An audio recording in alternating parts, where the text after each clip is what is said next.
to accommodate the biggest number. We started by hosting our event at US Ambassador's residence. Then after, we welcomed the Kampala Fashion Week on board. And then for the third year, we welcomed Bayimba International Music Festival. Though now we're looking up to having our dream event and get all the networks in the industry. We have been working with some local volunteers from the industry, but since the number grows, we again need more trainers to help the designers. Our dream is to discover new designers and give them fashion and design skills. We also dream to have a fashion curriculum and a structure where these designers could meet for knowledge, which they can also pass on to the next generation.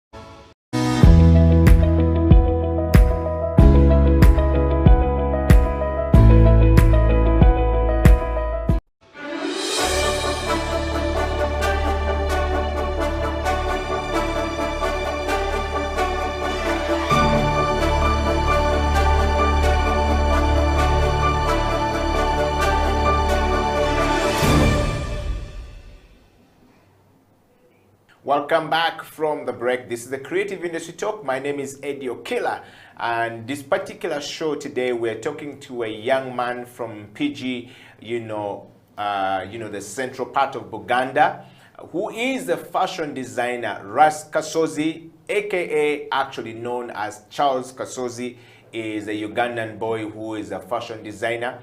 And of course, you've had the first part of the show when we're talking to Kasozi about his background and how, you've been able to go across the world. Welcome back to the program, Kasozi. I know we talked about the background, and I like so far the story. It's very authentic, how it comes out, and how you got inspired into the fashion industry. The story with Wavamuno's daughter is quite a very amazing story right there, that somebody texts you and then you're able to realize, oh wait, I'm actually important. If Gloria Wavamuno is looking for it, it means that there's certain value that she gives me which you are not giving to yourself.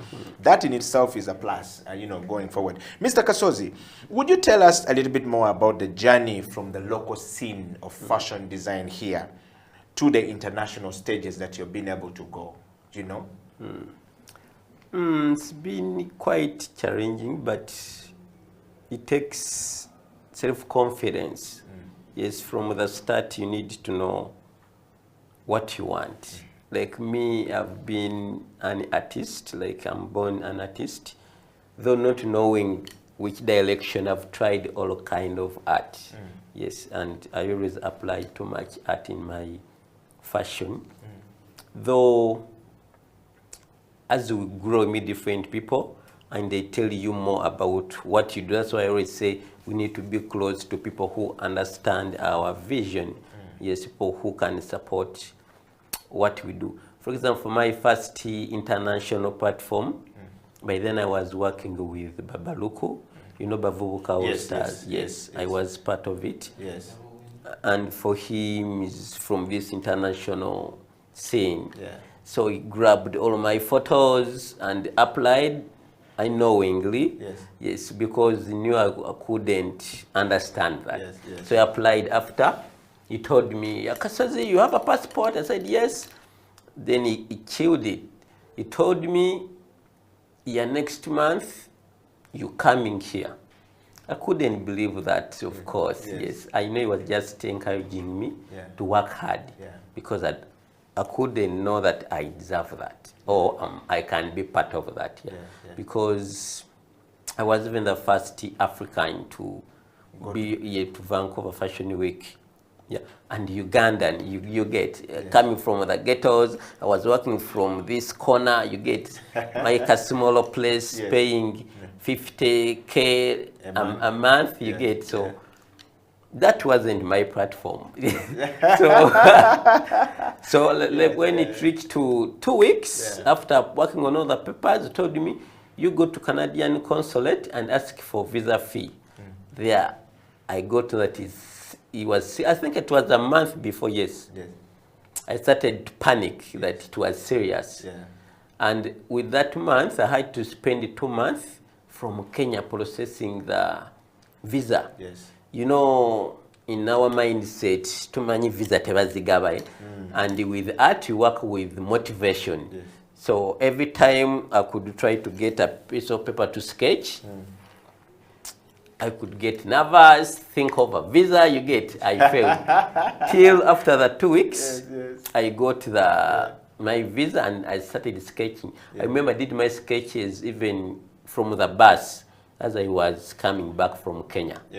When I reached home, I started sleepless nights. I made my collection in two weeks. That was 48 pieces. One person. Wow. And a miracle happened to me. I had to fly 3 days before the fashion show. And I planned to finish on that exact day. So accidentally, I didn't know, I left here the same date. I spent 18 hours on the way, and I reached the same hours I left here. So I advanced like 24 hours. Yes. So I got that extra day. To finish my stuff. But that changed my mind so much because I reached to Vancouver. And you always go through your work. If it doesn't reach that standard, you don't showcase.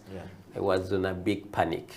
But models showed me that I've passed that. Models were grabbing, fighting for my pieces. I never even wait for from the local stage in Uganda here. Yes. To now model fighting for you, and this was your biggest stage. How many stages have you been in Uganda before this opportunity to go to Vancouver by then I think I'd done two. I'd showcased to Silk and Bayimba. So first was Bayimba and then Silk. Yes. Then my third was international. Wow. And on that show, I tend to be among the top 3 designers. Yes, and I was showcasing with Michael Kors, So after that, people loved my collection so much, and I got another opportunity to showcase my collection again. I remember they were launching some electric car. Yes, they had produced. So I was their entertainer. So I loved the tour so much, and it changed my mindset because the love I got there, I never had it here. So I was like, why my home people convincing me? So I came back very tough with another mindset. Fighting for myself. I want to know from you, this is a very compelling story. If you're following the show, it's a creative industry talk right here on House of Talent Television. My name is Edio Killer, and Kaz Kasozi is in the studio, or Kasozi Charles, who is Ras Kasozi, is on the program. And of course, we're talking about his journey to the national, from the national here, from the local stages in Uganda to the international platform in Vancouver, Canada. And that's a very fascinating story right there. Again, earlier on, you talked about we need to surround ourselves with people who will inspire us. I want you to take us back. You are now in Canada. You have been, loved, and you came back with a different mindset altogether. Did you earn money, or money wasn't a biggest motivator at that point? For them, it's automatic. It's the system. It's not about me. It's about the system. It's like however much you want to travel to Uganda without paying, the system is, they need your ticket in the bus, So for them, they know the system, that fashion is a business. after showcase, for example, what happened to me after showcase, I thought, as usual in Uganda, after showcase, you pack your stuff in a suitcase, you go home. But for them, after showcasing, they had to announce my pop-up shop. Yeah, they got a big shop. I got a day. They put everything they had aside and display my stuff. So people came and purchased everything. And I love the way they did it. They were asking me, like I had a manager that time. She was called Christine. She asked me how much this jacket, and she had to teach me, now, you know, in Canada, you can't sell something from the runway, $300. That's very cheap. Yeah, like expenses are here high, and also the platform, you get. So it helped me, she helped me to price. Know the pricing, She did that, so I gave her the authority to do everything for me. And people were even booking before, they were testing us. I'm coming for this jacket, I'm coming for this skirt, you get. So it was really, really nice, and I sold everything. You know, when you're flying, you always have your shopping list. I had my budget here, sewing machine, camera, you get. I got everything I wanted. And so you came back from one chance given to you by the one and only philosopher. We called him the hip hop philosopher, Baba Luko. You came back with this money back to Uganda, and you had everything you needed. Kasozi, let's talk about how did you meet Baba Luko? As a youth, I never had friends, like basically when I was growing, like, you know, our mom used to try to tell us, like, as we're poor and it's okay. In this world, there are those rich people and then poor people. You get, so for us, we are born that way. And we shouldn't be struggling for things that are for rich people. You get. So I was very satisfied with my life. And I used to spend a lot of my time from home, within the house. Doing the art, drawing, working with a machine.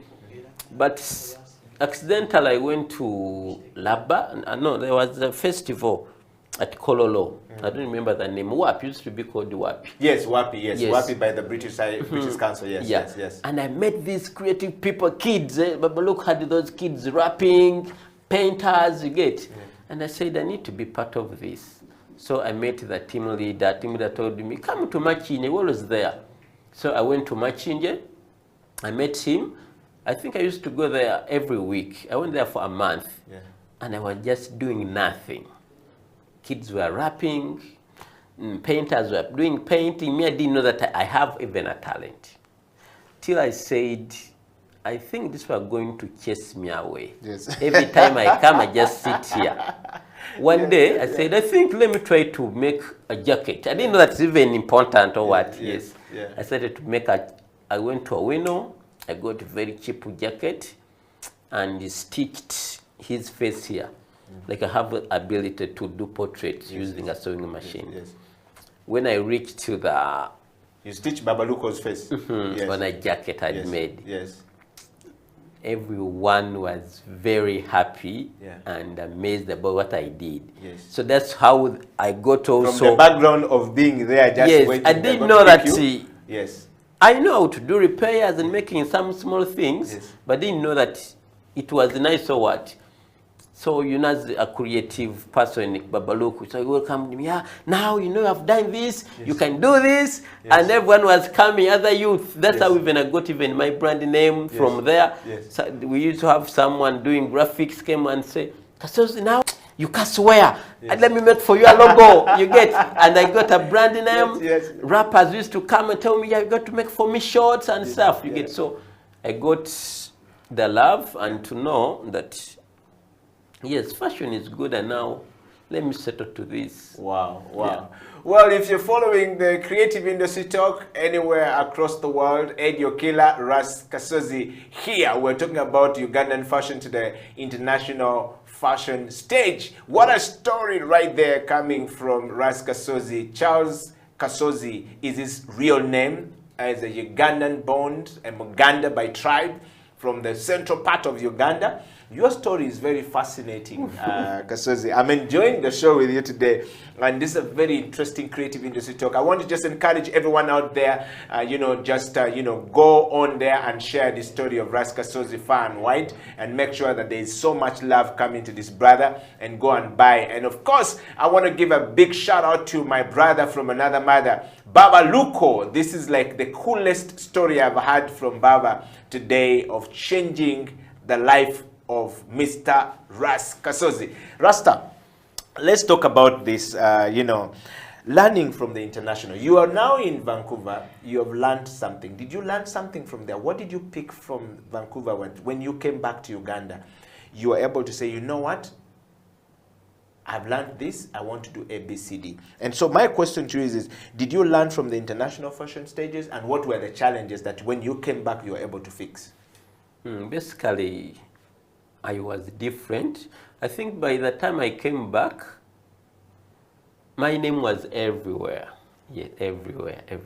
So by the time I landed here, I had to do so many interviews, and I never had experience into that. Yes. So my life started to change a bit, and I don't like the celebrity life. You get email life. Because you were told you were poor, you should stay this side. Yeah, now you are being yeah, you have to dress this, do this. Yes. And it's not my thing, you get. Yeah. So I love to keep a low profile, but I got to know the value of fashion, because they took me around so many shops and so many designers, international designers. Everything was different. Yeah. So I was like, why at home they're not doing this? Yes.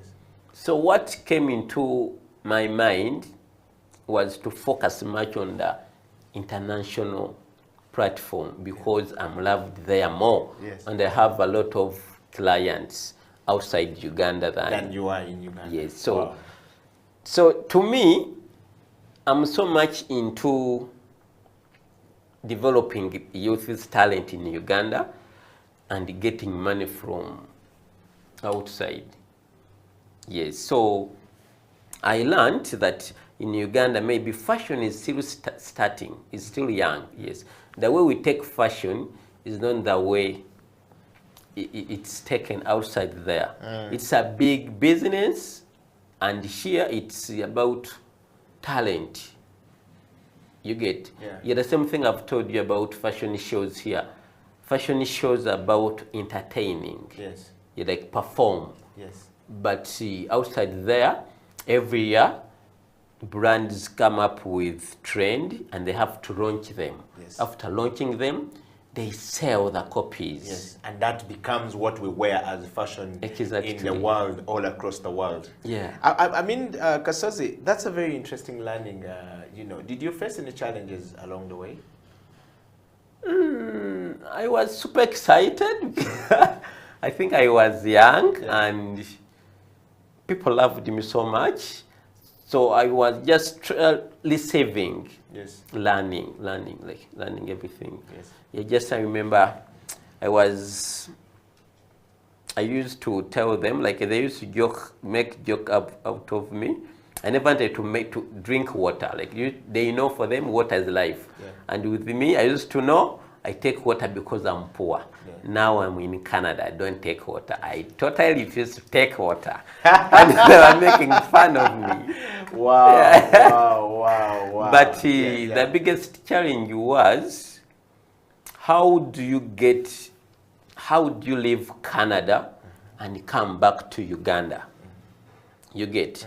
Whereby now you have learned, and what you have learned doesn't work back home. You get? Yeah. So it's two ways. You leave it, or you challenge yourself. Yeah. You get? Yeah. So, now we're having the internet. Yeah, so I live here, but try to make sure I'm connected to the world. Okay. Yeah. Wow. Thank you so much, Kasozi, first of all, for that moment. And thank you very much, everybody who's watching the show from all across the world. Thank you for being part of the Creative Industry Talk, growing bigger and better. We're going to take a break. And when we come back, Kasozi will tell us a little bit more about the new program is doing called the Seed program, which video we're actually going to play right now.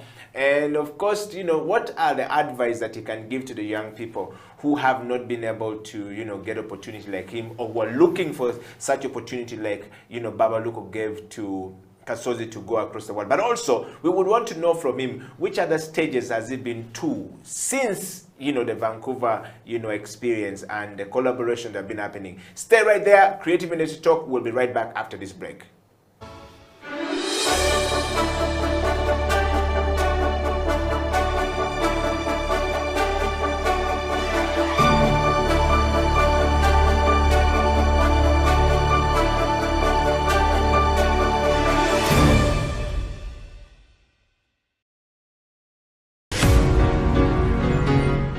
I joined Seed Show to gain exposure, to become international. I feel through this I'm going to be normal.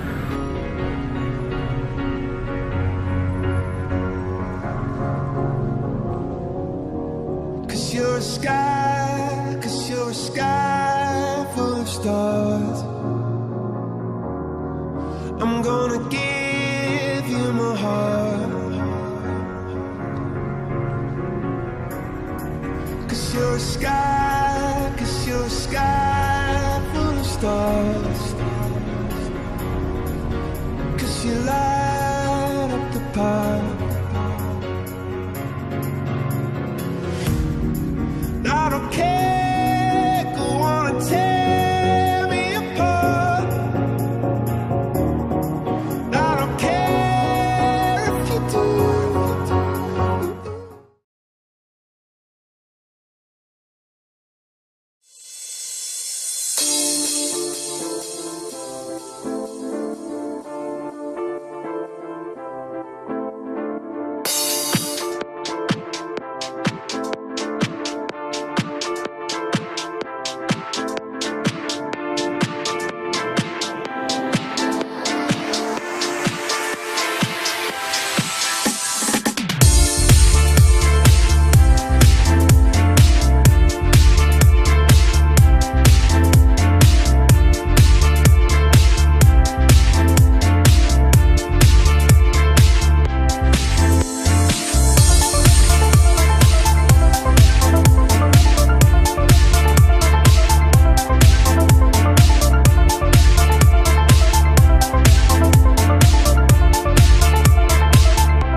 itaranto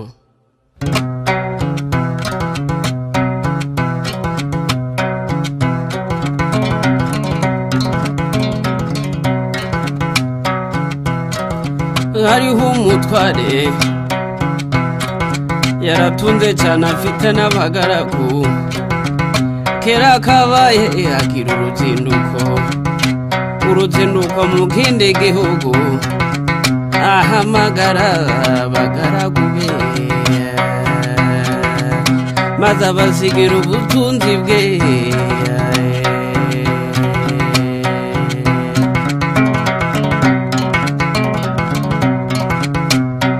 umwamuhe tarante eshanu undamuhe ebyiri undamuhe tarante imwe itagirira kabiri maze umutware arazinduka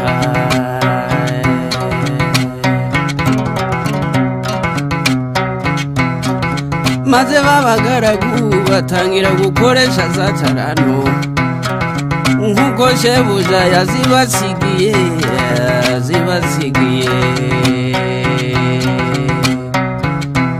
uwahawe shana aragenda arazigenza agenzura amesha hano uwahawe ebyiri nawe abigenza atyo agenzuramo ebyiri maze wa wundi wahawe imwe aragenda acukura icobo ayishamo ya taranto aratinyuka arayitabaye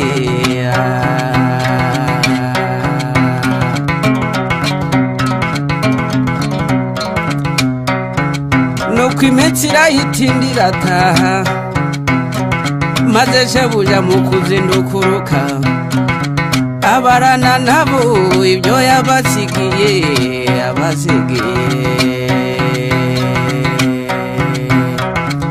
uwahawe shana araseruka ati databuja mwiza wansigiye shanu uzungutse izindi eshanu uwahawe ebyiri nawe araseruka ati databuja mwiza wansigiye ebyiri zungutse izindi ebyiri shebuja ati bagaragu banje beza nuko kuko mwakiranutse muri bike nico gitumye mbegurira byinshi ico nimuze mwinjire mu munezero wa shobuja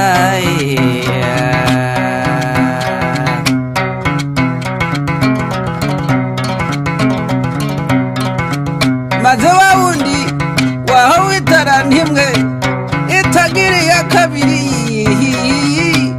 adatera hejuru azayibovota cane ati databuja narinzi kuri umunyamwaga usarura utabibye na munagane itaranto narayitabye mu butaka dore ngiyo ufata ibyawe maze shebuja aramusubiza ati mbe mugaragu mubi niko wamunyabutewe esi ntiwari ukwiye kuyiha abagenza maze nkasanga inyungu yayo nuko shebuja arayimwambura ayigabira wa wundi wungutse itaranto 10 igiye mu zindi agira 11 kuko ufite wese azongererwa ariko udafite azanyagwa n'utwo yari afite maze wa mugaragu mubi baramuboha bamujugunya mu mwijima hanze azize ubupapa mbega agahinda we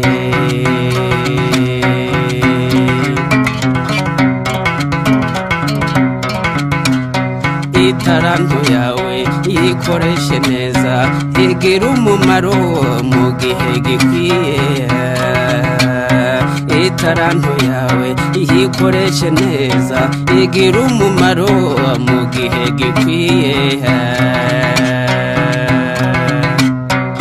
mbese gufasha abakene gusura abarwayi ibikorwa by'urukundo gushigikirana imirimo myiza igihe twahawe aya mafaranga nizo tarantu twasigiwe ngo zigire umumaro igihe tukiriho itarantu yawe iyikoreshe neza igira umumaro mu gihe gikwiye itarantu yawe iyikoreshe neza igira umumaro mu gihe gikwiye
It is a Creative Industry Talk. Welcome back to the program. My name is Eddie Okila, and in the studio we're talking to Ras Kass of the Kass Wear. His name is actually Charles Kasozi. He's a Ugandan fashion designer who has been able to leap out of Uganda to the international world. What a story right there, Kasozi. Welcome back to the program. You know, most people get there, make money, or do the fashion, or do the performance, and then usually those who connected them to this kind of stages usually take the money. In your story, you had a manager, and we have not seen anywhere where you're talking about your money being taken, or you sold the first piece and you never got the money, you came back here just the way you left, but you came back with everything. What did that tell you about the one who gave you the platform, Babaluko? He didn't take the money from you. He did not copyright the work or trademark whatever you had gone with, you know, as a fashion designer. What advice or what learning did you pick from there that you can share with the young people? I think that wasn't much of my focus. In fact, I never wanted the money. What I got was just enough for me. But you know, when you're in this partnership, and himself knew I'm bigger than that because we're just starting. You get, it's like cutting a tree you're standing on. You get, so that was just a beginning. I think he couldn't take that little money. It was our capital to go far.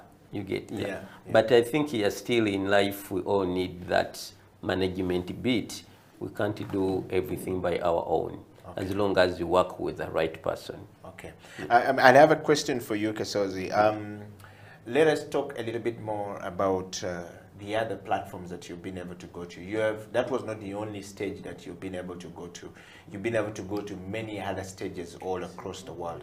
Could you share quickly the experiences and how many stages have you been through across the world, and what have been your experience as we move towards your new thing of teaching the young people, you know, fashion?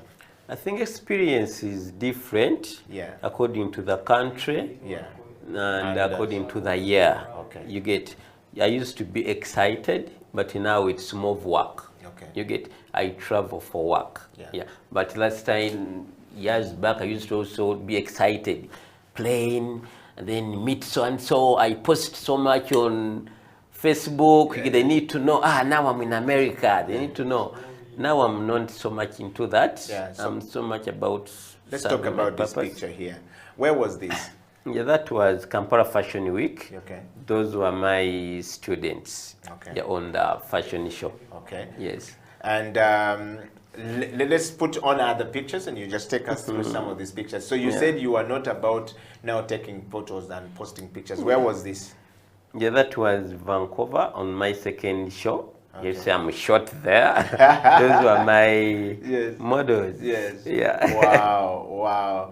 And this one here? Yeah, that was at American Embassy, our first seed show project with Ambassador. Very excited himself. Yeah. And here, what were you doing? Yeah, here, that was a summit for Still Seed Show. Yeah. They meet a Bryant, a very influential individual in the fashion industry. So I try to expose these younger designers to the industry because I know it's not about knowledge, you feed them, also they need that exposure to change their mindset. Yeah. And here? Here, that is the Resource Center for American Embassy. We do our workshops from there. Okay. Yeah, they give us space. Okay. I wanted to ask you a little bit more about the seed project. You keep talking about the seed project. Tell us about the seed show and the fashion that you talked about and what opportunities it presents to the young people. Let's talk about it. So seed in full is skilled, expressive, entrepreneurial designers. Okay. So I myself, I get so many messages on social media about teaching than even business. Yeah. So I discovered that in Uganda people want to learn more and I don't have this space. So when I bumped into this diplomat from US Embassy, I pitched her about my idea. She loved it. She gave me little money for the start. She gave me a call and said, Kasozi, we're doing this entrepreneurship week, but you left this little money, how can you use it? What was the little amount? I can't share, of course, but just know it was little. Yes. And I thought of doing my... Little in context of what you got in Vancouver and what you've been getting in the national stage. Is that what you meant? On the money that makes an event. Okay, okay. Yes. Continue. So I thought of doing a collection. You saw how little it was. Yeah. I thought of doing a collection for my brand. Yeah. But then, because I had the time, I told her to give me 2 weeks to think about it. I remembered, but I'm having these people calling me for lessons and stuff. Then that gave me an idea to start a project that mentors young designers. So this project is always about shifting the younger designers to another level. We focus much on different activities like talent search, inspiration sourcing, idea development, self-confidence, financial literacy, basically all that. So I get these designers and we camp. I be with them, we get connected. They ask me questions, we learn, we share ideas, and at the end, we exhibit with the purpose of introducing them to the industry. Okay. Yeah. So what opportunity do you think this seed show and the training that you have present to the young people and the younger, fashion designers coming that may never have got an opportunity to go to some top fashion, colleges or universities, but they're having it from the first-hand experience of also another young man who has come out from them and will be able to do great stuff? I think youth should join SEED because it changes their mindset, basically. I use this as my example, and I didn't know that I could also make it this big because of my background. Yes. But I believe we all can if we get the exposure. So I'm so much into sourcing these established people. They meet them, they mentor them, and they get to know, if, for example, working with the American Embassy, you get some of them, it's their dream just to enter the American Embassy. They go in an American Embassy, they meet these diplomats, and they feel very proud, you get. So that's how we started. And also working with Kampala Fashion Week, people meet designers, they are down, they never dream to meet this high, but their work meets the standard. Yeah. So we work much with the mindset and also originality. You know, in Uganda, most of the ideas designers get are sourced from the internet, and they kill their ability to develop concepts. Yeah. So I'm so much into teaching them, how do you look at this coffee and make a garment? Okay. How do you listen to this sound and make a garment? Yeah.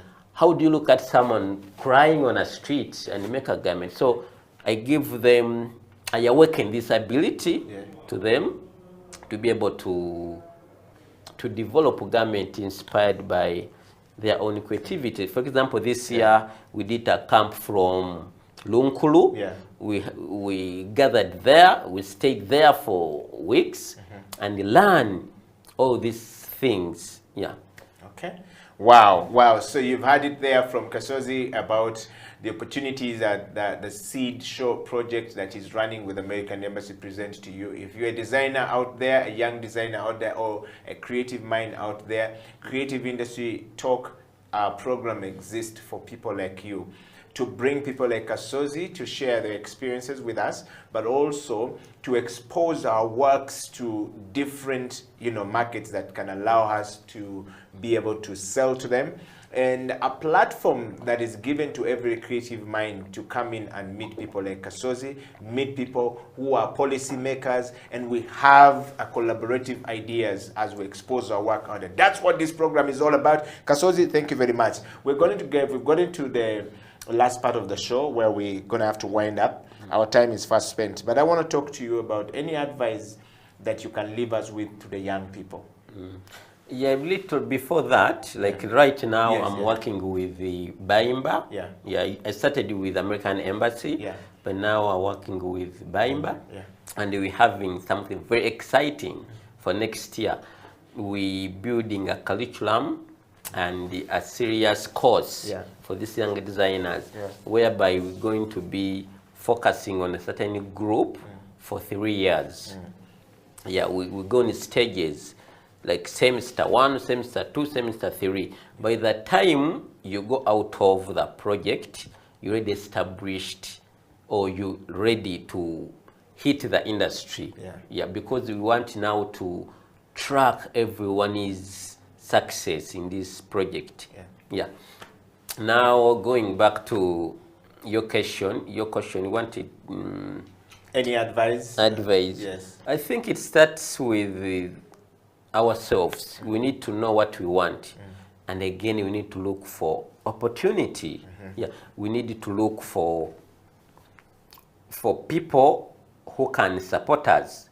Most people think it's money, but they can give you money and spend it all. Yeah, it's about the networks. You need to be surrounded by those very important people. That's the advice I give them, because you can't be surrounded with rich people and be poor. You can't be surrounded by knowledgeable people and you start full. You get? You can't be surrounded by creative people and you fail to be creative. So let's get surrounded by the people we dream to be like. Yeah. Wow. Thank you very much, Kasozi, for coming to the program today, and thank you very much, everyone. We want to say we always do this on the Creative Industry Talk, where we have to bonga. So we do this and we spread love. So we're going to have to spread love from the passion of Kasozi to the rest of the people. But thank you very much for coming to the program today. We really appreciate you, and we're looking forward to having a moment with you in coming days ahead, and also with your project with Baimba. We're definitely going to pay a visit and see how that is going to work. I'm very much excited to hear that it is coming out as something that you're going to take people through in this partnership, that by the time I have come out of that place, I'm an accomplished fashion designer ready to go to the market. Thank you very much for that and for opportunity, and we're wishing you the very best in your journey of of making the world a better place with your fashion and with your dreams, and of course with your partnership with great people. Now, to all the people out there, we have come to the end of the show. Ediokela Ras Kasozi or Charles Kasozi, aka Ras Kasozi of the Caswear, a Ugandan fashion designer from the local scene to the national to the international stages. I've been on the program here, and we're signing out. Until next week, Creative Industry Talk has come to an end. Edio Killer and Ras Kasozi signing out. To all our, you know, people who make these pictures look very good, and people who make the sound come out very good, and to all of you guys who send us your kisses and disses, thank you. Until next week.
I want you to share with us from your experiences. You've been going quite a lot, traveling around the world and seeing these things in different, countries. What would you share with us today that we can pick from your experiences where you've been going, that we can do down here at home and make it better in Africa, and which Abdul can pick, lessons from to go back and continue to impact the lives of people in these communities? Yes. Yeah, I think when as we said at the beginning, like we are, as a community of citizens, we always like to be inspired. And graffiti normally is about inspiration. Yes. You might say a piece of mask, a piece of but for example, for me, when I see most of the graffiti work, much of this work is conceptual, it's abstract. People don't understand it. But if we could start from the area where people understand, like for some of our icons, just imagine in Kawempe you have a beautiful graffiti wall of Geoffrey Riema, of Philip Bongole Utaya, of Paul Cafero, of Fred Sebata. All these, like Peterson. I think he has one already there of Peterson. But then, of course, great piece. Great piece. But then it's a recent thing. We need to do something. So we're looking at like how can we also start presenting work that is going to inspire our people, people that people need to remember. Like Peterson Mutebi, like Misusera Segamwenge, all these people, the Byron Kawadwas. There are so many Ugandans that are very, very people are attached to. Just for example, like if GNL is emotionally attached to his graffiti wall mural, and then what is he going to do? He'll push it. He'll push his wall. So if Cliff Mutebi comes and sees his father's mural of Peterson Mutebi on the wall, he'll push it because he finds it that inspiration. And that's meaning that you're growing your community. You're not just skilling them with hands-on, but you're also empowering them to feel proud of who they are and who are their parents or their ancestors are. So I think we need to start looking at how do we celebrate our own? how do we celebrate? I like the Rwandan piece. But, and I know, because when he was explaining the love of the city, I know there has been conflict and tension between Rwanda and Uganda. It speaks volumes. But at the same time, it is detaching from the Ugandans. They're like, you know, how do we cultivate our own people to appreciate their own history? When you look at bigger cities, they always find those people that are very related or connecting to them. The conceptualization is also about, because there's someone saying that, no, I need to speak my mind, but you also need to connect to the community. Thank you. How does the community relate to this kind of work? This mural, which is at Alliance here, was done by a German team. But you find the way they were trying to create, you know, in its abstract, they also try to bring in the Ugandan aspect of it by having the crane in as part of the concept. So how do we connect our work to cultivate the love and the appreciation of our own communities, and also try to grow, make it as much better and much, you know, sophisticated in a way that it shows the maturity of your work, you know? So for me, this is what I'd like to say, that scaling is not only about giving people hands-on skills, but it's also cultivating their minds, inspiring them, making sure that you are exposing them, you're kind of challenging them to think differently, to attract a different mindset.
mbakumbuze igitaramo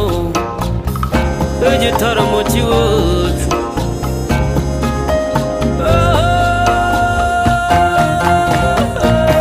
iwacu turatarama ngwino urare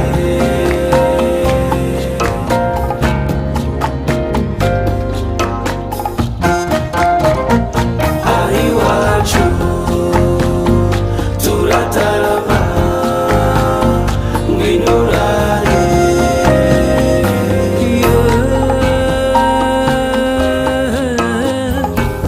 iyo dukoze ku nyamirya izubuhuha n'inkomangano biratwizihira cyane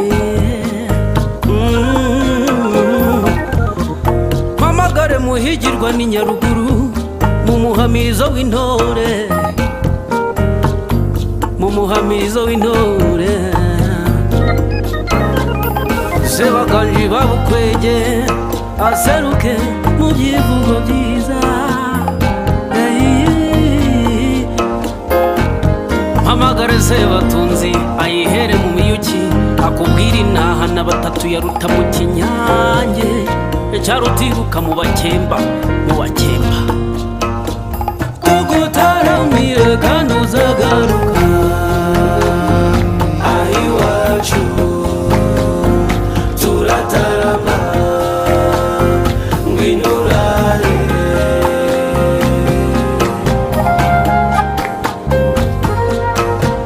tugutaramire kandi uzagaruka turatarama ngwino urare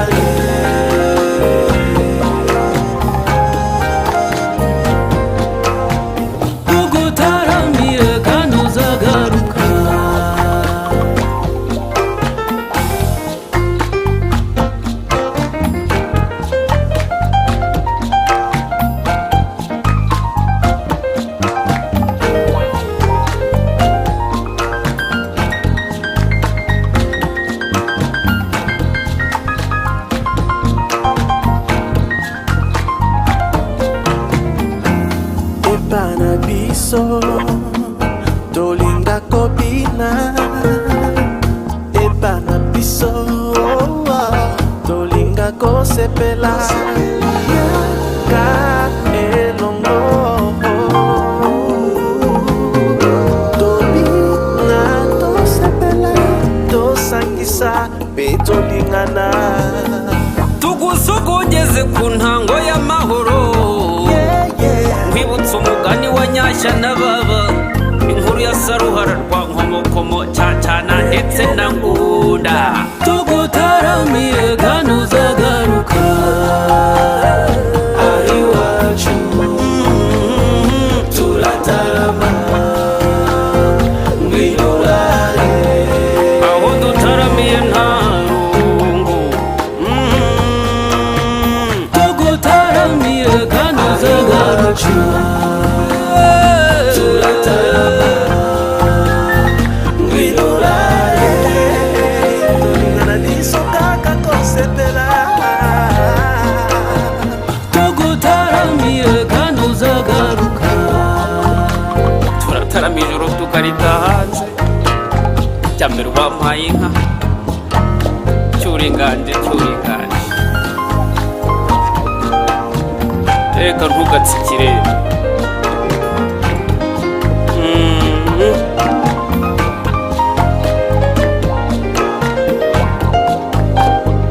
cyuringanje cyuringanje cyuringanje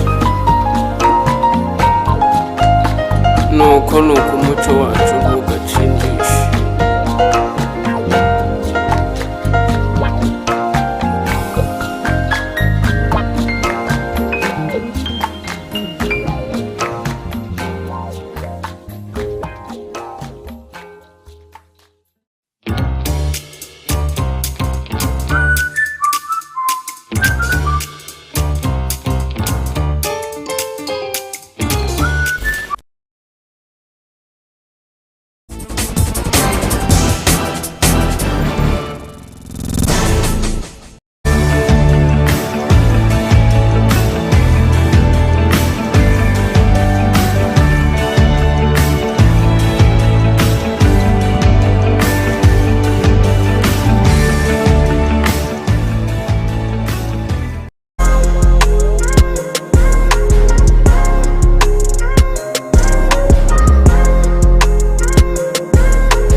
La maison des profs des Français, c'est l'Alliance française.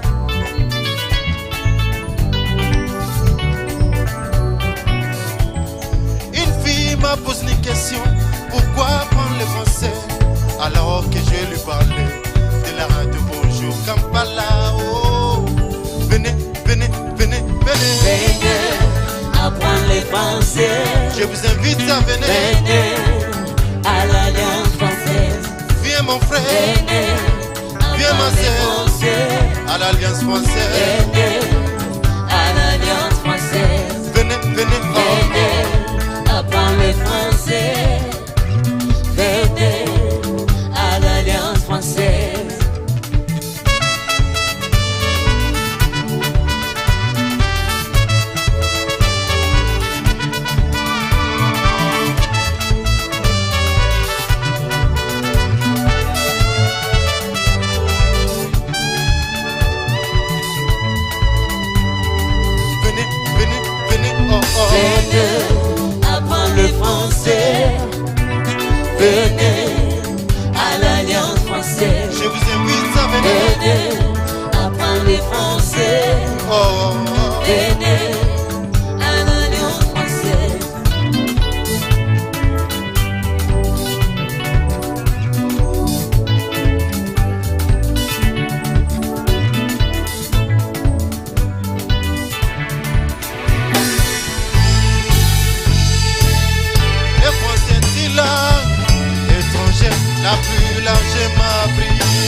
j'ai m'appris. Après l'anglais, La connaissance du français ouvre des portes, des entreprises en France. comme à l'étranger, La connaissance du français ouvre des portes, des entreprises en France. comme à l'étranger, Le français, la langue de la culture. la langue internationale pour la cuisine. La mode, les théâtres, les habitués, la danse et L'architecture, le français, la langue de la culture. La langue internationale pour la cuisine. La mode, les théâtres, les habitués, la danse et l'architecture. Oh, oh, Oh, I love friends. oh, oh, Oh, I need friends. oh, oh, Oh, I love friends. oh, oh. Oh, I speak French. I love French. Oh, I love I French. love French. I speak French. Oh, I speak I French. speak French. I love French. Oh, I love I French. love French. I speak French. Oh, I speak I French. speak French. Oh, Oh, I love French. oh, Oh, I speak French. Venez, apprends le français. Venez à l'Alliance française. venez, venez, Venez, apprends le français. venez, venez, Venez à l'Alliance française. venez à Kamocha, Venez, ou apprends le Kotosti, français. Blood Sekandé. Venez à l'Alliance française. Venez dans la grande famille, venez, oh, Apprends le oh, oh. français. Venez mes amis, Venez à l'Alliance française.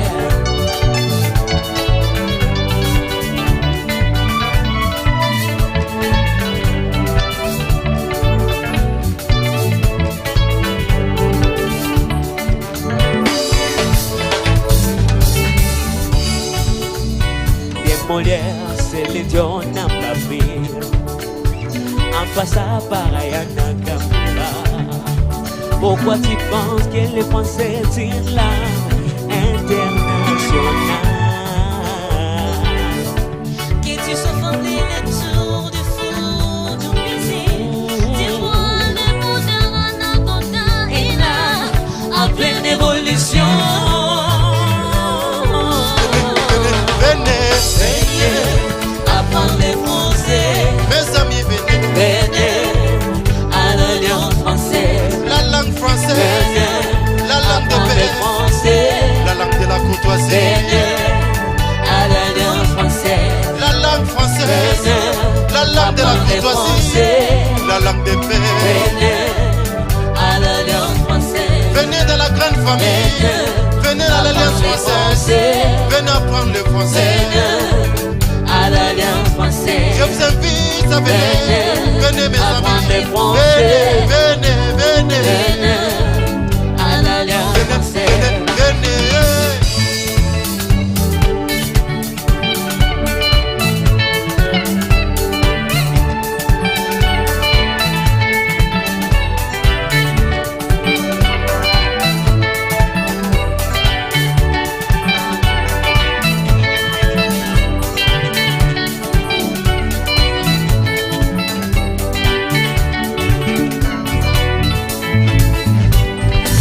Tout le monde parle français, Parlez français. parle français. Parlez français. Everybody parle français. Parlez français. Everybody, bina moke, bina moke, bina moke. Bina Mouké. Everybody, bina moke, Bina Mouké. bina à gauche, Bina à gauche. bina à droite, Bina à droite. bina devant, Bina devant. bina derrière, Bina derrière. bina devant. Bina devant. Parlez français, Parlez français. parlez français, Parlez français. parlez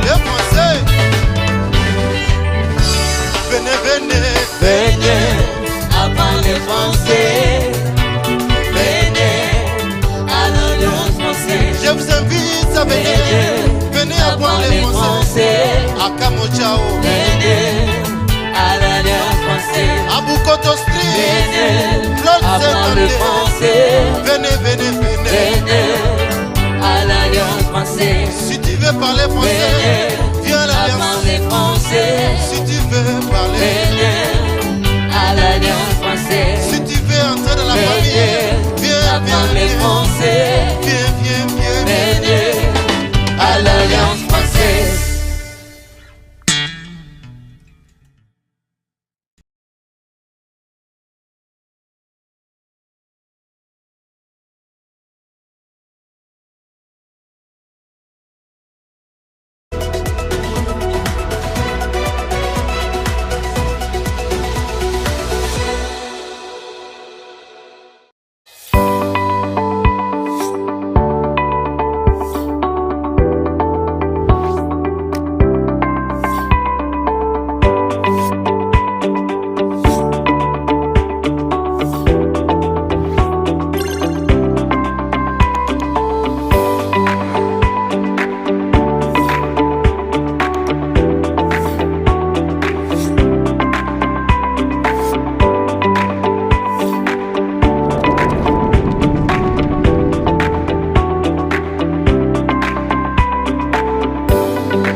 Young people at the moment are struggling to understand the older generation because times have changed. Technology has come in. They've moved on.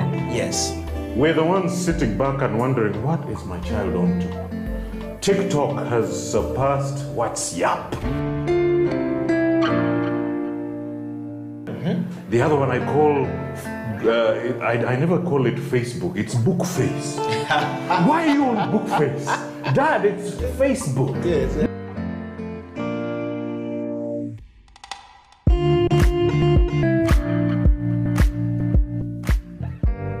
Me, I keep saying, I have a foot amongst the millennials. Yeah. And I understand the traditionalists. Okay.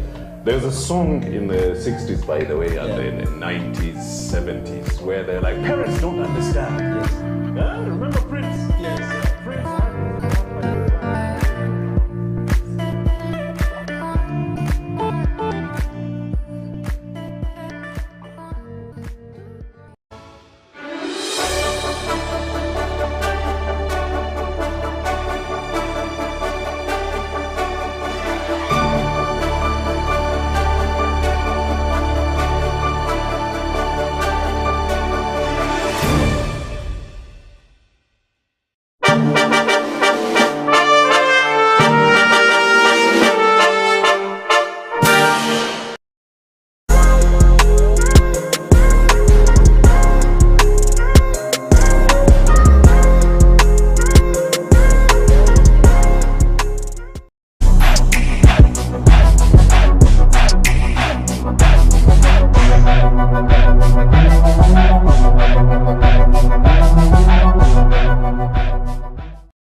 You see, I think there's been a lot of growth and transformation. I appreciate the work National IT Authority is doing, and also, of course, they come up with policies that people are supposed to comply with. You know, when it comes to with cyber security, like I said, we have a layer of compliance and governance, whereby government will come up with policies and say, okay, we need you, each and every person should have at least a basic thing, which is antivirus on their devices. Because at the national level, they have what we call cyber threat intelligence, whereby I think UCC has a solution. Because I remember I was involved in that tender for procurement of a cyber threat intelligence solution, whereby we could be able to identify this is the new attack, it's coming from Russia, it's attacking our bank here, then they could be able to block that traffic at a national level. Okay. Well, the government is doing something. But then also, as individuals, like I said, we need to also be vigilant. Because the government will not be able to understand which new VPN client has come up, or which new VPN solution has come up, probably because they will not know. But for you, go ahead and download it and install it on your device. And then you trust transacting. You actually go to, then you say, oh, I've stolen money from my account. Oh, my information was stolen. Oh, I see nodes on social media. People steal nodes from people's devices, and actually they ask for a pay. Someone says, if you don't give me $100,000, I'm going to publish your nonsense on the cyberspace. You know, so people need to be vigilant. But of course, the government is also doing something.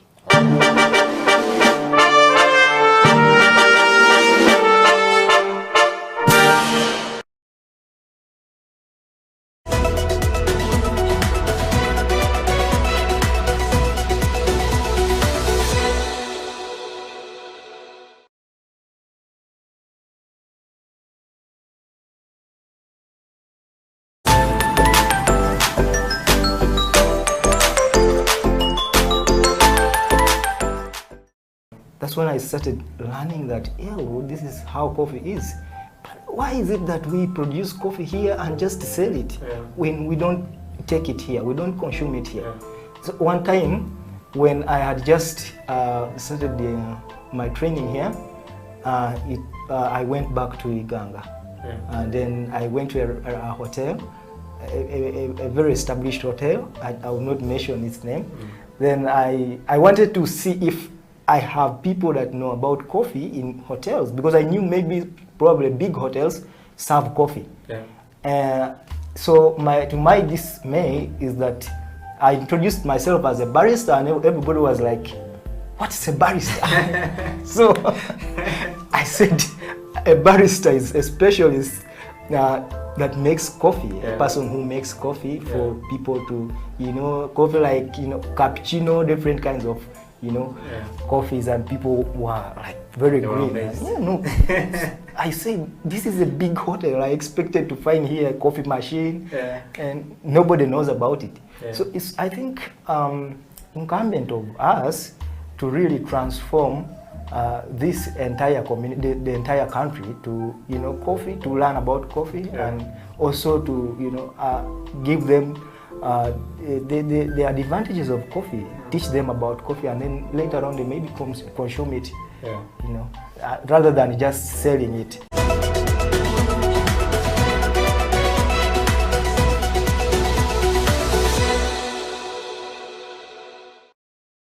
I come from the Pearl of Africa. It's a beautiful country with beautiful nature. To me, it really inspires me and motivates me. And actually, in one of my tags on my clothing, especially on my jeans, you see those lines that appear on the back pockets of the jeans.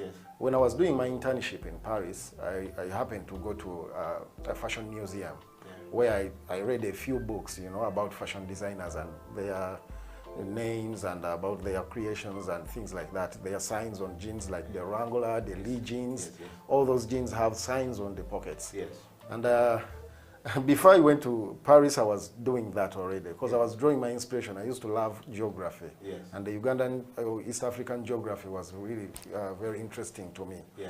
You know, knowing that I come from the Great Lakes, East African Rift Valley, Yes. that's why you see those lines on my jeans. Wow. I brought two theories because they are just theories about the creation of the Great East African Rift Valley. Yes. So I put those. So it's the nature and the music that really inspires me and motivates me.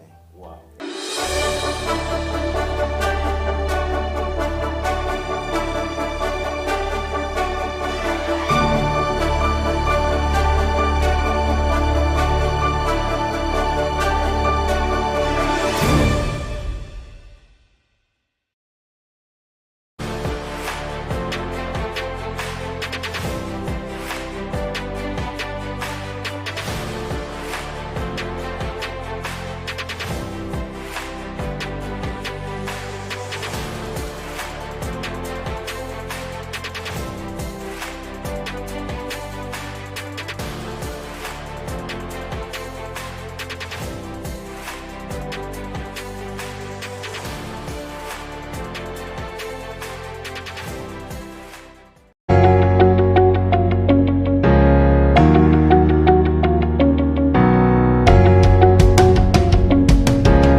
It's a CEO bench, so usually people want to assume that all CEOs are over-learned and stuff like that. So I will change the script this time round. I consider myself a certified hustler. If I'm looking to know who you are you Ugandan? If yes, what are the values that define you as Ugandan? That's the easiest question, I think, to answer. I am a typical Lao man from a Rute North, in a place called Ogur, and where I will be laid to rest is in a village called Agweng. So if you go there and you just say Otoa Tony, they won't really know me because my father is also Otoa Tony. You have to ask for Junior, and when you're asking, you have to ask with an accent. Junior Tikwene, where is Junior? And they will identify me. But I'm typically Ugandan, only Ugandan, from Lira.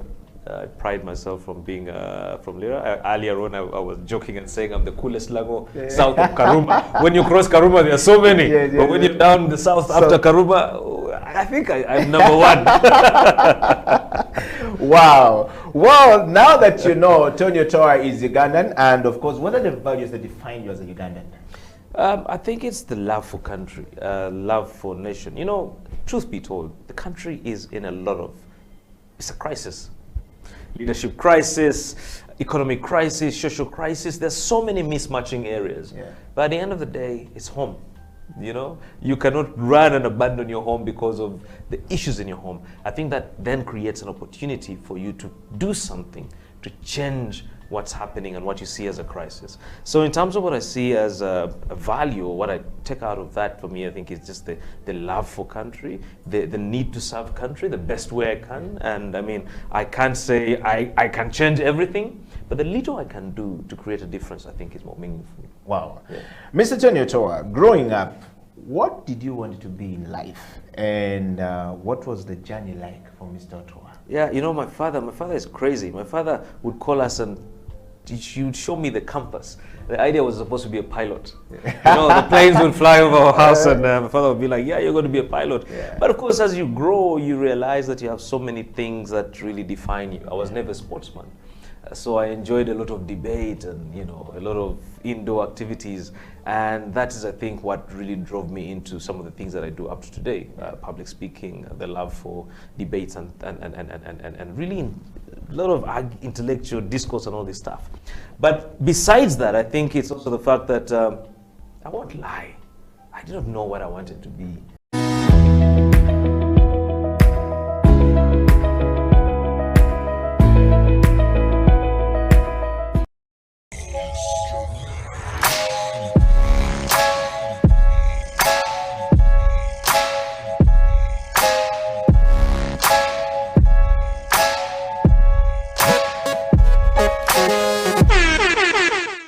believe in your skill and your potential to be a good player, because I know there were times when I didn't think I could do it and I wanted to give up, but then my dad, you know, he was there, he pushed me, he would wake me up for training in the morning. When the last day before I had, you know, shots weren't dropping. You know, you just need to have, and you need to have that self-drive, but you also need to have support. So seek for support from your parents. Don't be shy to bring up the idea of, you know, can I go for training today? Or maybe can I get a basketball and be dribbling? Because you need to be able to not make excuses for yourself. That's a thing that a lot of people subconsciously do. They're like, well, I don't have a court at home, so I can't do anything. But you can get a basketball and learn to dribble, you know. Then when you actually are able to access a court, you'll have a starting point, you know. And also to, you know, just if you love something, give it your all. Because I know there was a time when I played basketball, but I didn't love it, so I was just, you know, going with the flow, not really, I didn't have any sense of direction, I didn't have any goal. But when I started setting goals for myself and actively trying to reach them, that's when I actually started seeing results, like with the national team. I set that as a goal, and you know, it paid off when I got to play, and also the Kenya camp. Because the second I came back from Cairo, you know, I was sleeping one morning, I had slept, I'd come back, it was the second day I'd been back. I hear a knock at my door, it's my dad. Get up, coach is coming in 30 minutes, be ready. You know, you have to be able to do that for yourself, or have someone who's willing to do that for you. And you know, just look for opportunities to play. I know there's like a lot of people who can't, you know, it's not as simple as just waking up, you know, getting a driver to take you somewhere. But you know, look around, maybe your area, there's like a place you can go for pickup. Maybe you can borrow someone's ball, you know, just, if you want it enough, you'll be able to put in the work. Yeah.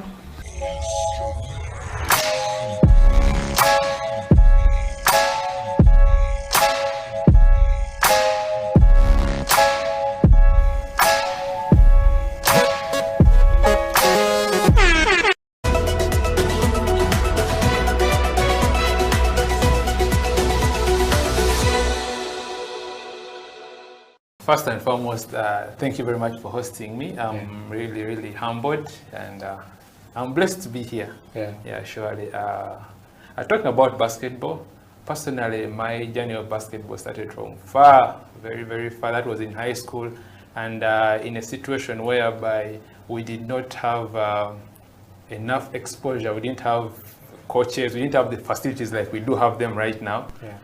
Although I'm saying this like there are so many years ago, there are not so many. That was about, I began knowing basketball in 2007. That was at KPC when I was in P7 vacation. That is end of 2007 actually, that KPC North. That's when I first touched basketball. Then 2008 when I joined Namibyango in Senior 1. I saw people playing. Actually, the people whom I saw there playing and inspired me were Sally of, he played for Chambogo Warriors. Do you remember him? The left-handed. Yes. And Omongin. Omongin, last I saw him playing for City Oil. Those were the guys whom I found in Namibyango. I was in Senior 1. These guys were playing basketball at another level. And we would actually just go there to watch them. You know, for us by that time, they couldn't allow you to step on the basketball court that those guys are on, because they were senior 6s, you are a senior 1. You just, the best you can do is watch. Other than that, you don't step there. But nonetheless, that's where I started. Beautifully, or I would say lucky for me, that when I was playing with those guys, once in a while when they could see me about midday 1, when the sun is very hot, when they are still resting and waiting to come. So when we would go to court and, you know, try a few shots here and there, and then they would come and they meet us, they would see what we are doing, and, you know, they would identify talent. I don't know if I can use that one. So, you know, one or another, they identified my talent. They realized I could at least throw in the ball. At any sport. They would just give it to me. Although I was weak, I didn't know how to bounce. They only told me one thing, throw in the ball. And throwing in the ball gave me an opportunity to play with them. When I was in Senior 1, Senior 2, but still, of course, I still had people who didn't believe in me, and it was challenging.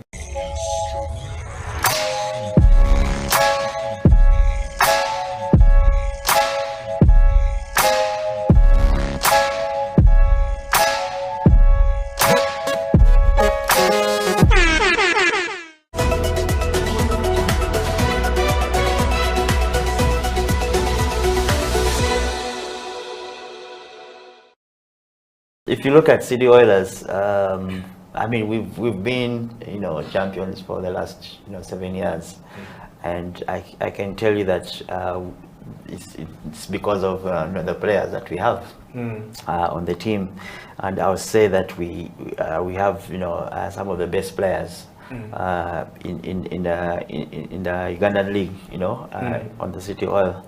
So as a coach, you want to pick your best players in the country to play, and I will not say it is unfortunate that they all come from City Oil, but you know, a lot of those players, you know, are City Oilers, and I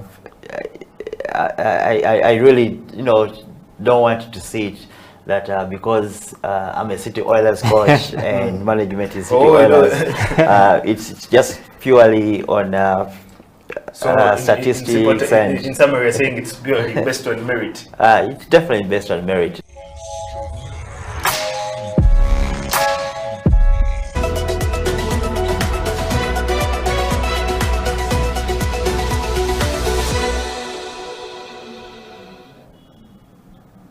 Welcome to the Slam Dunk Basketball Talk on House of Talent Television. My name is Emmanuel Lateng.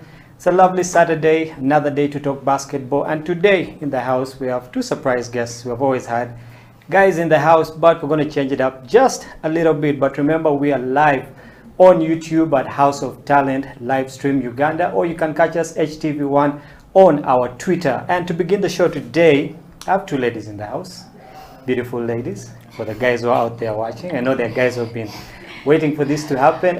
Ladies, you're welcome to the show. Thank you. Esther and Bronny, and surprise, surprise, one of them was actually almost Miss Uganda, but we'll get into that a little bit later. Ladies, you're welcome to the show. Thank you. We've had a lot of guys on the show, and it's a rare thing to have ladies come through. Yeah, so I believe the guys out there have tuned in, you know. So, so we have to live up to the hype today, you know, for the show. Just to start off, tell us about yourselves. Okay, we'll start with you, Bronny. I know you, but there are guys out there who want to know you more. So just tell us more about you. My name is Kusima Bronny Divine. Age, let me keep that. I am at Makerere University pursuing a bachelor's degree in nursing. Yeah. And I'm in my year 2. Basically, that's mainly it, other than the basketball and the modeling bit and family. Yeah. So for how long have you been in year 2? Because this, we have to be sure, this COVID thing. I am supposed to be a proud year 3 clinical student, but here I am. Still year in 2. second year. Yes. Interesting, good to know you. Esther? Esther Mirembe. I'm in second year as well. Pursuing a bachelor's degree in industrial and organizational psychology, Makerere University.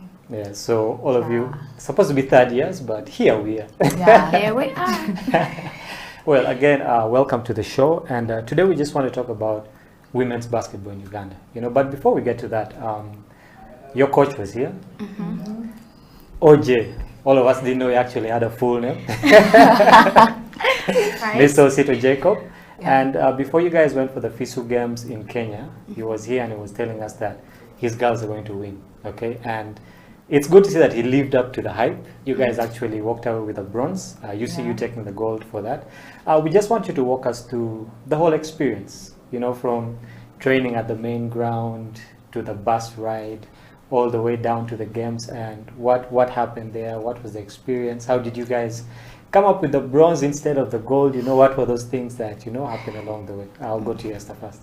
Yeah, first and foremost, I'll say we had a help of our coaches from the very beginning. Yeah. We had so much training. We really did train because we came earlier, had a small camp, since we were home for the whole COVID thing, and we were all chilling, we were off. When it comes to, we were really off. Yeah. So yeah, we had training, we had a camp, we all came, all of us, the 5. We had a team selected, so they kept on choosing and choosing until the final 4 players that were to represent Makerere University. And yeah, it was to the whole thing of the traveling and all that. The university made it easy for us. They facilitated everything, actually. Yeah, we recommend them for that. It was a good ride. Even the boys' team, they also had the same experience. We had different coaches coming down to help us. Even to choose the team, the coaches were there to help. So they made sure at least they would have a team that would bring something back home. Yeah, that is it. Yeah. Bernie, do you have a different perspective on what happened? Maybe to supplement, and just to say that this was our captain for the travel. We sadly lost Sharina because she had an injury. Yeah, but we traveled with her and we had her support all through. But I would like to just talk about the team select, the togetherness of sports. As much as they chose the 4 people, the others came every single day to train with us and help us get better, push us, and they did not play with us. Those girls were out for blood. And I'd remind you every day, like, if you do not make the basket, I'm taking your passport. So it was such a beautiful thing training with them. And I guess the journey was, because it was bus, it was a bit hectic. We were tired. We just wanted to reach. But when we got there, Makere took very good care of us, the facilitation and everything, and I guess having that exposure to look at other teams play and what they do and learn a bit from each and every one of them, and our coaches and the support system, it was a beautiful experience. Well, it's exciting to know that Makere took care of you, because you've had complaints about Mook not actually taking care of its players. But I mean, if they took care of you guys this time, I don't complain. Well, that's a good thing then. Esther, going for the games, we had teams that represented Uganda. There was you guys, of course, Makerere University. There was the UCU. We had Ndeje coming through. Okay, and there's a particular style of basketball we play in Uganda, which I believe is kind of different from the basketball that is played by the Kenyans or the Zambians or the Senegalese. Okay, what are some of those things that you learned from the other teams going forward? Because I believe that you have a tournament 5-on-5 coming up in July next year. So what are some of those lessons that you learned from playing these other teams that will carry you forward into next year's tournament? Okay, those the teams that we played gave us a really good challenge from the very beginning. There was no team that came joking. That is number one. All teams came when they are looking at the gold. Whatever the case was, it was the gold that they wanted. So they came prepared. One of the things that we saw, we have teamwork, that is one.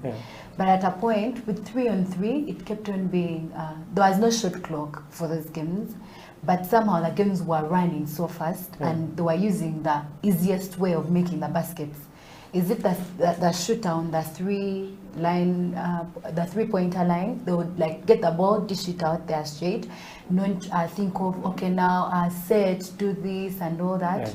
It was quick reaction throughout the whole time, all teams. So one thing, it was first and foremost, it was fun. The games were fun.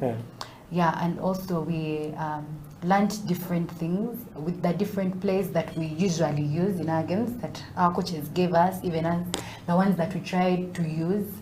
We realized a few of those that they were using, tried to play it out. Because of the quick reaction, gives you it gives you game reading. So your game reading gets faster because now you know they get the ball and it is straight to the shooter and it's a two-made already. So you have to get your head into the game. You have to be on your toes all the time because for that anything is happening at that time. No time to doze or think or anything. So those are some of the things that we realized because we kept on, after every game, we kept on sitting and talking and feeling like, okay, what are we doing for this game? You've seen what has happened in a previous game. This and this and this happened, so what are we doing? Because this other team that is coming up, they play like this or they have this kind of thing. What are we doing for it? So you go in that game already knowing what some of the things you're going to do so that you fail their plays that they want to do on you. So basically, those are some of the things. So it's a good scouting report, basically, for what's coming up. So we know. To Bronny, you guys walked away with the bronze, okay? I know you would have loved to walk away with the gold, okay? It would have been actually historic for Makerere University, What are some of those things that you guys as a team failed to do, okay? That didn't enable you to get to where you wanted to? Okay, so I'm going to start with the challenges that we start with here. All right. Number one, we're students, so we don't have enough training time. Most of these people who are playing have been training for months. They had training camps. When we talk to the other teams, they tell you I've been training for this for like 6 months. Some of us hadn't played ball for like a year. And we're trying to pull each other, come, let's play. Because there isn't like a built system that's catering for sports athletes and athletes in Makerere. So that was a problem. So we had very little training time. We literally had like 3 weeks of very, very strict training. Then after that, when we reach the other side, 5-on-5, you have a whole 10 minutes. You can even use the whole first quarter to warm up. You're in your zone. But 3-on-3, the moment you're on, like it's business from second one to the last second. So I guess given that most of us had not played 3-on-3 a lot, it was taking time for us to adjust at the beginning. Or maybe we'd get lazy in the middle of the game, and yet those 10 minutes are supposed to be strong throughout. You do not stop. And then 3-on-3 needs a lot of shooting, but for us, we had a driver, we had the big man, right? And that's it. And our shooter. Our shooter got issues, and it was her bad day. But I thought Esther was the shooter. Yes. Things happen. Our shooter got 2 bad days, which was understandable. So imagine we don't have another shooter to rely on. When I noticed UCU, everyone can shoot, everyone can drive, and everyone can post at some point.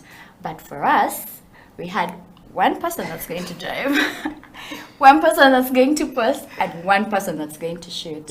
So it was tricky. We had to fight for every basket. It wasn't easy that I'm going to just shoot and that's it. We had to fight for every basket. We were not taking time to play as a team. We were rushing things.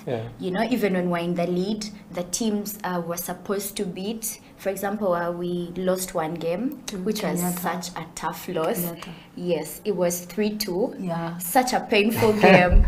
We wanted to die. So that game made us, we beat everyone apart from Kenyatta, 3-2, and then they had to use numbers to table us. And Rwanda had beat Stellenbosch by a very big range. It was 18-3. Then us, we were lazy in that game because it was a sure win. So there were very little and small ranges. So it turns out that we ended up being second, which made us play UCU and not Zambia. So not Zambia. It was Senegal. So those are all things that we're not looking at, because coach told us, had you guys beaten Stellenbosch, the small games are also important. So those small things that mattered. Interesting. You talked about having a bad day as a shooter. So I believe that for every game you go for, every tournament or every training session that you go for, there is a certain kind of preparation that you have to, put in. Okay, so you as a shooter, entrusted to shoot for the team, going in and having a bad day. How do you bounce back? In the very beginning, after it was like all out there, the 4 were selected and all that. I won't lie, I leaned back a little bit. So I used to go and shoot early in the morning before I go to my internship place for work. But for that last week, I didn't step on court. I just woke up to go for internship. And I felt like the shot is on. It will definitely be on even those days. And then things happened. But one of the things, it is something that it got me thinking that you cannot reach a certain point, you feel like you have achieved, and then you lay back thinking it is all done. You have to be consistent on everything from the very beginning to the last, so that the whole time that you gave in the very beginning does not all go to waste. Because when I leaned back the last week and I used not to go for the morning shooting and all that, it reached in the games and the shots were off. Like it would hit the hoop and then come back to you. It reached a point, and my teammates are telling me, Esther, don't shoot. Okay, come inside. Okay, do this. Okay, just drive. Don't shoot. Like it reached a point where they were not now allowing me take the attempts because it would cost us. We have to fight for the rebound, or else if it's not for the rebound, they have to now fight like to make sure they get the ball back to someone on the top. Like at least we continue having the possession of the ball. So one thing I learned from experience, like I cannot do it again. I cannot. Good riddance. Because now my back, like I feel like all the time I invested in the very beginning all went to waste. Just by cheating in the last week. And then when I reached, the energy was too much or it was less. So you just don't give up. You continue until it is the time for the game, so that you're still on form. You realize your hand is moving the other way, because each point and my hand was doing this instead of going straight. And I realized that in the game. But whenever you used to, like, you do your trainings and you put that right, you know that the first shot may go wrong, but the other shots are going to be right. So just don't lean back. You just have to continue. So the lesson is here: don't procrastinate. Yeah. I always say don't become a professional procrastinator. That takes away from you. Well, you're watching the Slam Dunk Basketball Talk on House of Talent Television. My name is Emmanuel Ateng. In the house, Esther and Bronnie, and like I said earlier, one of these two ladies was in Miss Uganda. We'll be getting to know more about that after the break. Stay here. This is House of Talent Television, Slam Dunk Basketball Talk.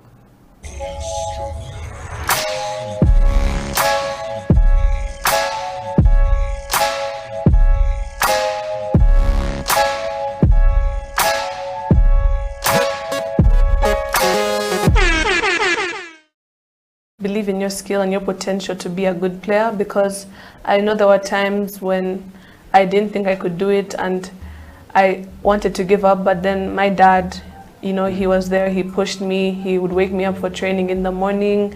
When the last day before I had, shots were dropping, you just need to have, and you need to have that self-drive, but you also need to have support.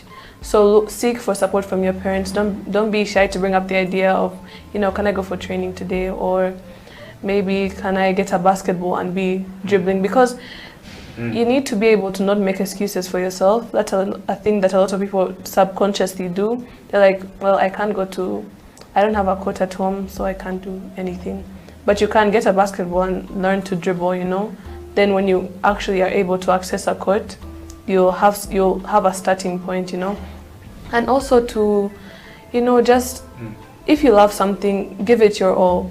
Because I know there was a time when I played basketball, but I didn't love it. So I was just, going with the flow, not really, I didn't have any sense of direction. I didn't have any goal. But when I started setting goals for myself and actively trying to reach them, that's when I actually started seeing results, like with the national team. I set that as a goal, and it paid off when I got to play, and also the Kenya camp. Because the second I came back from Cairo, I was sleeping one morning. I had slept. I'd come back. It was the second day we'd been back. I hear a knock at my door. It's my dad. Get up, coach is coming in 30 minutes. Be ready. You have to be able to do that for yourself, or have someone who's willing to do that for you. And just look for opportunities to play. I know there's like a lot of people who can't, it's not as simple as just waking up, getting a driver to take you somewhere. But, look around, maybe your area, there's like a place you can go for pickup.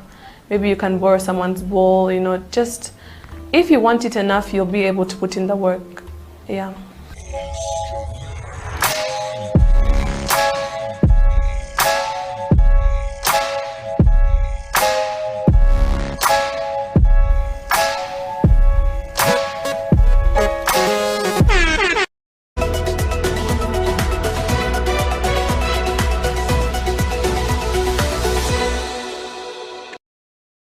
To the Slam Dunk Basketball Talk on House of Talent Television. My name is Emmanuel Ateng. Remember, you can catch us live on our socials, HTV1, on our Twitter. You can go to our website, houseoftalentuganda.com. You can go to our YouTube, House of Talent Uganda live stream, or just go up to our Facebook, catch this show live, share it far and wide. If you know there is someone who needs to be watching this show, especially for the ladies, and I know the guys out there are interested in what's happening here today, just share the show. And with me in the studio today are Esther and Bronny, who are fresh from winning a bronze medal at the FISU Games 3-on-3. By the congratulations, ladies, for that. Before we went for the break, I will talk about how you bounce back, you know, from being a non-shooter, as we'd like to say it on court. Yeah, but it's always good to own up, you know, to the mistakes that you make on court. So, to Bronny, when you realize that one of your teammates is having a bad day or a bad tournament, okay, most of us would maybe shout at them, okay, which would really put them down. All right. So what do you do in such a situation? You as Bronny, okay, when your teammate is having the worst day possible and you know you're supposed to depend on them, okay, what do you do to let the team know that you can do better and to let that player know that, you know what, it's okay, this is basketball? Number one, for those that have played with me, Yeah. you'd know I am not the kind of person that's going to have an emotional breakdown on court. I am never going to shout at someone or anything. So it's something I've always trained myself to do, because personally I do not like to be shouted at. Yeah. The moment you shout at me, I am gone. So I would, when she was having a bad day, I would always encourage her. 3-on-3 involves a very simple, what are they called? Subs. I'm Yeah. forgetting the word subs. Very simple subbing. Yeah. So when she was on court and I was out, I would tell her, are you okay? Esther, are you okay? Do you need to sit down? You got this, you know? But you're the coach, because there is no coach. Yeah. So every time I was on the bench, because mainly it was her and I switching out, I would make sure I'm talking out to her, because I know her mind is now frustrated. Yeah. So I'm going to be her guide and her eyes. I'm telling her, move like this. They're bringing a screen. I'm being her eyes off the court. Yeah. So away from 3-on-3, what I usually do is I wait for maybe a break or when the ball goes out, and I talk to my teammate and try to reassure them, because that's what I need right now. I need for their minds to be on this court. Yeah. And maybe I can tell them, try to do this, try to do this, try to do something else. I try to avail for them. Yeah. And I try to not put them in trouble. So many times when you get stranded, Yeah. you don't want to look bad. So you're like, yo, I'm just going to throw this ball to Esther right there. Let her look bad, Yeah. you know? So I try so much to make sure I'm creating less situations for my teammate to feel more frustrated. Yeah. I'm taking on the burden. Even if she's not playing defense, I'm going to play it for her and then tell her, like, do this and do this. So I try to be as supportive as possible, while inside I'm saying, God, Christ, what is happening? Yeah, so basically be your sister's keeper on the court. Yes, Yeah. basically. To Esther, basketball is a team sport, Mhm. okay? Yeah. It doesn't really matter which sport, even tennis, you know, it's you, the racket and the ball, but behind there's a lot that, you know, goes on. You have the Yeah. coaches, you have the trainers and all this. What are some of those things that you guys did off the basketball court to help you gel as a team? Because different characters, okay? And when it comes to ladies, it's even worse. Yeah. So what are some of those things that you guys did while off the court to make sure that the team came together? Okay, yeah. First of all, the team, I don't know, right from here, Yeah. when we were training, we built that bond as a team. Having a bond or team chemistry is one of the biggest things that can make your team either be good or very bad. Yeah. So the chemistry between the players, that is one thing. We were connecting off and on court. Like if it was anything, we would, before training, we communicate to each other. Are you coming for training? Are you coming for training? That is one thing. We always knew what, where, how, about everyone. Like, where are you? What are you doing? We never walked alone, even for the games. Yeah.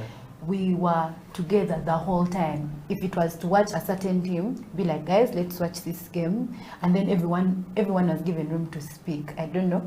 I was the captain, but I didn't dominate. I made everyone feel like this is a very free world. Like, please say whatever you feel like. And it helped us a lot. Like the friendship. We are friends.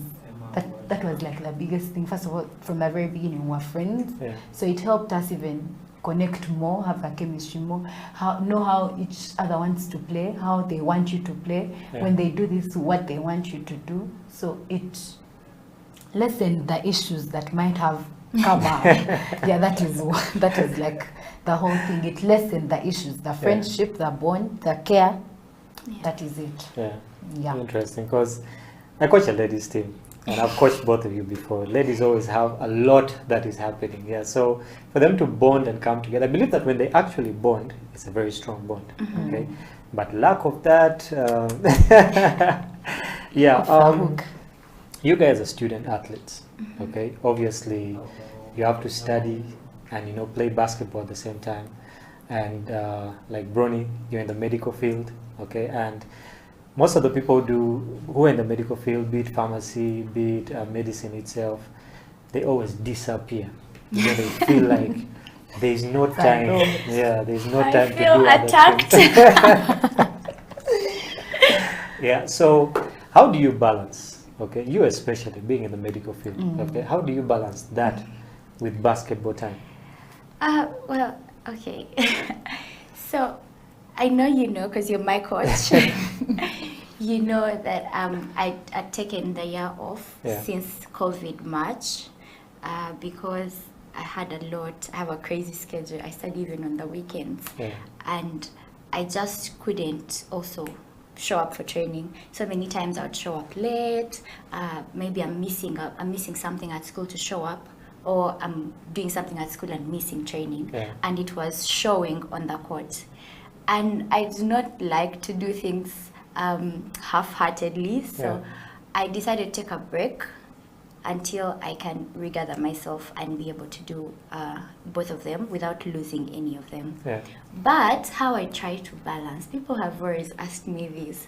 Number one, it's grace of God. I wake up in the morning and I'm like, God, I need to go through this day and I need to do all these things. But it takes a lot of discipline. The things my friends are going to do, but I'll never do them because I don't have time to do it.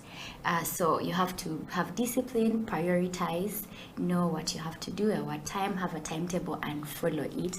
No procrastination. I do not get to lay around and say, I'm not in the mood to do this. I either do it at that time or there is no other time to do it. So basically you just have to be committed, be consistent, try to make sure that you're showing up for each, and when you're there 100%. I know when I was training, I would have only evening times.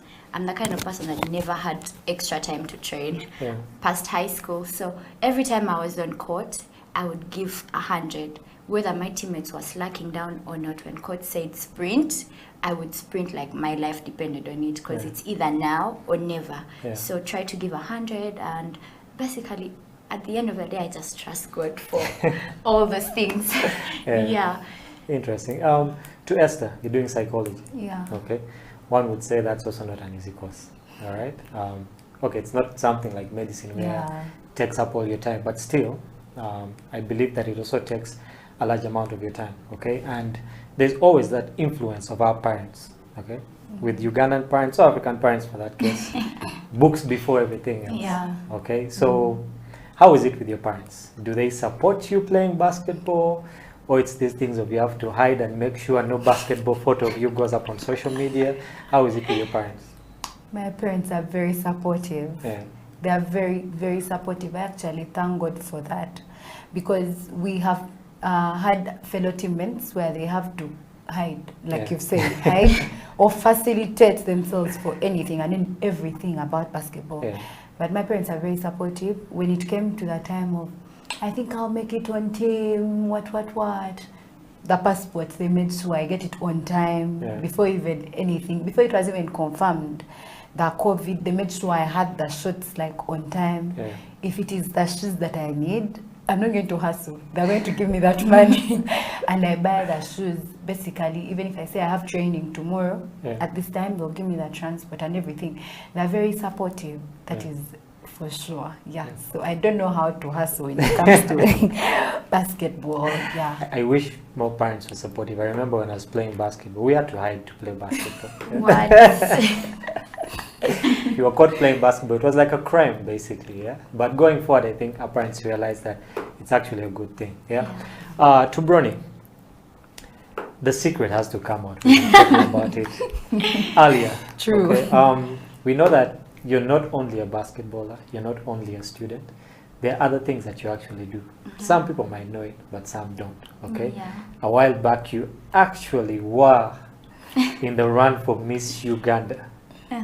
Yeah, and to some people, surprise, surprise, she was. Okay, so how did you move from basketball all the way to Miss Uganda? Because it's like a complete switch. Okay, and what was the experience like? Did you involve any basketball while you were in the Miss Uganda run? How was it? Miss Uganda was a beautiful experience, hands down. I learned a lot, I grew a lot. I would never take it back for anything. I would just say I have very many different personas. I have my hands in a bit of everything. And I think it's because I believe in being multi-talented, being, what's the word? Diversified. Diversifying everything. Because when I was in Miss Uganda, my theme was creating a multi-talented youth. And I believe maybe I'll do it through sports and all these other co-curricular activities that are there to do in addition to education. So yeah, it was a beautiful experience, and I'm a kind of person that dreams, and I will move heaven and earth for my dream to come true. So yeah, I reached top 5. I was Miss Sports, Miss Pulse, and when I was there for talent, we have very many different things that we do. There is a beach photo shoot and all that. But for talent competitions, I was doing a poem. But I didn't want to do the normal kind of poem that people do. I recited a Maya Angelou poem, and I made a few tweets to it. I hope Maya Angelou was proud. And I put on my basketball attire, because the poem was about a woman and all the things a woman is going through. I believed that my basketball attire was maybe a representation of something a woman is trying to do that is thought of as a manly thing. And I went with my basketball, and I just held my ball and recited my poem as I was doing a bit of dribbling. Then at the end, I put the microphone down and I did a bit of dribbling. I almost lost the ball. But it was such a beautiful experience, and they were shocked. People kept asking me, "You play basketball? Tell me about basketball." And I felt like at some point it helped me put basketball out there for the world and maybe other people. So, yeah. Interesting. I remember seeing that video, and as a coach, I was just praying, don't lose the ball, don't lose the ball. Right? I was thinking, okay, I'm doing this, but I can't just do the front dribble. Let me try the between the legs, behind the back. So as I'm doing the third behind the back, I hit my heel, and the ball just goes away. But everyone is like, yeah. So yeah, saved by the scream. You got away with it. I got away with it, but it was beautiful. Yeah. Yeah. So if you're out there, you're a girl, you can do more than basketball, you can do more than studying. There's a lot you can do with your life, and these ladies are here to let you know about that. We're going to take a break right now, but when we come back, we'll be talking more about ladies basketball in Uganda, the challenges, and where do we stand. This is a Slam Dunk Basketball Talk on House of Talent Television. My name is Emmanuel Ateng. We'll be right back after this.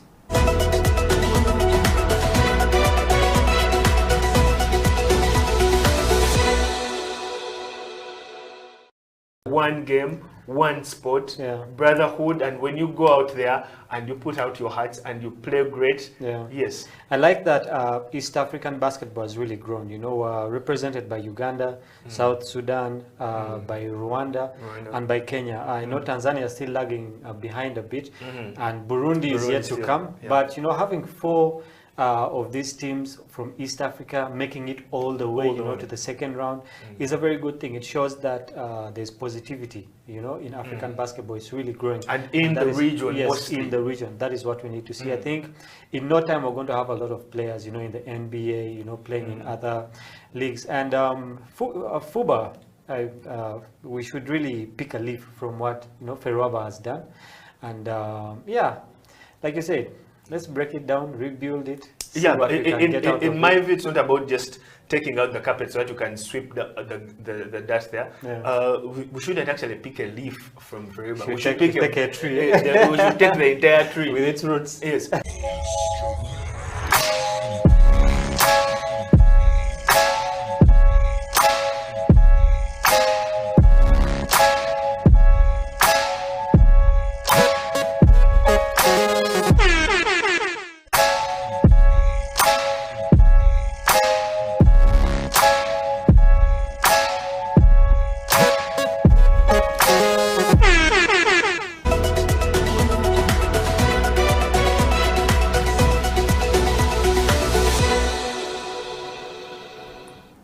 Welcome back to the Slam Dunk Basketball Talk on House of Talent Television. My name is Emmanuel Ateng, and in the studio, Esther and Brony. For those of you who are waiting for that secret, well, the cat's out of the bag. Brony was, in fact, in the run to be Miss Uganda. She didn't. She fell short of it, but she got a lot of things that other people just dream about, you know. So, Brony, what was the feeling like when you didn't actually make it all the way? I know that you would have loved to be Miss Uganda, but what was the feeling like, you know, going home that day and knowing that, you know what, I didn't reach the goal?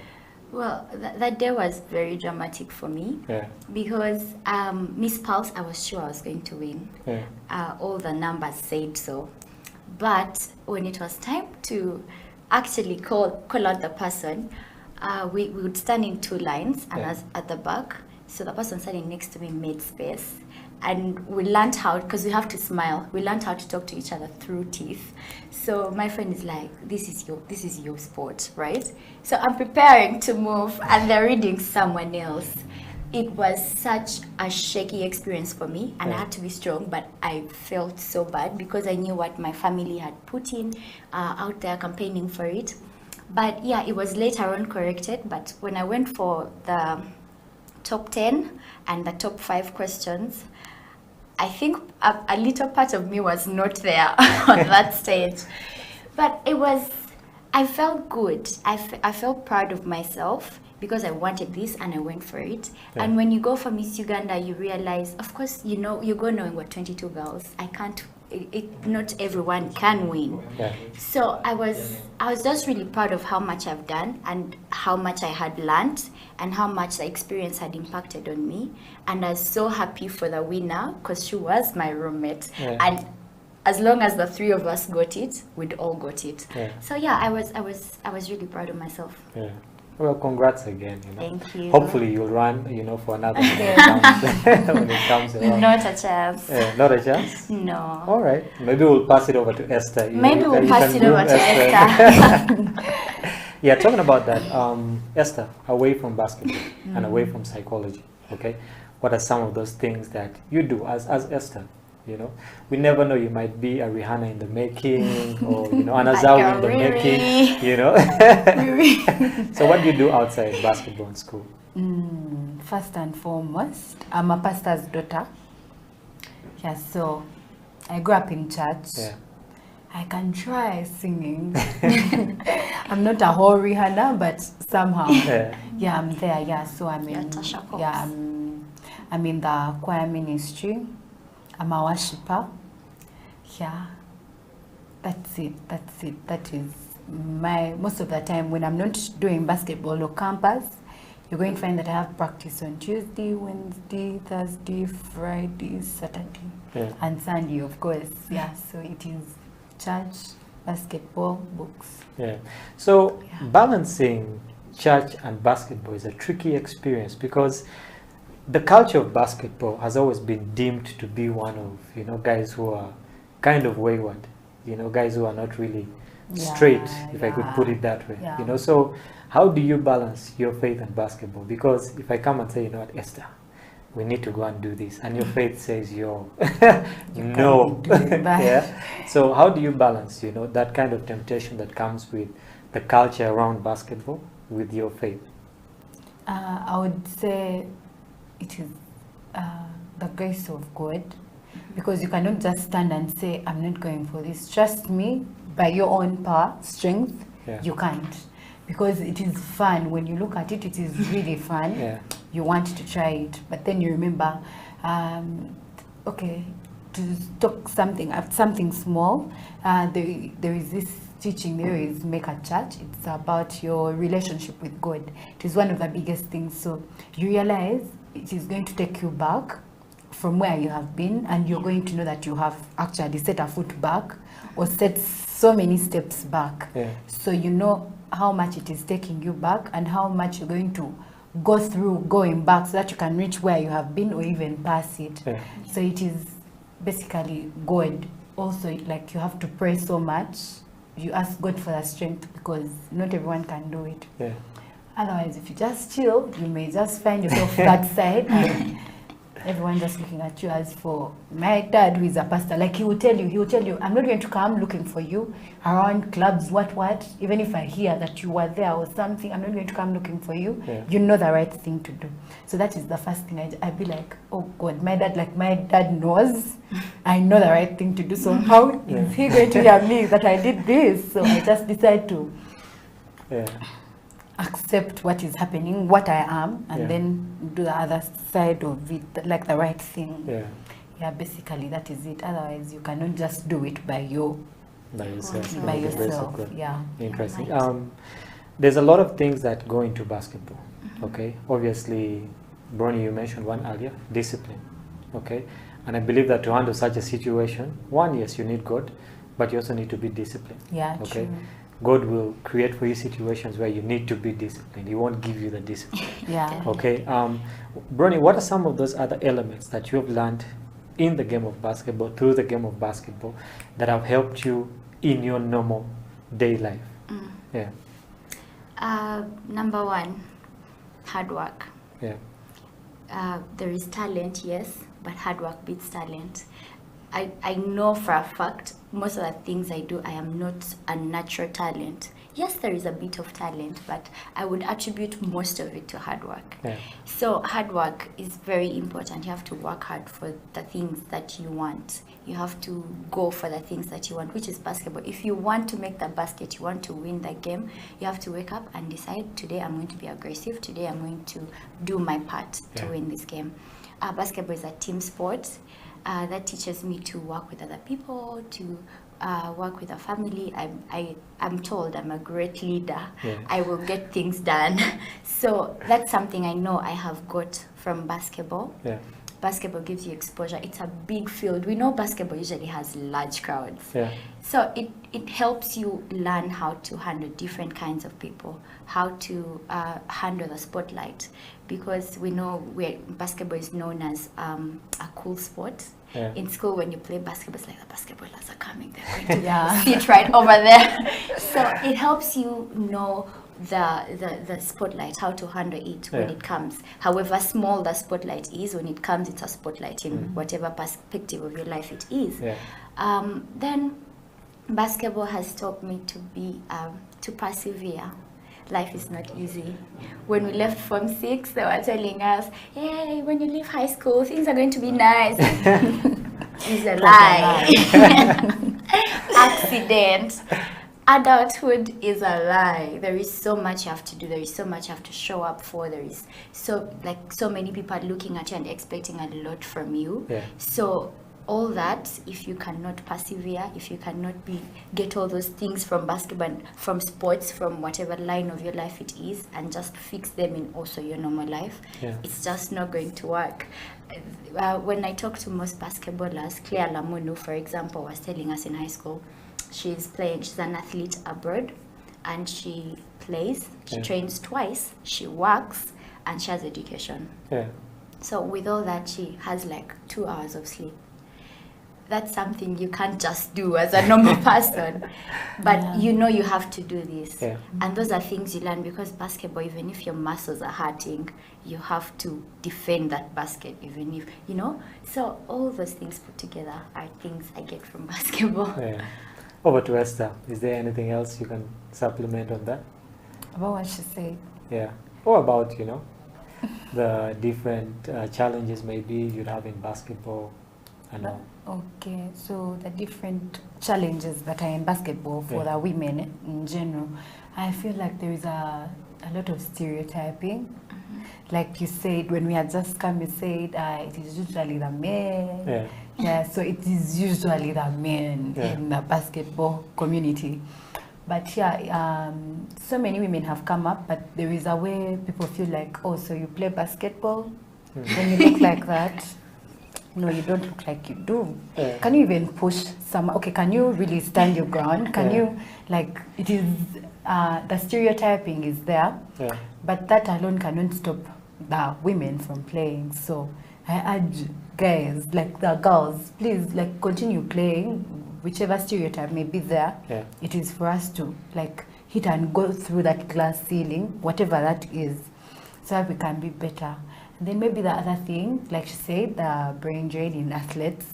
Most of the times, I for one, if I got a very good opportunity to go abroad for basketball, I would surely and also pack my bag because I feel like there is so much more that you get from outside than what you're going to gain from here, right from that training. Like, I don't know, there are so many activities, the way they're going to get you prepared for the training, the things that you're getting out of it. Like you're going to play, you're going to play your whole heart out, knowing that everything else is set. Yeah. But here you're playing, you don't know if supper is actually there. So you have to go and hustle out. Yeah. Yeah. So sometimes you'll even be like, okay, I have training, but I have to work. Basketball is not going to feed me. Let me go for workout, train some other time. You get that is another thing that I feel is affecting the women basketball kind of thing in this country. Yeah, those are the few things that I think. Yeah. Okay. Well, 2020 and 2021. Okay, with the coming through of COVID, the basketball league was cancelled. That's actually all basketball in Uganda was cancelled. Okay, so basically 2020 no basketball, 2021 no basketball, and we had the men playing the Afro basket. Ladies were supposed to go play a similar tournament, but government or NCS in that form did not actually put in the finances for them to go out there. We also have the second division basketball league that is running right now, all men.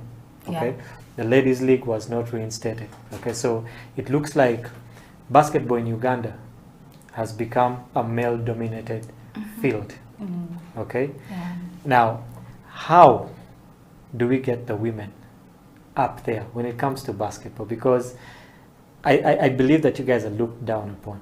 Okay, just like you said, when someone looks at you and is like, hey, you also play basketball. Okay, yet when you look at the international scene, okay, look at the WNBA, look at basketball in Europe. Okay, it's a situation whereby the ladies might not be that up there, but they're somewhere. Okay, and in Uganda we need to get ladies to that point. Okay, so what can we do to develop women's sports in relation to basketball in Uganda? Number one, before I talk about the we, I need to talk about the I. Yeah.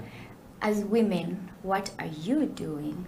You know, when we look at the world in general, we've been fighting right from the word get-go. Right? Yeah. Like a girl has to stay home. There are all these things about a girl that a girl has to do. So if you want something, what are you doing to fight for it? Yeah. I remember when I wanted to play basketball, on the court, when the boys had to train, the girls, you either join or leave. But the boys are not going to play you like a girl. They're going to push you around. You know, that basketball is a very contact sport. So at some point, he's going to touch you where you do not want to be touched by mistake. And you're thinking, oh my God. So these challenges start with the I. When all those things happen, what are you doing? Are you crumbling, or are you standing out to fight for yourself? I remember so many people, we started with left because I want to train, but they're getting me off the court. Those that wanted to train would stay and just push through with the boys. I want to train, but I can't run. Basketball is a running sport, so what are you doing when they're cutting off the women's basketball? What are we as women doing about it, you know? People are always raising funds for a lot of things. What are we as the women that want basketball to grow doing? I remember they collected money for the males team sometime. Did we as women come up to say, you know, let's do the same for the women? I'm sure most of us also contributed for the boys as well to go. So number one, what are we as women doing? Number two, when we go to the big level, we need more women reinstated in like big places. For example, we need more female umpires. We need more female coaches. That only, if you ask me to state a female coach, in my mind, I know one person. Coach Mavita Ali. That's it. She's the only lady I know and have seen ever since I was a little girl playing basketball. She's the only lady I know that, maybe there are others, but she's the one that I've actively seen do something for the women through what she was doing with Score Beyond. I know there is Angels doing something. The different teams are doing things. Yeah. There are grassroots programs. What are we doing to bear the girls? Girls do have challenges. So yeah, as much as we preach equality and equity, girls are going to need a little extra attention for them to have to go against all those challenges at home, in their lives, in their bodies, to show up on court and do what they have to do. Then the opportunities that are set for girls. For example, university, there is that four points that are given to the girls, or the scholarship, the sports scholarship. It's giving a girl a bit of a higher chance, you know. Yeah, some boys will argue that it's unfair, but it is that those are some of the things I'm seeing that are done. So now when we look at the league, what are they doing to make sure that those young kids are getting in? If it wasn't for my coach, I wouldn't know about NBL and how to get in. So these teams, what are they doing to go to schools and scout the little girls that are playing so well to join their teams? Because I know most teams wait for the girls to come to them. They put it out there, yeah, we're waiting for players, and girls go. But as teams, are you reaching out to make sure I've gone to the grassroots to see which girl is playing so well? I've noticed in the abroad, when you're going to play, they scout you, they give you a training program, and they keep an eye on you. In Uganda, coach is going to see you at nationals and be like, you play so well. You should come play for my team when you finish. Which class are you senior to? Okay. Then all the way to senior 6, you'll never see him. You'll even forget his name. You'll see him again if you get a chance to play. So what are you doing to monitor that child that is continuing?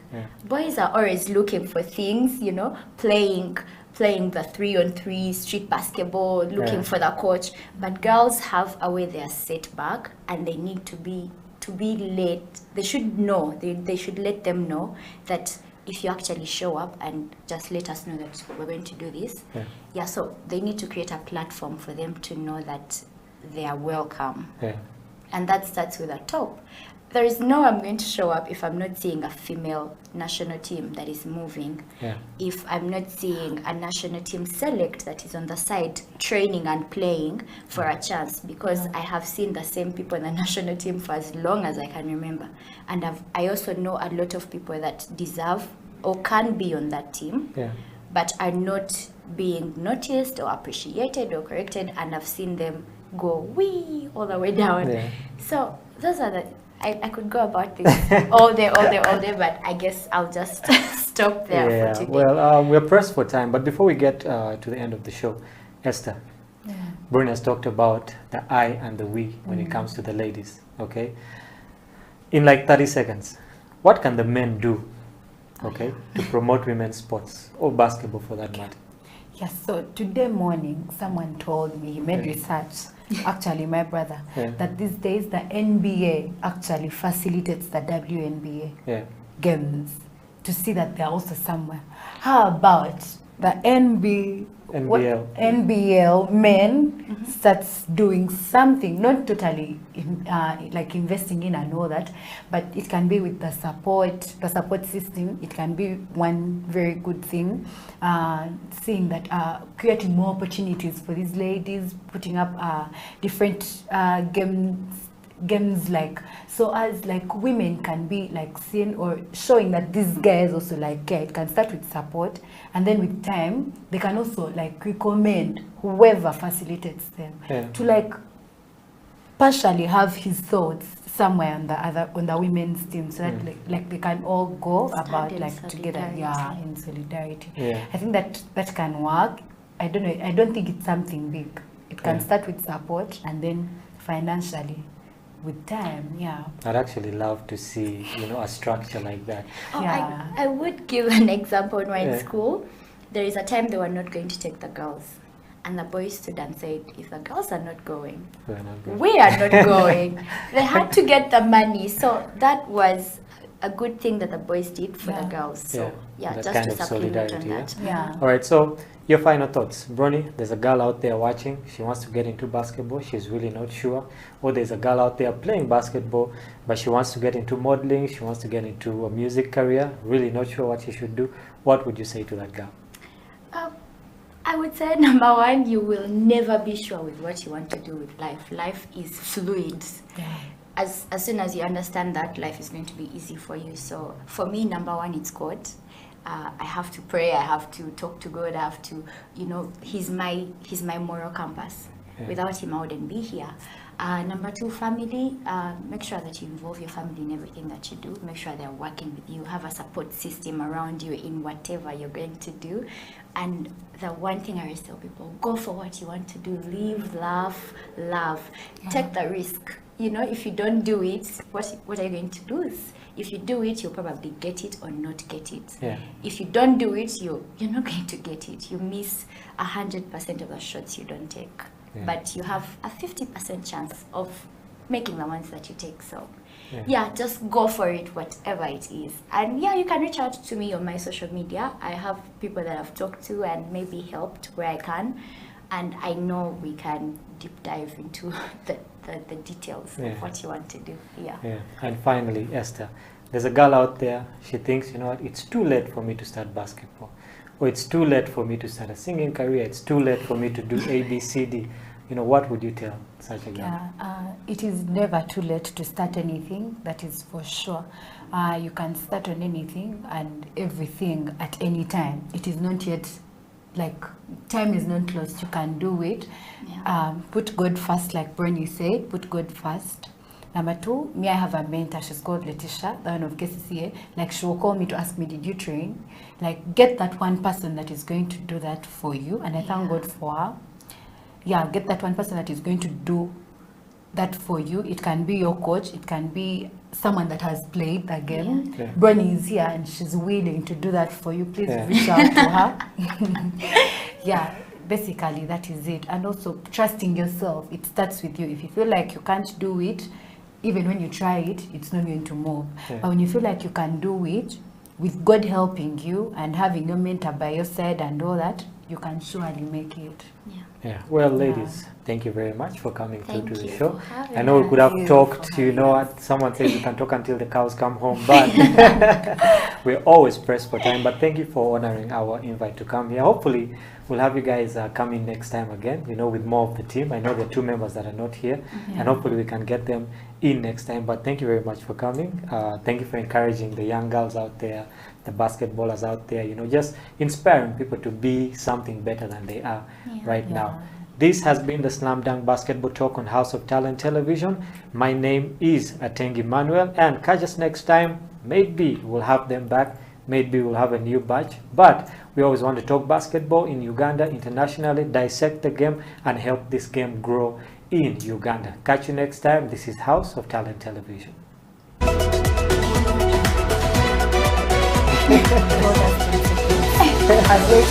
Right? I was also counting my 10 10 seconds on TV is like 2. You just need to have, that self-drive, but you also need to have support. So seek for support from your parents. Don't be shy to bring up the idea of, can I go for training today, or maybe can I get a basketball and be dribbling, because you need to be able to not make excuses for yourself. That's a thing that a lot of people subconsciously do. They're like, well, I don't have a court at home, so I can't do anything. But you can get a basketball and learn to dribble, Then when you actually are able to access a court, you'll have a starting point, And also to, just if you love something, give it your all. Because I know there was a time when I played basketball, but I didn't love it, so I was just going with the flow, not really. I didn't have any sense of direction. I didn't have any goal. But when I started setting goals for myself and actively trying to reach them, that's when I actually started seeing results, like with the national team. I set that as a goal, and it paid off when I got to play, and also the Kenya camp. Because the second I came back from Cairo, I was sleeping one morning. I had slept. It come back. It was the second day we'd been back. I hear a knock at my door. It's my dad. get up, coach is coming in 30 minutes, be ready. You know, you have to be able to do that for yourself, or have someone who's willing to do that for you. And you know, just look for opportunities to play. If I know there's like a lot of people who can't, you know, it's not as simple as just waking up, you know, getting a driver to take you somewhere. But you know, look around, maybe your area, there's like a place you can go for pickup. Maybe you can borrow someone's ball, you know, just if you want it enough, you'll be able to put in the work. Yeah.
And now DIT, that's the reason why DIT is coming in, because we've tried to create this awareness that the designers or the tailors must be supported in this industry, and also other stakeholders, because being a fashion president, I'm not just talking about designers being a designer, but all the industry I'm talking about, the people who supply us machines. We have Kiembe people, Kiembe sewing machines. We have the people supplying us with fabrics. We have people teaching. We need journalists, people who can talk right about fashion, present nice pictures, not the pictures that people aim at, you know, taking knickers for the models. Yeah.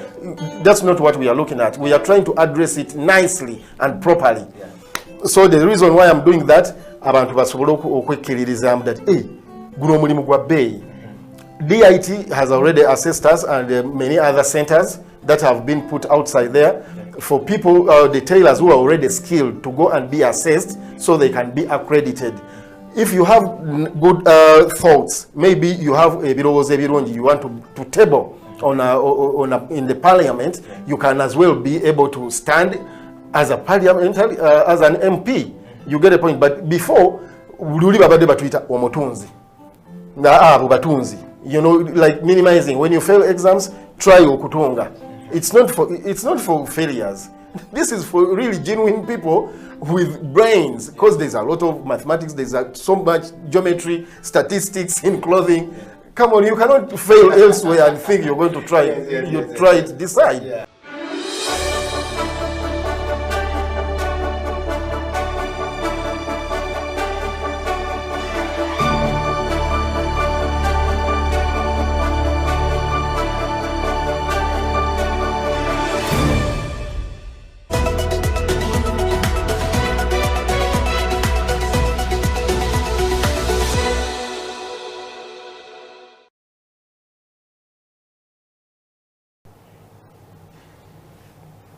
Welcome to the Creative Industry Talk. My name is Eddie Okila on this fine particular day where we get to discuss, the performing arts in Uganda, all across Africa, and of course, looking into the new Africa-France relationship.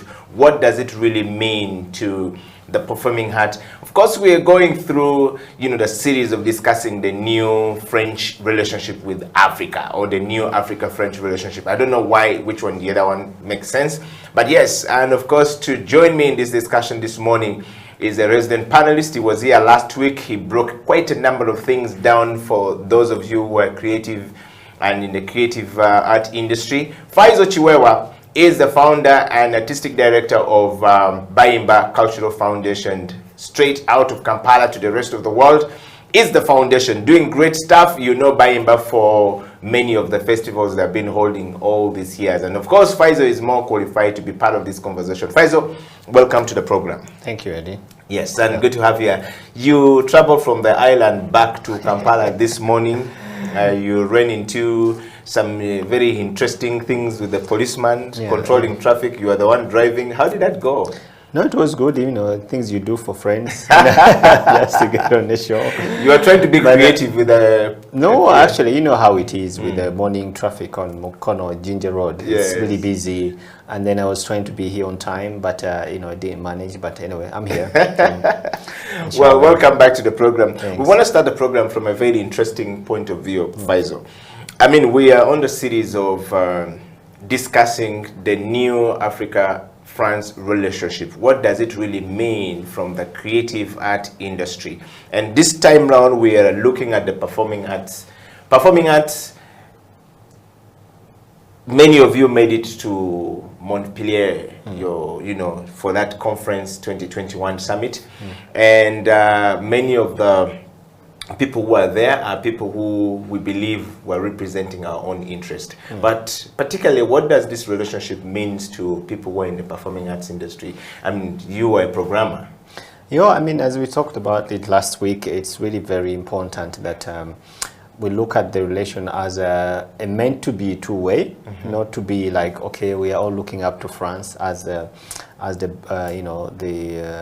bread giver, but we also have to start baking our own bread and maybe build some bakeries. And this is where I think the relationship is really about offering the opportunities for us, the programmers, and not only in Uganda, but the rest of the continent.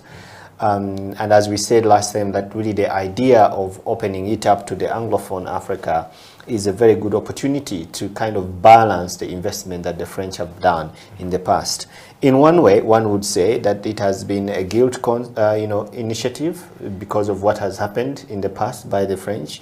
But at the same time, I think for me as a person and as a programmer, I don't see the bad intentions of what the French government now is trying to do, because to be honest, they have their share of problems as well. But if they look at Africa as a way of engaging with the young people and investing in those young people, I think we should give them some credit. And I think for us as programmers, it's really a good opportunity that we are going to be able to engage at a kind of a leveled ground with the rest of the programmers from the French-speaking countries. Okay. Talking of that, Faizo, Ugandan art, of course, have been at the forefront of coming up with new things, and we're discussing the emerging and the rising influence of the African art on the global stage and recognition that is coming along with it. What does this really mean from this relationship going forward? Do you think that we're headed to something good? Are we being given the right due, recognition that we need, or the world is just giving us, they say, oh, it's nice, it's good, good, but we're not good. Are we really good that we can now compete on the global stage? We've been working. When you look at the history of the performing arts here in Uganda, it's had its Himalaya kind of process, like up and downs, and this was due to some of the challenges. Some were political, some were social, some have been economical, but also I think technical in a way. That most of the challenges that we've faced are because our peers are not technically capacitated to take the industry ahead. Yeah. And most of the people are really, they find themselves by chance or by effort to be artists or musicians, and they don't have the technical knowledge or the technical skills that they need to be better. They learn along the way, because we've seen some success stories, and some of the people who are really making an effort to do better, to be at the level where they should be, or better than what they should be. And but when you look at the history, that the performing arts were good in the 70s, in the 60s, and of course during the war between the late 70s and early 2000 or early 19s, there was nothing much going on, because we are kind of, you know, in a very unstable environment. A lot of people lost their interest in the arts, and they moved on to other things, or they migrated. As it's the same thing now, we could see with COVID, most of the people that have been locked down for 2 years, just within this period of 2 years, they have kind of migrated to other avenues, because they could not survive this lockdown and the idea that they have no opportunity to do performances.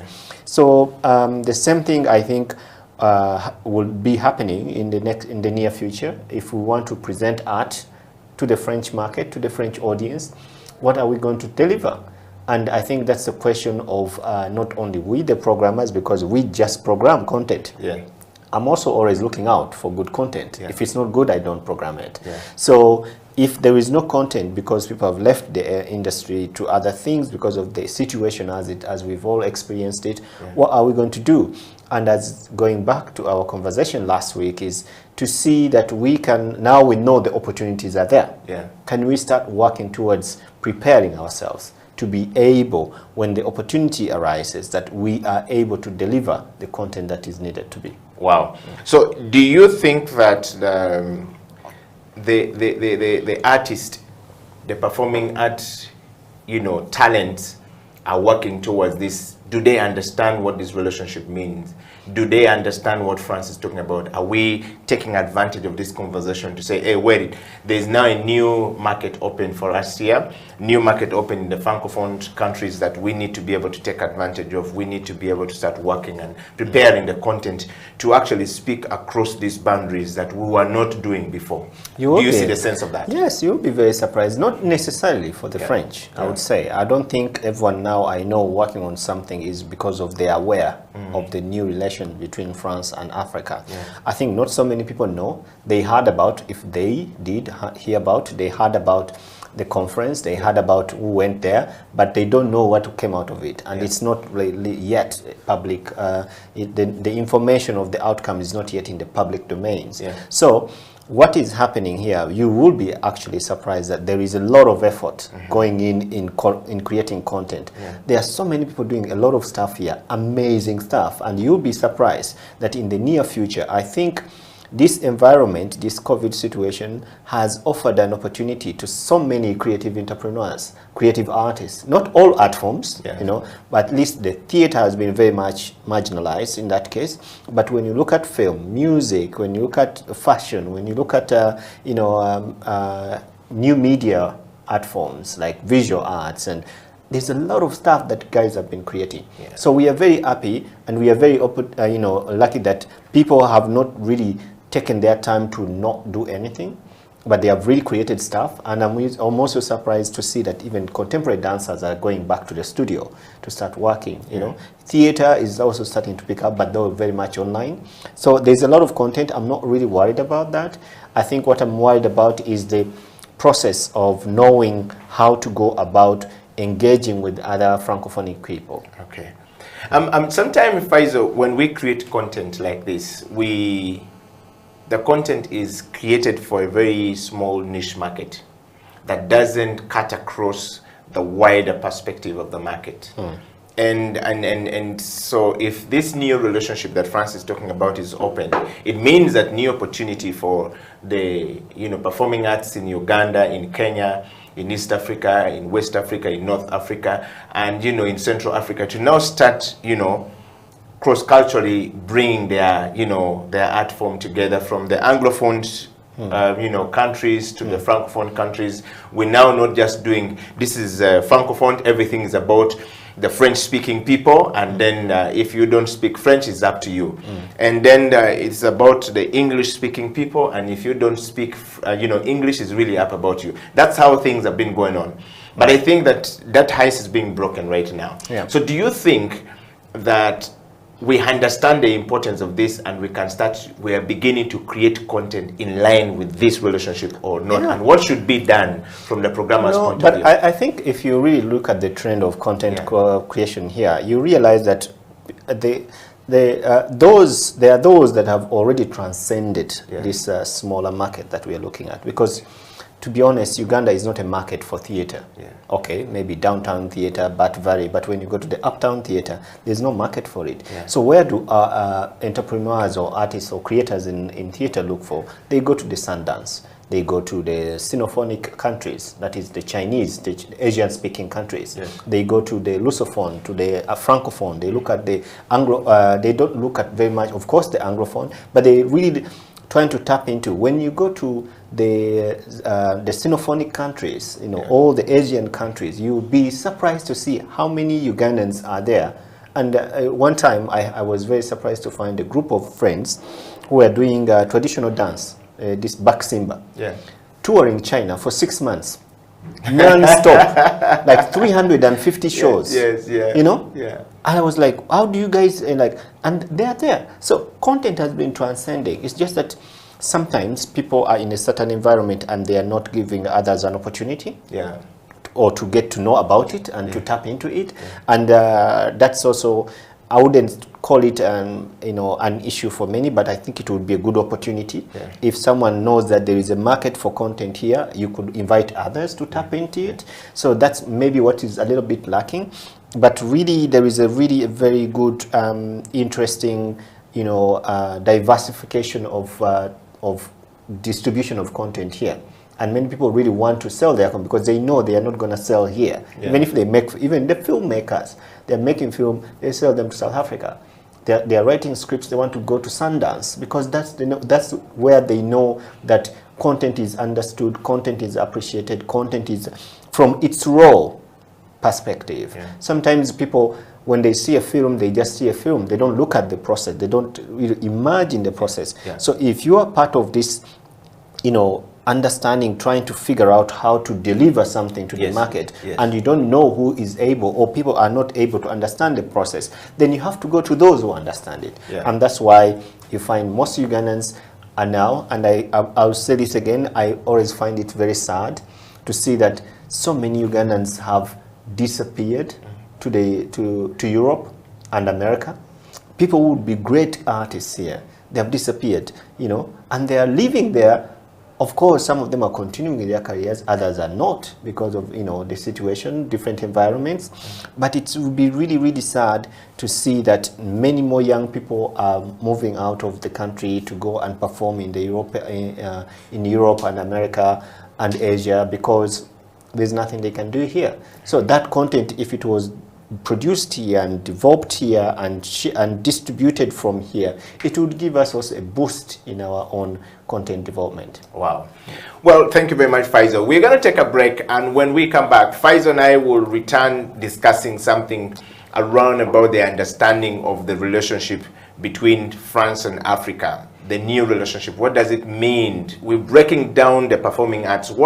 When we talk about the performing arts, market or, industry, what does it really mean? Who fits where? What is it? What does it mean? Because we're talking about this thing as a blanket statement, but you're going to find some people are still lost, don't know what to do. But also, we will talk about, this new Africa-France relationship. What does it mean? Is it making sense to most people who are actually in this industry? Do they understand what we're talking about? As the French people also done, the French government done much to actually come out to, further this discussion. How has it been received from the African countries' perspective?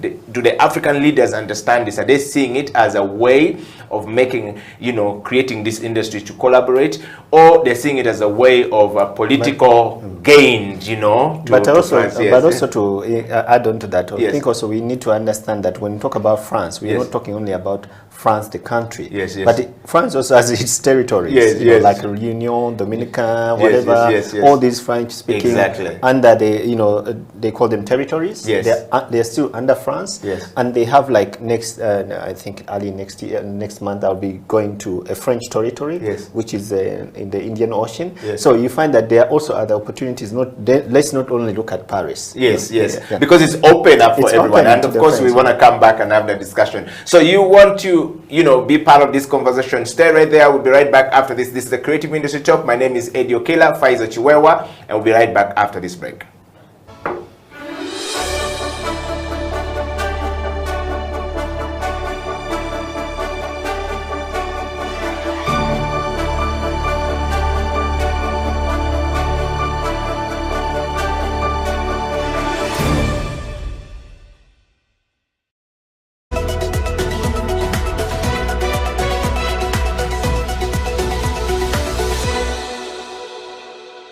Bubu that cannot stand on its own. Bubu must stand on a foundation of self-love. Yeah. Now, by the time you start saying, buy this our own, Yeah. it makes sense when you already love yourself. Yes. But we seem to have a country, and Yes, so they already had that foundation. The Nigerians are proud of themselves. Yeah. If you ever interacted with any Nigerians, you'll be amazed. Nigerians, I've met Nigerians at airports, and they can be 4 Nigerians, and you'll think there are 50 Nigerians. There's this attitude they take that wherever we are, we must own that space. Yes, yes. And we must own that space without apology. Yes. And let the world notice that we are there. We are Yes. present. Yes. So and you've seen the same attitude in Americans. Yeah. From their movies projected through so many things, through so much content, from the branding, from clothing to movies to music. So in a way, when you get exposed to that attitude long enough, you start to move your mindset towards them. Yeah. So unless it's like a magnetic force of sorts. Yeah. So we don't have our own magnetic force, and we spend too much time on negativity around ourselves. I think before we even preach Bubu, we need to have a campaign around self-love to reduce the negativity. Every time we see each other doing something amazing, Eddie has just done this, but he's not doing this other thing. But this other thing is lacking in his thing. Instead of focusing on the good stuff he has done, that's what those people are doing. Even the bad stuff is there. But how often do you see, for example, there are street people in America. The whole world knows. Right in California, in the biggest economy in among the U.S. states, there are street people. They call it, there's those areas in Hollywood, I think, called Skid Row, where the street people are not any different from our street. They're even worse than ours. And these hours here are better. We have food. There is very difficult. Yeah, you go. But they keep away from that. They even try as much as possible to keep cameras away. It's only the internet today because that is enabling us to see those things. But these have been there for so many years. How much attention have we given to Hollywood content? But we've never seen all of that. So I think for Bubu to make sense, and for Bubu, it needs to stand on the foundation of self-love. We need a campaign around loving ourselves and reducing the negativity. And then we can talk Bubu.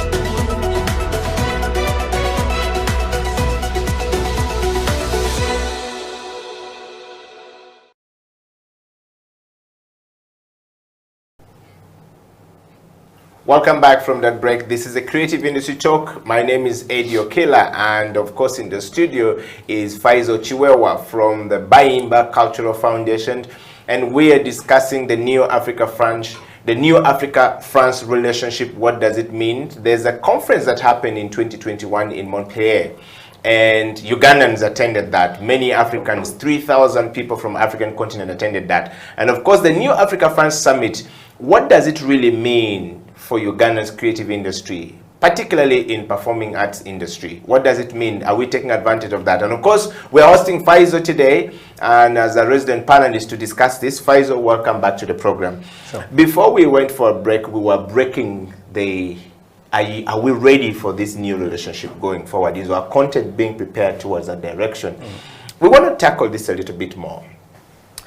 The French may have talked about this, and at the point where we were going into a break, you talked about the territory is not Paris. It's not just Paris. It extended to where the French, the Francophone, territories, so to speak. Colonies, where people are speaking French, and it is a language. And I've been meeting people from Guadalupe, I've been meeting people from different other places, the islands, and everybody's talking about this is a good place for us, a good start for us. But I want to just pick your mind from the person who attended the conference, the summit in Montpellier. The African presidents were not invited, but the young people from Africa were invited. And we know very well from the African perspective that sometimes we focus a little bit more on politics than the content that comes with.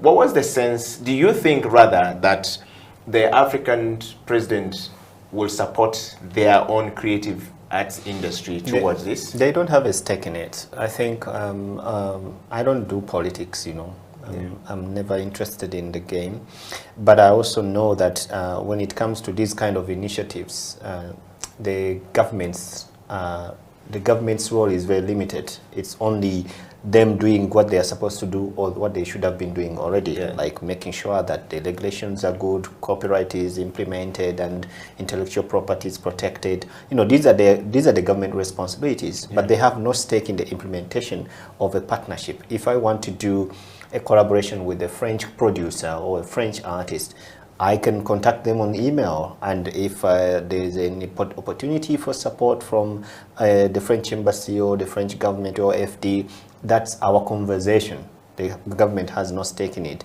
I think here, for me, what I would like to emphasize on is to see how do we identify the territories, the areas that we can engage in as performing artists or producers or programmers. I think when we talk about the performing arts, as you say, that it's not only music, it's not only theater, but there are so many other things. And how do we know that within France or its territories, there are opportunities for all these different art forms? Which areas support what kind of art forms? Because France is diverse, and also with its territories, but there is a lot of areas that are more known for different things. For example, if you want to do like a market, there is a Midem, which is like Doa. It's one of the biggest French music market. And do people know about Midem? Do Ugandan musicians know about Midem? Or they might have heard of Doa, but do they know that there is a bigger Midem? Now that there is an opportunity for this exchange and say, how can we start preparing our musicians to be able to showcase at Midem? Because it's an opportunity, and now they have even opened the African version of Midem, which has been running online for 2 years. So there is that opportunity of us identifying where can we go, where can we take our content. There is Babalmed in Marseille. It's also a big market that also takes care of performing arts artists from Africa. Joel has performed there. He has had opportunities. This is Joel Sabunja. Joel Sabunja has been there. So it's these are some of the areas. Then when we go to theater, there are theater festivals. There are installation, video mapping, events and festivals. There are so many fashion shows. Paris or France is known for fashion. How can we work with people like Stella Tar to start really, because she was there, she knows where to talk to, how to engage. She's in the fashion industry. How can we start tapping into that connection and relation and start building our fashion designers? So start showcasing more in France. So these are the things I think we need to start cultivating and making sure that our artists, our performing industry is aware of these opportunities. But most of the time, when you talk about these opportunities of performing arts, so people mostly think about music, performing in a club or performing. No, we need to go deeper and also trying to discover new forms of art, because France has a lot of new forms of art. There are so many initiatives that come from there. How can we make sure that our artists are prepared to tap into those opportunities and also widen their scope and know that if you're talking about theater and festivals and stuff, then there are so many big festivals of theater in France, and not only in France, but also in the rest of Europe, where people are being awarded each year with lots of money, with lots of good productions. How can we know, how can they get to know about this, so that they only don't look at the Anglophone countries? Okay. Talking of that, Faisal, you bring a very good perspective to it. And I actually want some people, if you're out there and watching this video, we want to hear from you. If you're performing arts, you know, talent, please share with us your thoughts, your understanding of this new relationship. Do you understand what it means? Do you know what is expected of you to be able to be on the same stage with a French, you know, artist or performing art person? Do you understand from a, you know, French speaking countries artists performing art from that area? Do you understand what they are doing to meet the expectations of the Anglophone speaking countries in Africa? Do you understand what is expected of you? Faisal, talking of that, it appears that many of our conversation here normally are not looking at crossing the border. We tend to be very comfortable at home here, and so some things come and pass us by. Some things comes like they announce this, and you find Ugandans are still not aware of this. And a few people like Faisal, like Peter, like Paul Charles Rukundo, and a few people like Divine Nabawesi. These are the guys who are more outspoken, outgoing, and looking for these things, like the Bobby Ogwal of this world. The people who went, and people who are opening up to these things. But when they come back, do they have this conversation with these people, with the Ugandans? Do Ugandans know this, or we are comfortable doing our things locally here and, you know, everything else? You know, I don't know. I mean, I speak for myself. But you're a programmer. You interact with people who are in the writing industry, people who are in the theater industry, people who are in you know, the drama industry. I mean, a lot of us are doing things locally, and we seem to be comfortable. I don't see much of it going outside. I think it's sometimes the excitement level. I mean, I had it as well. Yeah. Not the non-sharing, but you know, at the beginning, I think 15 years ago, when I just started traveling, I was always excited to show myself at the airport and take a selfie in the plane and then send it to whatever. I don't do that anymore. I think it's more like now I know I go somewhere because of a reason, and I'm always interested in going somewhere where I either add value or I'm getting something from there. These two things are very important, and that's why I'm always encouraging a two-way, or at least be contributive. Because for me, most of the time, if you want to go somewhere and you really don't have a reason why you're going there, then you're wasting your time and people's money.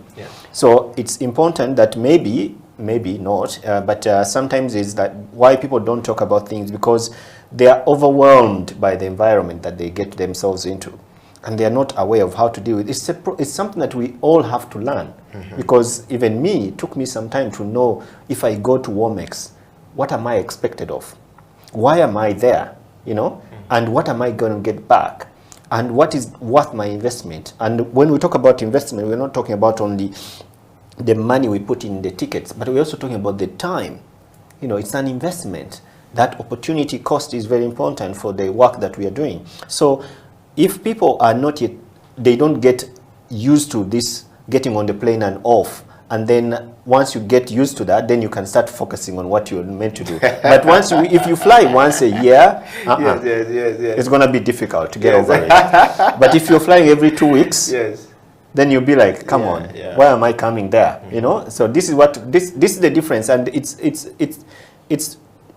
very honest. You know, it's very honest that if people are not used to this, being with different people, getting to know different spaces and getting exposed to different areas, then it's difficult for them to go somewhere where they have a reason. And I'm lucky, we are lucky these days that COVID has helped us, because so many times people used to travel to go to a workshop. I'm going to blah, blah, blah for a workshop on human rights. I'm going to go to that. And then they reach there, they go shopping, you ask them, what did you learn? Nothing. And it's because now that they realize, okay, we can do so much online, and we are also learning to also program things online. So it's a whole different conversation. Maybe now we can start bringing things back. But I think for me, what is important is that wherever you want to go, wherever you're going, it's important to know what are you going to give. what are you contributing to that place, to that environment, to that space, to that meeting that you're going to, and what are you going to bring back? Yeah. And that will give us some kind of value in terms of making people understand that when you come back home and there's something that you've learned, you can share it with others. Wow. Yeah. Well, I mean, we're talking about the new Africa-France relationship, the summit. I want the team to just put it up there so that I can take you through this a little bit more. And that's what Faisal is talking about. The new Africa-France relationship 2021 means a lot. What does it necessarily mean to, for Uganda's creative industry in the performing arts, and we're talking to Faisal Chiwewa from the Bayimba Foundations, fresh from that Montpellier, summit in France. And well, a lot of things were discussed on that stage. They're now saying we are open for you to come and showcase your art here. We want to do this now on an equal time and equal measures. It means that a Ugandan can go to France and showcase. Africans now, operate with the francophone countries, or territories at an equal opportunity measure. As to whether it's going to be a reality, it's really time will tell. But are we preparing to go there? And something that Faisal has been talking about here, very important. If you are used to boarding a plane once or twice, your experience is not as good as an artist or a performing artist from the francophone countries who are always boarding the plane. They don't go to take selfies. They go to do things at a different level. Faisal, that said, I want to come back to you for a moment. How do we get Ugandans, particularly from where we sit, to start looking at this from beyond the selfies, beyond appearing in Paris and running around? I mean, I get the sense that of the 3,000 people who went to France, very few of them actually engaged themselves to discuss serious business. Most of them were running, for the first time, they were stuck and running to enter. Just the trend wowed so many of them and took away the attention from the business and the opportunity that could have presented itself to them. And many of them were spending a lot more time for tourism purposes as opposed to trying to meet the new minister here or meet the new talent manager there from West Africa to crack the business so that they can board the plane a little bit more, because this was paid for by the French government. It might not come back again for the next time. But how do we help our people here to know that when you get opportunity to go there, don't just go for selfies. No, it's a one chance given to you. Use it. But I think, to be honest, we all they call it amalo. Yes. Now, and even me myself, I mean, I travel a lot, but sometimes if I go to a city like Paris, I'm like, oh, let me go to the Louvre, let me go to see the the park, or let me go to see the Eiffel Tower. It's something we do, but you do it when you've at least done something that is meaningful, or you're going to do something that is meaningful for the purpose that you're there. You're not invited for tourism. You're invited for a certain reason, and not everyone that is invited is going to make meaning to the contribution or to contribute to the conversation that is going on. Maybe you're invited as a spectator, and that's your role. But how do you know how to navigate that? It's a process, to be honest, and it really needs someone to be aware of how to network, how to speak to people, how to pitch your works, how to engage with with people, and also how to do your background research. Who is there? If you're going in a conference hall where there are 3,000 people, where do you start from? If you don't know who is there, you get what I mean? So you have to know, like, okay, if there so and so is there, Faisal is there, Eddie is there, what does Eddie do? Maybe we have some similar interests. I met so many young people from Africa who are doing stuff. There was a guy who was working in Burkina Faso, and he's doing recycling shoes. I'm like, what do you mean you recycle shoes? I'm like, when your shoe is broken, you give it to me, I repair it, I design it differently, and I sell it back to you. I'm like, that's really cool. And he was getting gigs. He was getting a lot of gigs. And there were like all these young fashion designers, all these young creative, entrepreneurs doing software, games and all that stuff. And I'm like, there is a lot of workforce. There is a lot of human capital that is coming up in this on this continent. But I think for me, what is really important, whenever I travel, and it's not always, but most of the time when I travel, I like to admire. And when I look at something and I like it, I try to imagine it, if I can do it. In my area of business, not in road construction or architecture, whatever, but when I when I see a good performance, when I see a good art form, when I see, I imagine it being here. That's why over the 10 years, we've managed to create new forms of art here that people are thinking like, oh, that's impossible, like video mapping, street theater, you know, like sound art, you know, these kind of things that people have never, you go to a space and you find an artist has, you know, created something that is unimaginable and be like, how do they come up with this? How can I get this guy to teach some of my colleagues in Uganda? And that's why every time we have a new form of art that we are introducing, we invite like 10 to 15 people. But at the back of my mind, I know 1 or 2 will pick it up. Not everyone will like it or understand it. So I think if we I don't know how they call it, like okwegomba. I don't know how it's in English. I like to go out there, look at things, imagine and I admire them, and I'm like, I admire them and see if you can come and do them here. Yeah, it's the whole force that keeps me moving, because I know most of the things I like are not possible now. Yes. But I work towards that. And that's why I'm investing in my own space, you know, whereby we will soon be having our own Bayimba Center, where we have invested brick by brick, you know, dollar by dollar, shilling by shilling on our own. Because I know that when you go to all these spaces in Paris and you find all these big museums, big theaters, then, you know, in New York and you know, Venice, wherever you go, do we ask ourselves, who built these buildings? You know, do we know how these buildings came to exist? Some of them were not even government buildings. They were by individuals from their own effort. And maybe later on, 50, 100 years later on, the government finds interest in them and starts taking care of them and opening them up to the public. So what are we contributing to the future of our spaces? We cannot start only thinking around tomorrow, today, and I find that a very big problem. Yeah. We need to start thinking further. We need to start thinking what is going to happen 100 years from now. What are we going to show? Are we just going to show all these, you know, small, untaught buildings around the city? There's nothing creative about it. But if we had the idea of admiring what other people have, and for me, it's very, very important. And I tell my colleagues, even my donors, like, don't tell me about space that we don't need space. We do need space from ground zero, you know, and everywhere. But we, the people in the industry, have to learn to admire those spaces and create our own spaces that will be representing our country, our spaces, our art forms in the future. Yeah. So the issue of admiring is very, very important. When you have a chance to go to other places, look around and see.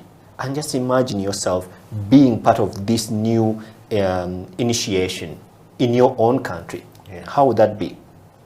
Well, we're going to take a break. Pfizer is spitting fire right now that when you fly out, you must be able to imagine things on a bigger stage and a bigger scale. And of course, we're talking about the new Africa-France relationship, the summit that happened in 2021. What does it really mean to the creative industry in Uganda, particularly this week, today? We're talking about the performing arts industry. Are we taking advantage of it? Do we know much about it? Are we beginning to prepare our work towards that? We're going to take a break, and when we come back, Creative Industry Talk will tackle the final part of the show. We'll be discussing how do we take the advantage of this relationship to showcase our art, and Pfizer will be sharing a few more as we close the show. So that I'll be right back after the break.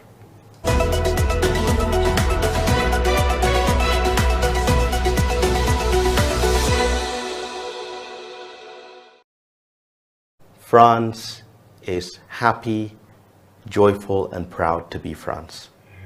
That's the first thing we can learn from France. Yeah. France knows all about France. France celebrates France. France celebrates its history, its cuisine, its language, its music, its culture. Mm-hmm. So when we want to have a conversation with France, it helps if we also come from a point of celebrating our history, our culture, our heritage, our food, then we can have it. Because the conversation involves exchange. Yes. So we have to have something to bring forward. And if we don't yet understand ourselves fully, if we don't yet celebrate ourselves fully, it's difficult to begin to share what.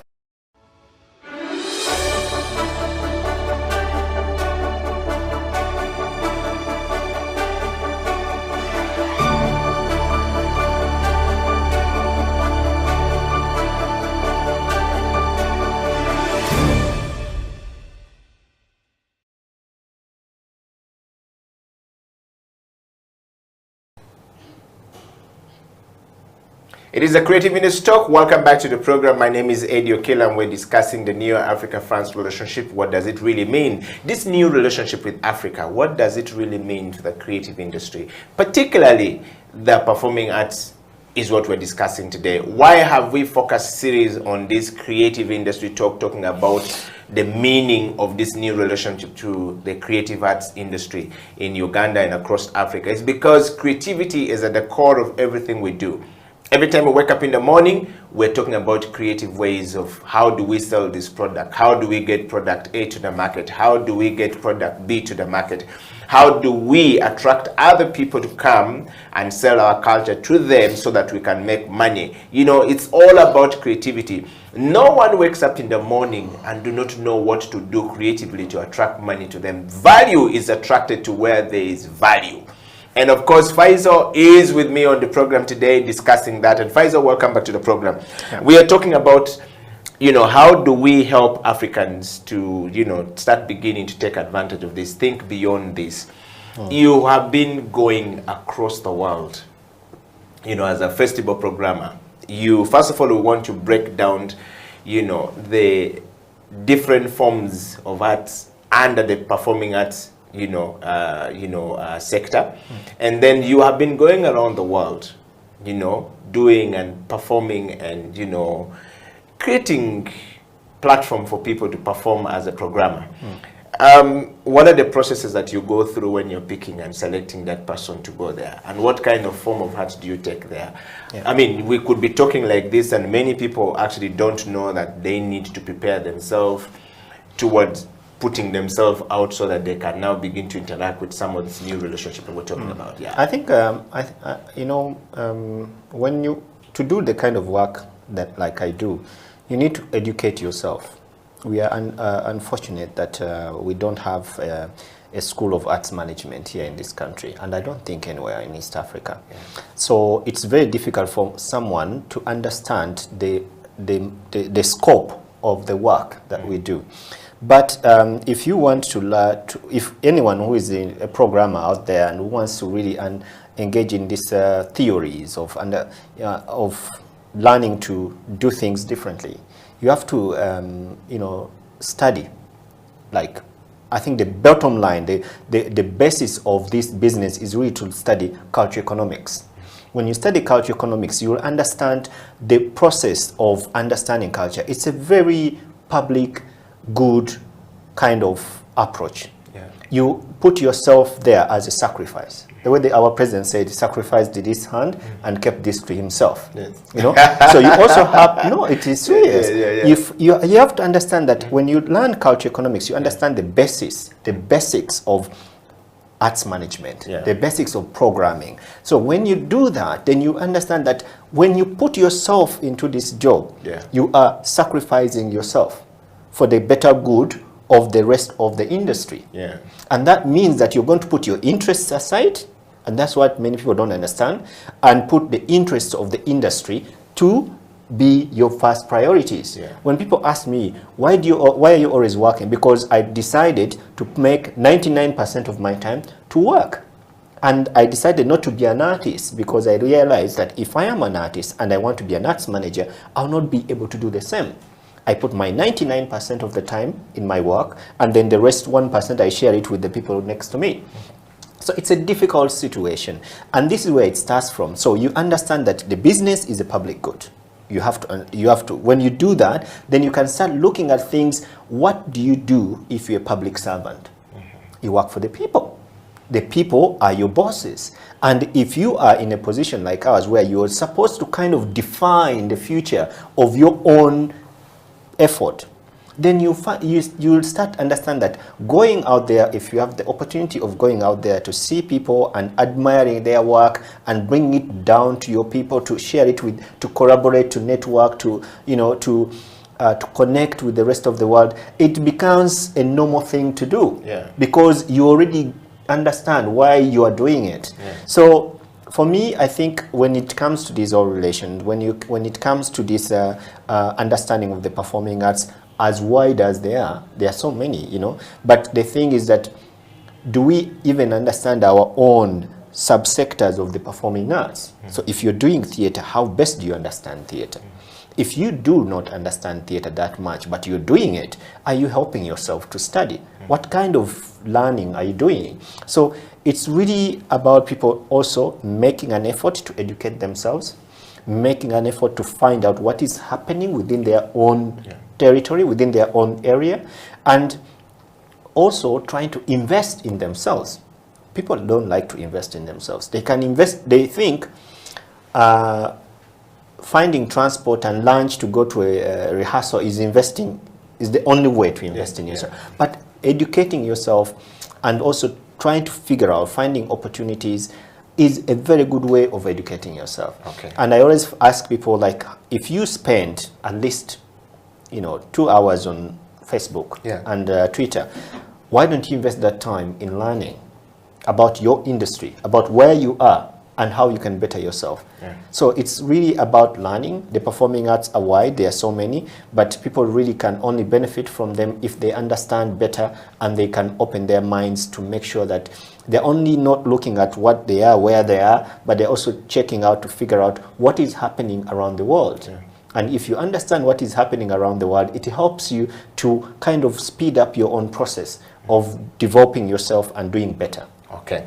Faisal, would you share with us one thing that is very key as we wind up the show? Break down the performing arts. What are the different subsectors under the performing arts that we need to know? Because when you're talking about performing arts, some people may not even know that they're in the performing arts. Maybe they're in the wrong sector of it. Maybe they need to move to the next sector of it. Maybe they don't know. Maybe I'm there attracted because this is what is paying my bill right now. But perhaps my quality, my gifting is really into writing. And if I write, I make other people really look good. Therefore, I need to spend time writing and actually focused on the writing, and then I use this new Africa-French relationship that they're talking about, that Africa now is more open, to begin to seek opportunity to write for other people, cross-border writing, so that my script can go out, then I can begin to travel across the world, as opposed to being a writer and at the same time I want to be a performer, and at the same time so can you break that for us? No, I think, of course, you can be a writer and a performer, but okay, breaking it down, like in performing arts, we have music, we have dance, and dance is also divided. There's urban dance, there's traditional dance, there's folk dance, there is contemporary dance, and then we have theater, which we have traditional theater, like community theater. Then we have the high-end theater, and then also we have like dance theater, which is more like you find the ballet contemporary performances of like the Nutcracker and all these Mary Poppins and stuff like that. Then we have fashion is a performing art. Even though someone thinking, I sit down, I'm not performing, but you create a piece and then you put it on stage for people to catwalk on it. That's a performance. Writing, creative writing, because when you're writing, you don't write for yourself only, but you're writing for people to read and to act or to recreate. We have poetry. We have so I mean, there's a lot. We have video mapping. It's a performance, and sometimes you might think because it's visual and video, you think it's a visual art. No, but it's a performance because video mapping has become more interactive now, and it has become kind of like an engagement between a space and the people. So, and I really like to explore this, and this is something I'm really cultivating with my team. I want to start a festival for video mapping, like light up this whole city and with different concepts and designs and stories, and but it's a very expensive art form, to be honest. And then what else is there? Street theater. There is and there's a difference between theater, Yes. in a theater and a street theater. Yeah. When I introduced street theater here, I think 12 years ago, people thought that, but it's a very mature way of acting, because you don't have a script, you don't have anything, you're kind of reacting to, you can have a thought or a theme in your head, but then you're kind of reacting to a space, to the situation. So you are spontaneously engaging with people and stuff like that. So the performing arts are wide, and they're really a lot. Now, just give us a few. You've talked about quite a varied number of the performing arts subsectors under that. We want to just break it down. Do we have some of these form of arts in Uganda that are known? Because we might find that we're skewed to a very few of them, and we don't know really many of them that are quite very important that could take advantage of. Now that we're talking about, Africa being open to the Francophones, and the Francophone countries being open to the Africa. I think the challenge with some of the art forms, they're quite expensive and exhausting. When you talk about like video mapping, I mean, if you're a video mapping artist in Uganda, where would you get a job? He's going to give you a gig, So you are in it for a big. That's why we're saying the new Africa France is open for this I think, and also if you're a video artist here, you really. I mean, it will be really hard for you to get a gig in France or Europe, because they are at a whole different level when it comes to mind, when it comes to skills, when it comes to software, because all these things work with software. Every time there's a new software, there's a new, it's like being on these apps that people use all the time. All the time there's something new. And how do you keep up with that? So some art forms would be really difficult for some of the Ugandan artists. And it doesn't mean that it's easy for the European or the Americans. It's also difficult for them, but what happens with them is that, first of all, they have the knowledge, they have schools where they go to learn this, and it's recognized. It means that when they come out of those schools, they are respected because they learn that form of art.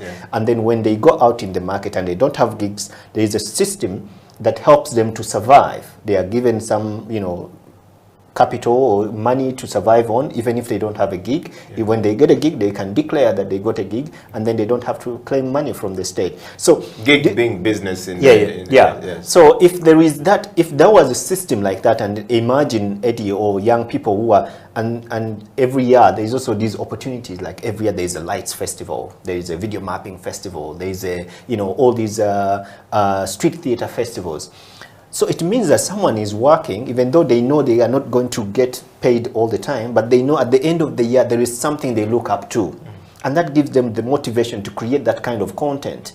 But if there is no opportunity, there is no platform for them to show their work, then it becomes difficult for them to be motivated. That's why That's why now we're saying the new Africa relationship is opening that room for us to now go and say, go land, open up. Of course, it opens up, but also we have to understand that we need to start working harder to level the ground, to start competing with the content, because also the French artists they also need gigs. So you're not going to come from here and start stepping on their toes because I'm coming from Uganda and this is where I saw the opportunity. They'll kick you up. So what is important is to work on merit, to work on your betterment or your development of your skill. So how do we develop our skills? How do we also start offering opportunity? We are not only looking at taking our artists to France, but we're also looking at bringing the artists to Uganda, the French artists. So for me, what is actually more useful, and this is what I've been doing over these years, is that when I see an art form or an artist and he's good, I bring them to my festival. For the reason, because I know taking one artist from here to France would cost me much more money, and maybe that person would just go and take selfies. But if I bring the other artists here, no, serious. If I bring the other artists here, then there is an opportunity for that artist to be seen by a wider number of other artists. And maybe from those, they will start looking, how did he do that? Look at the difference with Maurice Kiria. The Maurice Kiria of 10 years and the Maurice Kiria now is at a whole different league. Talking of Look it, he was performing in Netherlands recently, and the place was packed. No, look at GNL. They seem to understand his music more. GNL has been good since he started his music, and now he's at a whole different level. Exposure, interacting, collaborating, looking at others and how they're doing things, and being in a space that supports the industry that he is in. So we have to look at what do we do as a people in our positions to admire what others have done for their industries, and then that will give us the opportunity to start nurturing our own industries. But if we only look at problems and money here, pressuring people for support when you know they can't give it to you, but you just need to also work on yourself, be able to deliver and create the work that can take you to another level. And that comes with admiring others. Okay. So it's basically what you're saying, Faizo, in summary, is that yes, the new Africa-France relationship is there, but it's not going to be a silver plate platter. I mean, it is still possible that people who are coming from France can take advantage of you because you don't know it and still tell your story their way, and there's no problem with it because it's open now for everyone to do. That's what you're saying, right? Yeah. Wow, Faisal, thank you very much for coming to the program today. We really have to bring this to a close, but we want to say thank you, and we want to encourage all those people out there to be part of this conversation going forward, and of course take this advantage of some of the things Faisal is talking about and begin to widen your scope, your horizon, your thinking capacity, your creative capacity, and you know, be close to people like Faisal, you know. Be close to people who went to France. Ask them, what did you learn from France? How can they take advantage of it? There are many. Uganda, I think, had over 20 people that went. And I think these 20 people are back. If they can share as much information, that would be very great. And Faisal, one last thing as you go. You've talked about GNL, and I think that there is a new Nsimbi band that was created after 5 years of being in America. He's back in East Africa, and I think it launched a new product this year. Are we going to see this new product, you know, make its way programmed on Bahimba? I don't know. I haven't had a chance to have a conversation with GNL. I know he asked me some months ago for a meeting, but I haven't really had. I've been also busy.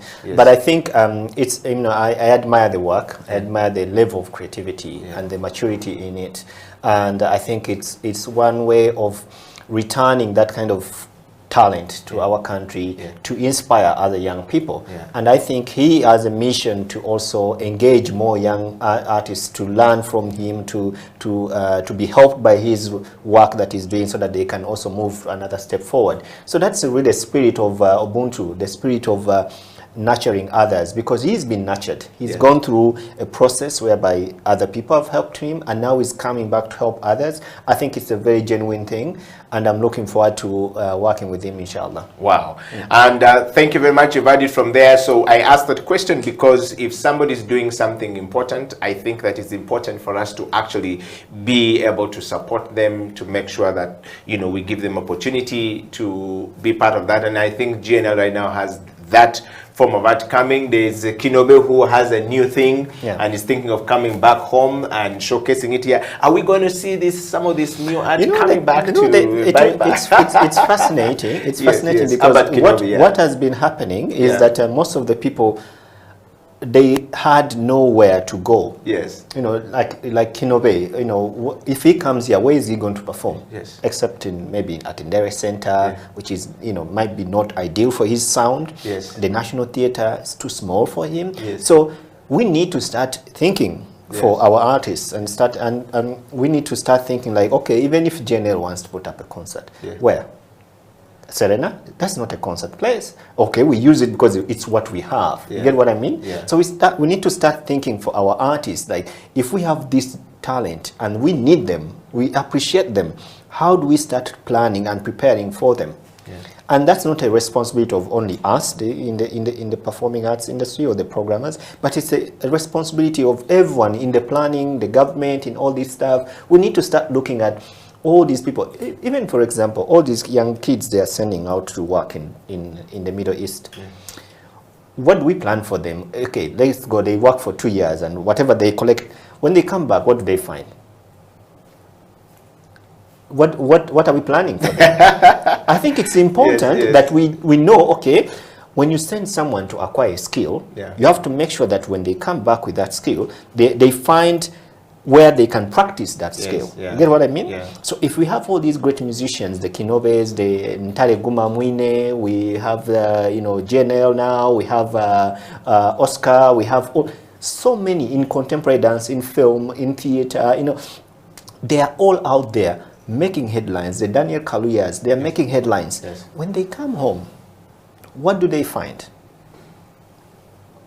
So it's basically an opportunity for everyone who is investing now to say, let's invest in a bigger platform. I was actually thinking, recently, I Yes. was driving around and I saw all these Sudil buildings it's putting up, and I'm like, because he's an investor, and he has an opportunity, and he has so many stuff that he's working on in his head.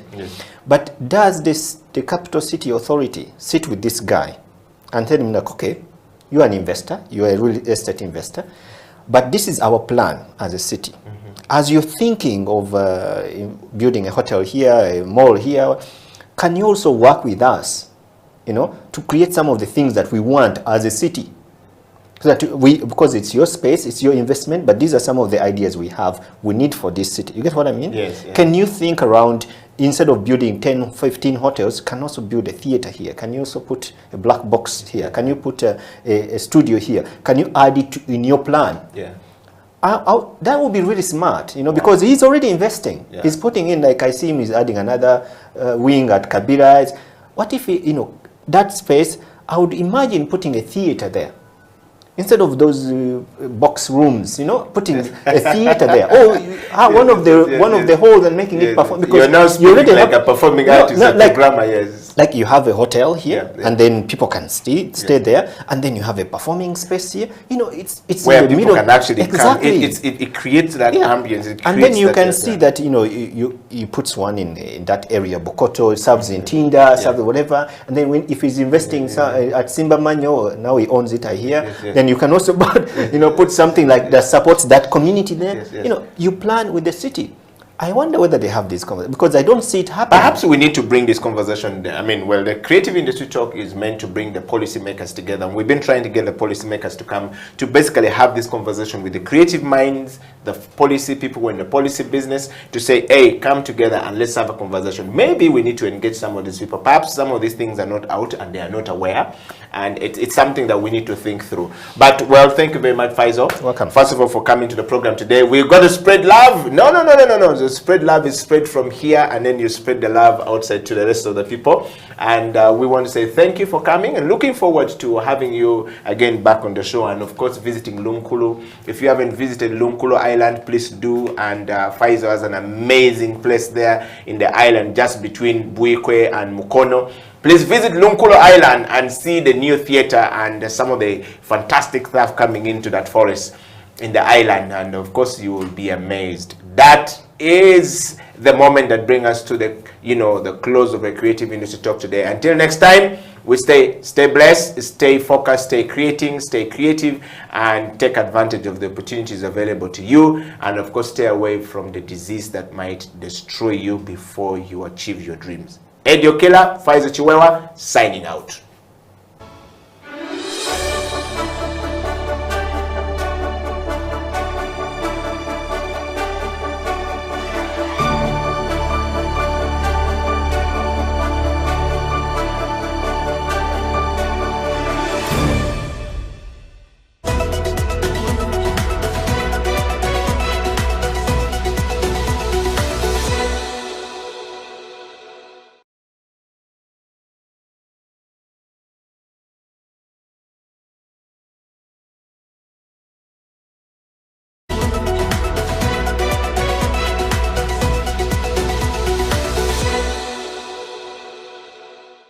He was talking about the under-16 tournament that you guys played in, obviously coming off a loss to Mali, then rallying up and going for the later stages. If you're to compare, Ugandan basketball with, let's say, basketball from Egypt, basketball from Mali, where would you rate Uganda? Compared to Mali and Egypt, I think we're not at their level yet, but I know we can be, because their preparation is very thorough, and they really do invest in the youth basketball and take their time to nurture the teams that are coming for the tournaments. So in that area we're lacking, because we have the talent, but the preparation for the tournaments is what needs to be worked on. So we basically have the skill and the talent. Yeah. We just need to prepare better. Interesting.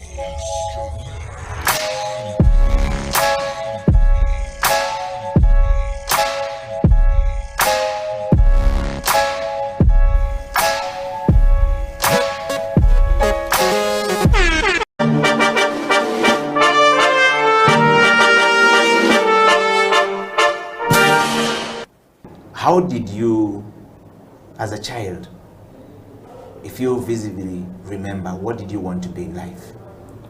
Well, if I go back, I think I looked at two things as a child. I thought about, I looked up to the skies and I'd see the stars and, see the airplanes flying over. And as I was there, with my dad, looking after the cows, or with my grandma going fishing, or with my grandpa farming, I'd look up and go, wow, what are those things up there? And if someone told me, that's a space station. Go, okay, interesting. And what else is up there? Well, those are stars, and those are airplanes. I thought, well, it would be great, to figure out how those things work. Yeah. And so I guess that was one interesting, passion of mine as a little kid. Figuring out how aerospace vehicles work, and I guess that wasn't something which excited me a lot. Wow. You said the two things. So how did you end up there? You were fishing with your grandmother, you mentioned, and farming with your father, and grazing with your grandfather. Why were you not able to pick one of these from these, three different distinct people, and then you ended up in the things that are up in the sky with all this interest? What was the motivation like? Was somebody an aerospace engineer? Was somebody thinking about the things up, or it just came to you? It's, back then, we didn't have Wi-Fi. We didn't have mobile phones. We didn't even have phones, or television. We just had nature, and that was great, And we had stories around the campfire, around the hearth every evening. We'd sit down and talk to each other. We lived quite close to national parks, so every now and again a lion would hop over and grab a cow and go and have supper as well. So we shared with the lion. So it was being at one with nature. But what was important in all that was allowing one's mind to imagine, allowing one's mind to run, to fly, to really go as far as one's mind could possibly go. And if I think of looking at things from the space going down, I could still look down and figure out what's going on, on the fishing side. I could look at what's going on the farming side. I could look at what's going on the grazing side, because when you're up there, you can see everything. But it also helps you appreciate how special the earth is. And so I'm most grateful for that natural environment, that any kid in a rural village in Uganda or any other part of Africa right now has that, where you see every star. And I believe there is something special about that.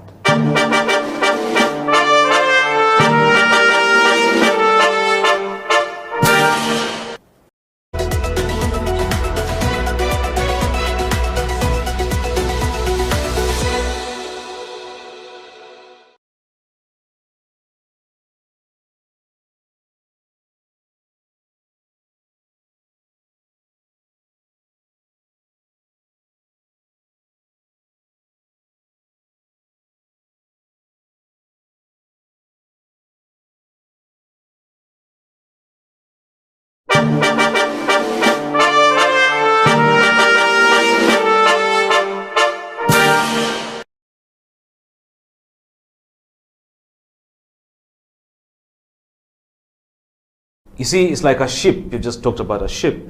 A ship without a compass in an ocean or in a lake will go anywhere. It has no sense of direction, no timing of where it's going and when it will get there or whatever. Leadership begins as a personal thing. The reason why we have a society that is getting messed up with so many things happening and we're seeing corruption happening is because leadership is failing from a personal level. You are corrupt as an individual and you pride in it because you're gaining more. You go home, your children are seeing that and thinking that is the way of life. Community and society is saying, this guy is a good guy, he's a rich guy, he's the man of society. And society is now beginning to agree to that being a norm. That's now where the problem starts. So let's just go back to your question. Leadership begins from your personal compass, your true north. Why are you on earth? What's your purpose? When you walk out of here, how do you impact on people? Or how do you want people to remember you? You know, nowadays people are dying, and all people can say is, you know, we had a good time with that guy, Twali na yet Gatuchikuba. But beyond that, what next? And then you find the same people coming to bury you, then after that they even actually have a drink up after that, and life goes on. You'll never be remembered. But just think about this, and let me just give you a simple example of Mother Teresa. Mother Teresa was a 4-foot lady, very short lady. She was a teacher. You know, people think teachers have no impact. She was a teacher. On her way to school to teach, she was so disturbed by the number of young children who were hungry on the streets, having no sense of direction. One day, she just woke up, went to the principal and said, you know what? Kalas, I'm done. I am going to feed the children of the world. The principal laughed. He said, you small woman, first of all, what money do you have? You think feeding the world is? But when you think of Mother Teresa today, what do you think of? The woman who tried to feed the world. Her mission still exists way beyond her.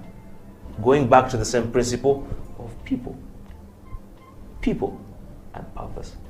And you see, purpose cannot be from outside or without. You know, you don't tell me that this is your purpose, Otoa. No, it comes from within. And you know, leaders are very crazy people. Yeah?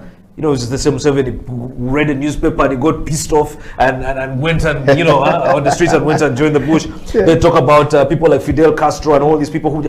Leaders are people who just get angry with what is happening and make a commitment to make a difference.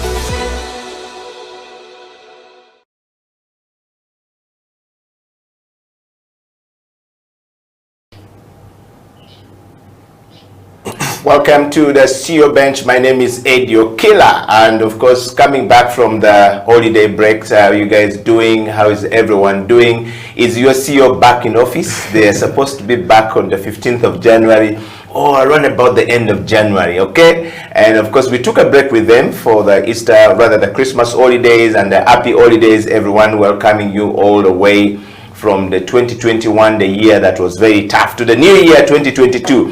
My guest returning on the show today for the very first time 2022 is the man who has been around the e-commerce, you know, and of course, you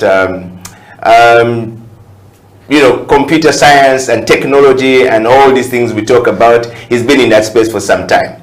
He's a man known to many of you across. He's the representative or the team leader for Flutterwave Inc. in East Africa. Nielsen, yes. Welcome to the show today. Thank you so much. Thank you so much.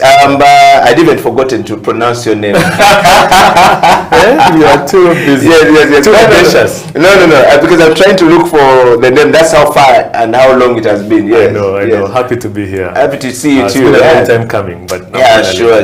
Yeah. We've had a lot of requests to bring the young CEO on the show, and we said yes. We will definitely look for him, and I think at the time when the nominations came, we were going for holidays, right. And we decided we'll wait for the holiday to end and then bring you on. Awesome. Well, we're happy to have you here. How's the family? How's work and everybody else? Awesome. Great.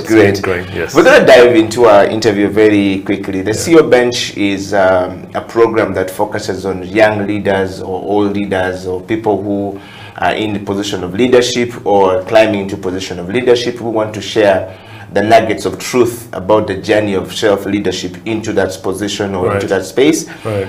And, how has it been? Has it been easy? I mean, people just see sometimes CEOs on the streets and, on television or wherever they have been, and they think that it's easy to get there. Right. But some of them are going by the baptism of fire.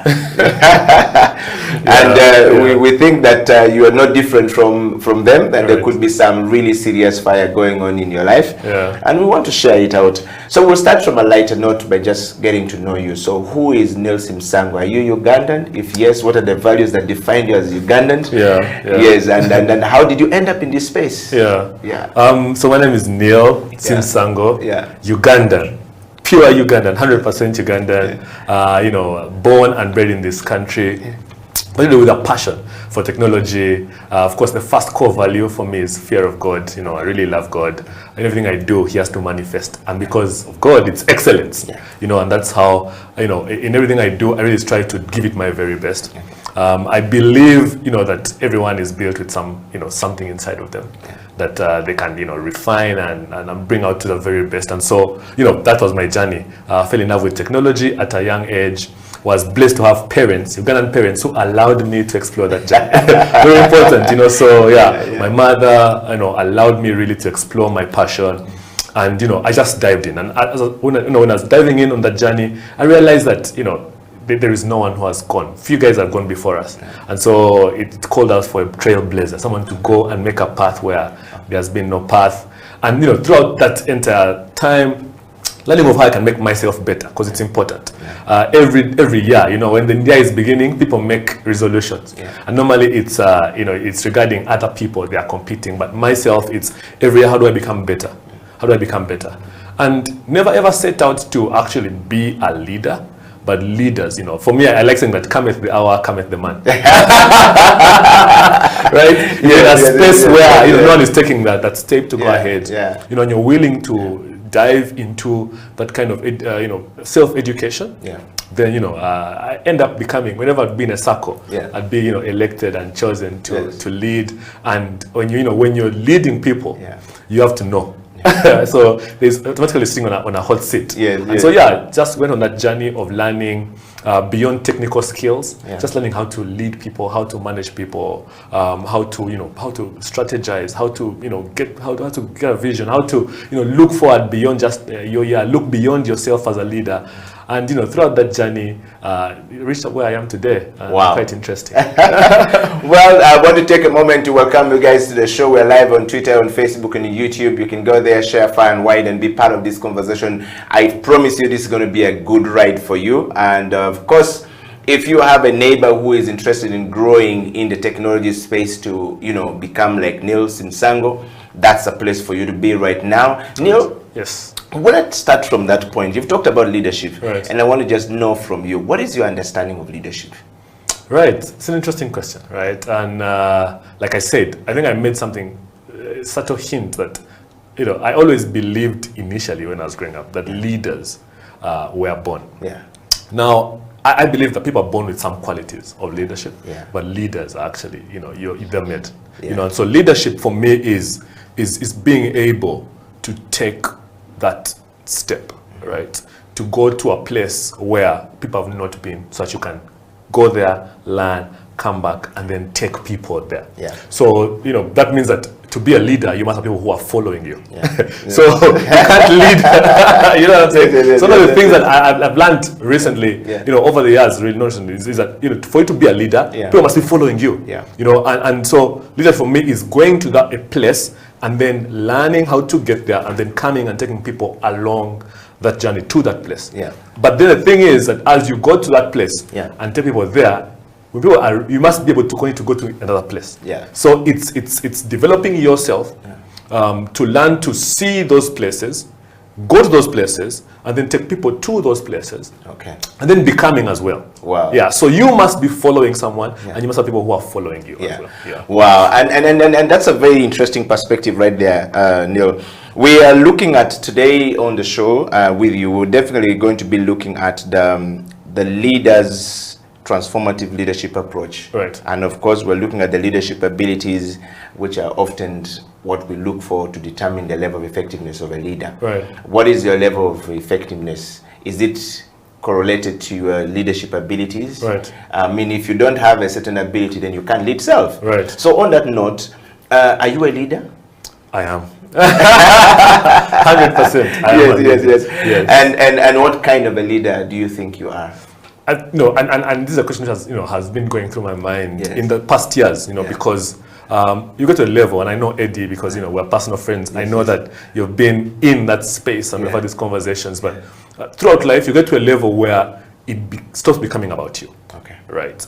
And at that level is then when many people realize that, and some don't, and the thing is, when you reach that level where it stops becoming about you, the purpose of what you're doing grows beyond self, right? And that's the point where now innately you're built to be in that place of leadership.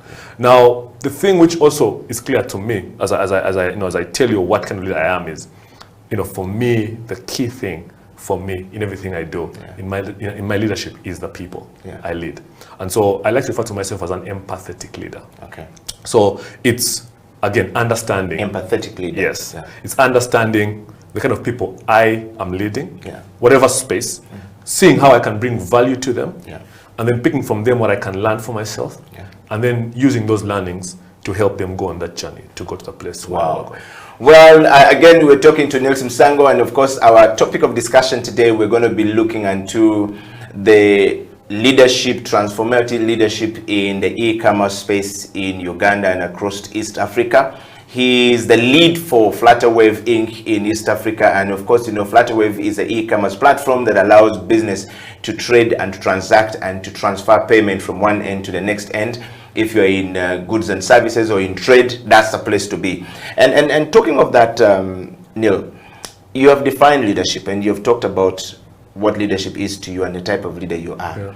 What is self-leadership to you? A lot of us out there don't know what self-leadership is. You ask the person, says, I don't know how to lead myself to get myself to this point.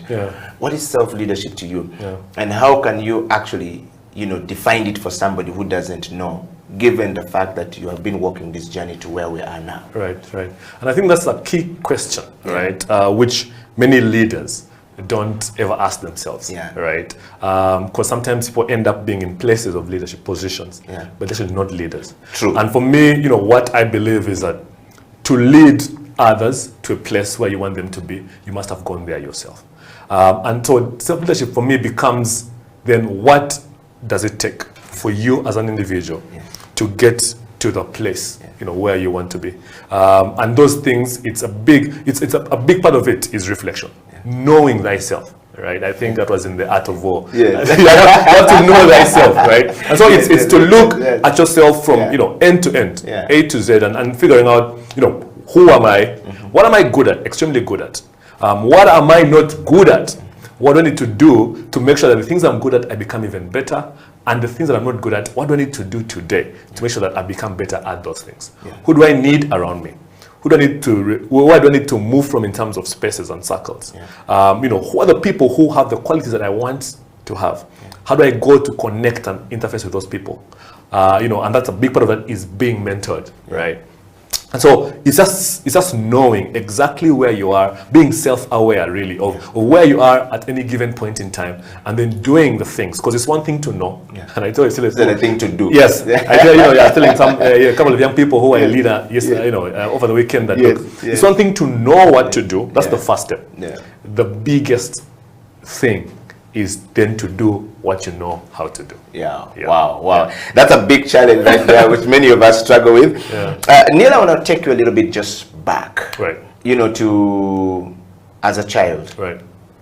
How did you end up in ICT? And was any of your parents into this space, or an uncle, somebody will always say, where did you pick your inspiration from? And going through school and getting to this, did you always see that this is where I'm going to end up? Right. We just want to know that bit, because it connects to self-leadership that we're talking about. I mean, if you're able to pick yourself from point A to point B, chances are we're going to find you in point Y, at the later stage in life, and that is because there's been certain level of motivation towards that. Would you share that? Yeah. So, growing up, I'm a middle child, so number 2 of 3. And I believe greatly that also, harnessed my skills of being a leader, because then over the time the middle child is forgotten. So there's the firstborn who is the firstborn, then there's the baby who's the baby, then there's the middle child. But also because of that, you're able to be a mediator, because the firstborn is the leader who is born leadership, and the baby is fighting for that power. And so you have to learn to manage people. But going to the ICT question, I remember my father, he came back from one of his trips with a computer, desktop computer, and with a couple of books, but no one knew how to use it. Not himself, not the people at his office. And so I just began to pick up those books. My dream initially was to be a pilot. And it's just that we share the dream, though. That's good. You know, no doubt. Share the dream, and I still want to become one. Same to me, you know. And yesterday, you know, when we have a mastermind we're doing, faith-driven entrepreneurship, and I was sharing, look, that I still have to fly a plane. It's only because, you know, at that during our days, Eddie, it was hard to get a scholarship to go to flying school, and so my dream, you know, then began to transform into technology. I got that computer, immersed myself in that computer. Again, realizing early that, you know, because no one knew how to work that computer, if I knew how to work that computer, I'd be ahead. And so then my hours were spent at that machine, learning, and then coming back to teach people. And I think, you know, looking back now, it's those things of being, you know, having the first movers advantage that began to show me that, look, in life, if you're able to take a step ahead of where everyone is thinking, you will be ahead. And once you're ahead, then people have to ask you how you did it. And then you have to now learn how to teach people how you did it, right? And then I began to, I remember, you know, just looking at material around, you know, what does it take to be a president? What does it take to be a CEO of a company? What do you need to know? Because at some point, there's a point where I knew technical skill. And then I just hated people, and it's a common thing in my field, right? That many techies, right? They just don't know how to deal with human beings, you know. And so I realized, hey, look, if I can figure out how to deal with human beings and computers, I will definitely be able to lead this bunch of gigs. And that's a very complex situation right there you talked about, because many people in the tech space usually lock themselves off from so many other people. You call them, they say, I prefer text messages than the phone call, because they don't want to talk to people. They don't want to interact. So to see you move from that space to a space of leading people and becoming the lead for East Africa, you know, that's 5 countries that you're moving into. I mean, it's not something that one would take it for granted. I mean, would want to learn from you. How was this man able to move out? We've brought tech people here on the program, and I think only you and Elijah Chitaka has been able to express yourself beyond, you know, the talk. And of course, Adrian Kamoga was here as well, to be able to. So there are very few people who have been able to push themselves out of that comfort zone of tech. That said, Neil, a very fascinating journey. First of all, you know, learning your father's computer and be able to teach everyone in the house. I can imagine you became a superstar and you took over some people's position in the family. Before we take a break, I want to ask you a question on the one thing. We look at the deliberate identification and implementation of necessary changes within self. What is your understanding of change management? Man, this topic has become so important in the world, right? In the past years, as you can imagine, because of, again, the pandemic, right? And, you know, for me, change management is just being able, right? So, first of all, the first thing we must understand about this is that change is a fact of life. Now, whether it happens fast or slow, these are just variables, but we must always be changing. And as a leader or as a member of an organization, you have to understand that this is going to happen at some point. You know, so as someone who's in an organization, you have to know that, look, change is coming at some point, whether sooner or later. As a leader, you then have the added responsibility of being responsible for that change. And I think, you know, that is the place where everything, where, you know, where the sleepless nights are talking about, where the fire brigade has to come in for the leaders, because then this now becomes a process of controlling, of managing, of being in charge of transitions and changes and, you know, moving parts in an organization. And in the pandemic, this has gone from like 15% to 20% of the time of the leaders' work to like 70-80%, because everything has come down to how you organize the dice, how you stack the bricks as a leader. And so for me, this has been also a key thing, you know, in organization. Even the other things that I, you know, I'm able blessed to serve at, you know, like I serve at church, I serve, you know, various businesses as an advisor and a partner, and I've seen that the companies, the firms, organizations that stood above the rest in the pandemic was because of how they handled change management.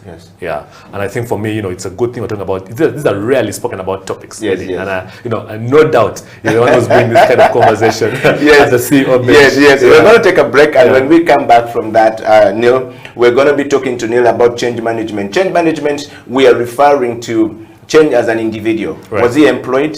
You know, How was he able to move from his first employment, if at all, to the next? Right. That management of change is quite very important, and so many people don't take it seriously. Right. There are people who are stuck in jobs and can't move, don't know what to do, and not aware of, you know, the steps that they need to take to move forward, because they've not been able to take themselves forward. Like you said, if you're able to push yourself a little bit, you're definitely going to be able to find that the challenges ahead of you, you're able to manage. So we'll dive into it a little bit when we come back from the break. You who is watching the show, we want you to send us your kisses and disses. I've seen some comments already coming from all across. We're definitely going to be sharing it here. We're going to take a break, and when we come back, the CEO bench will continue with Nielsen Sam.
What is your understanding of leadership?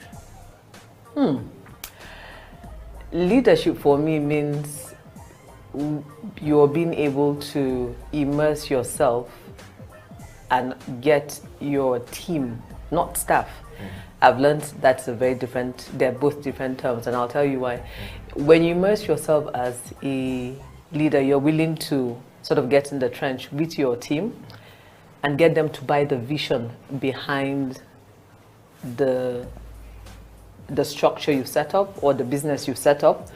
I think then you've achieved or you are on your way to achieving what it is you want to do with the type of business you have. The reason why I said there's a difference between staff and team is your staff is a body there, do this, do that, and they'll just follow and clock out. But your team will understand the vision and actually run with it. Perhaps even run with it better than you yourself envisioned. Okay. Yeah. And Linda, on that note, are you a leader? Do you consider yourself a leader? I think I'm learning how to, and I'll say I'm working on my impatience. I've been giving feedback about my impatience on that, and impatience in the sense that I know what it is I want. Perhaps we've all discussed it, and if it doesn't happen within Linda's 2 minutes, then I sort of take it away from you and try to do it myself. So I'm trying to pace myself and understand or allow others to move forward and do that. Yeah.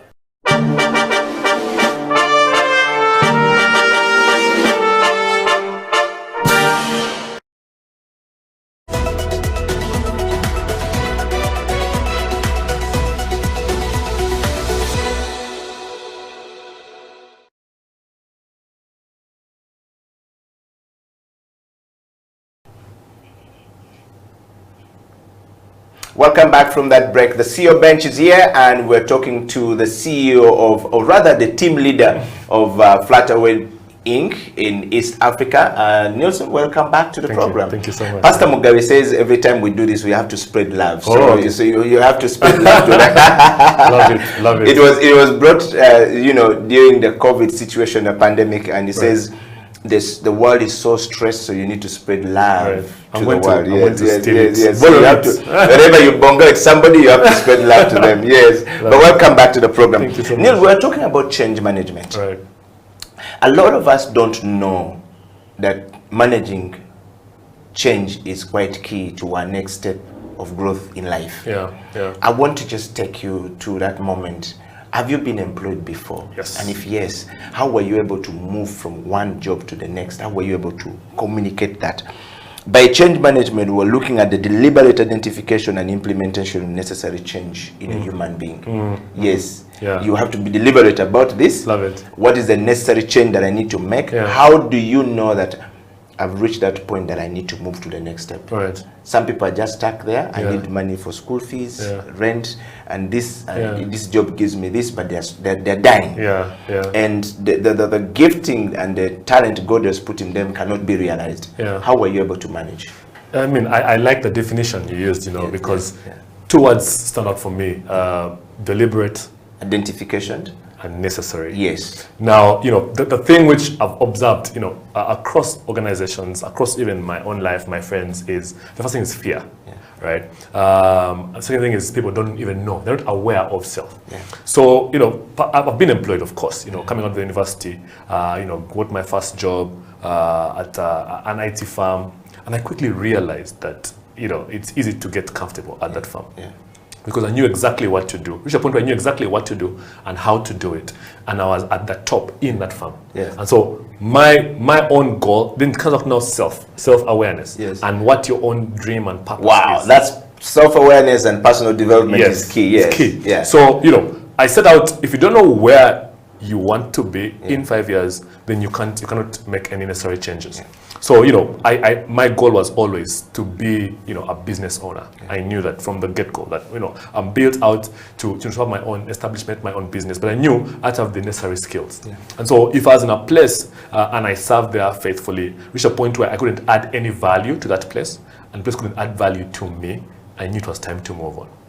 So my first job, was an amazing boss of mine, an IT expert. Reached a point where, we were doing IT service management across the town, and the problems became the same.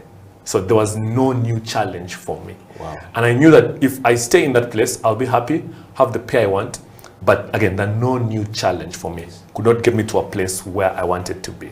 Because I wanted to be like him, but then he could only allow me to do a certain work at some level. And so, I began then looking aggressively for another place to be. And so at that time, it was choosing where to go to do a master's. And that's another thing about it, is knowing where you want to be also helps you make those choices. Yes. Because between a master's degree, which is amazing, and professional courses like MCSE and all these kind of things, plus another different job. And so at that point, I chose to go and do professional courses. Because again, the kind of company I wanted to establish was going to be a consultancy firm. Yes. And so I thought, if I go do a master's now in IT, I won't be a specialist in any kind of software. And so I went to do a professional course. And so that was easy for me to decide as well, because I knew exactly where I wanted to go. But again, I moved away from the place of fear of security.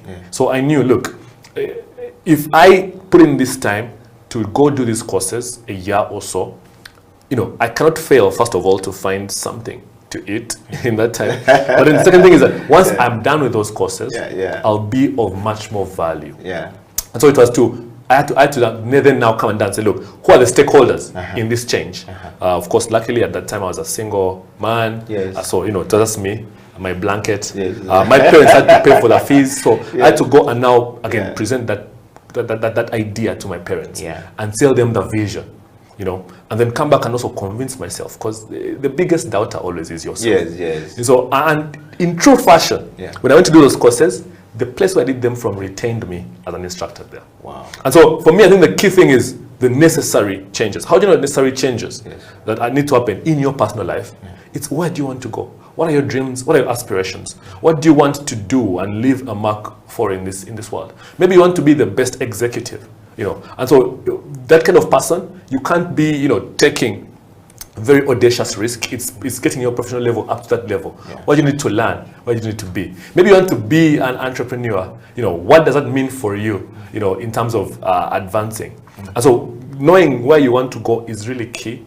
And then coming back down then to then take the steps, right? There's always people who have gone before us. They're always there. How can you monitor these people? Look at the patterns.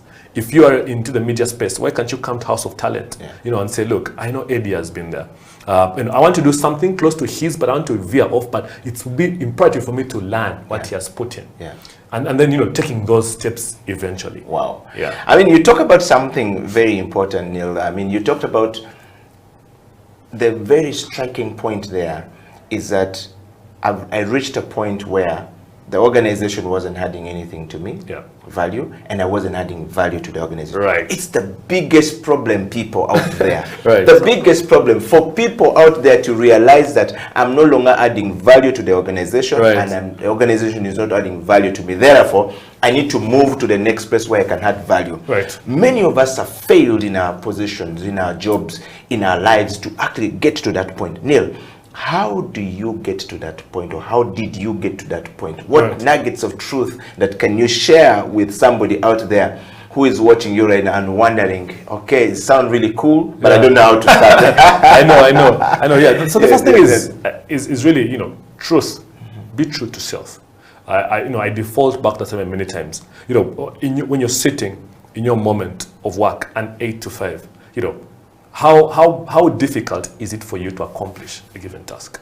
You know, personally, you know, I like to, you know, set out what I'm going to do in a day. You know, and if those things are easy for me, if I'm not being challenged, then I have to sit back. So either I'm not doing what I'm supposed to be doing, or you know, it's too easy for me.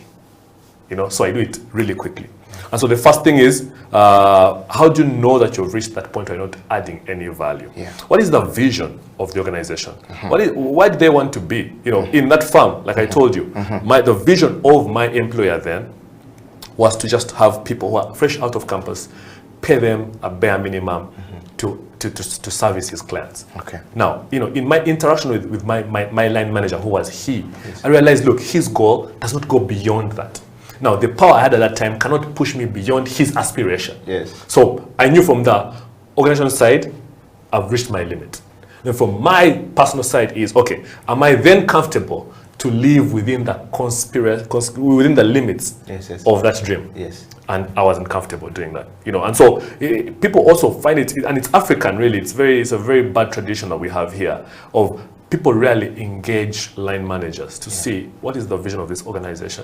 Where is the CEO? Where is my leader taking me?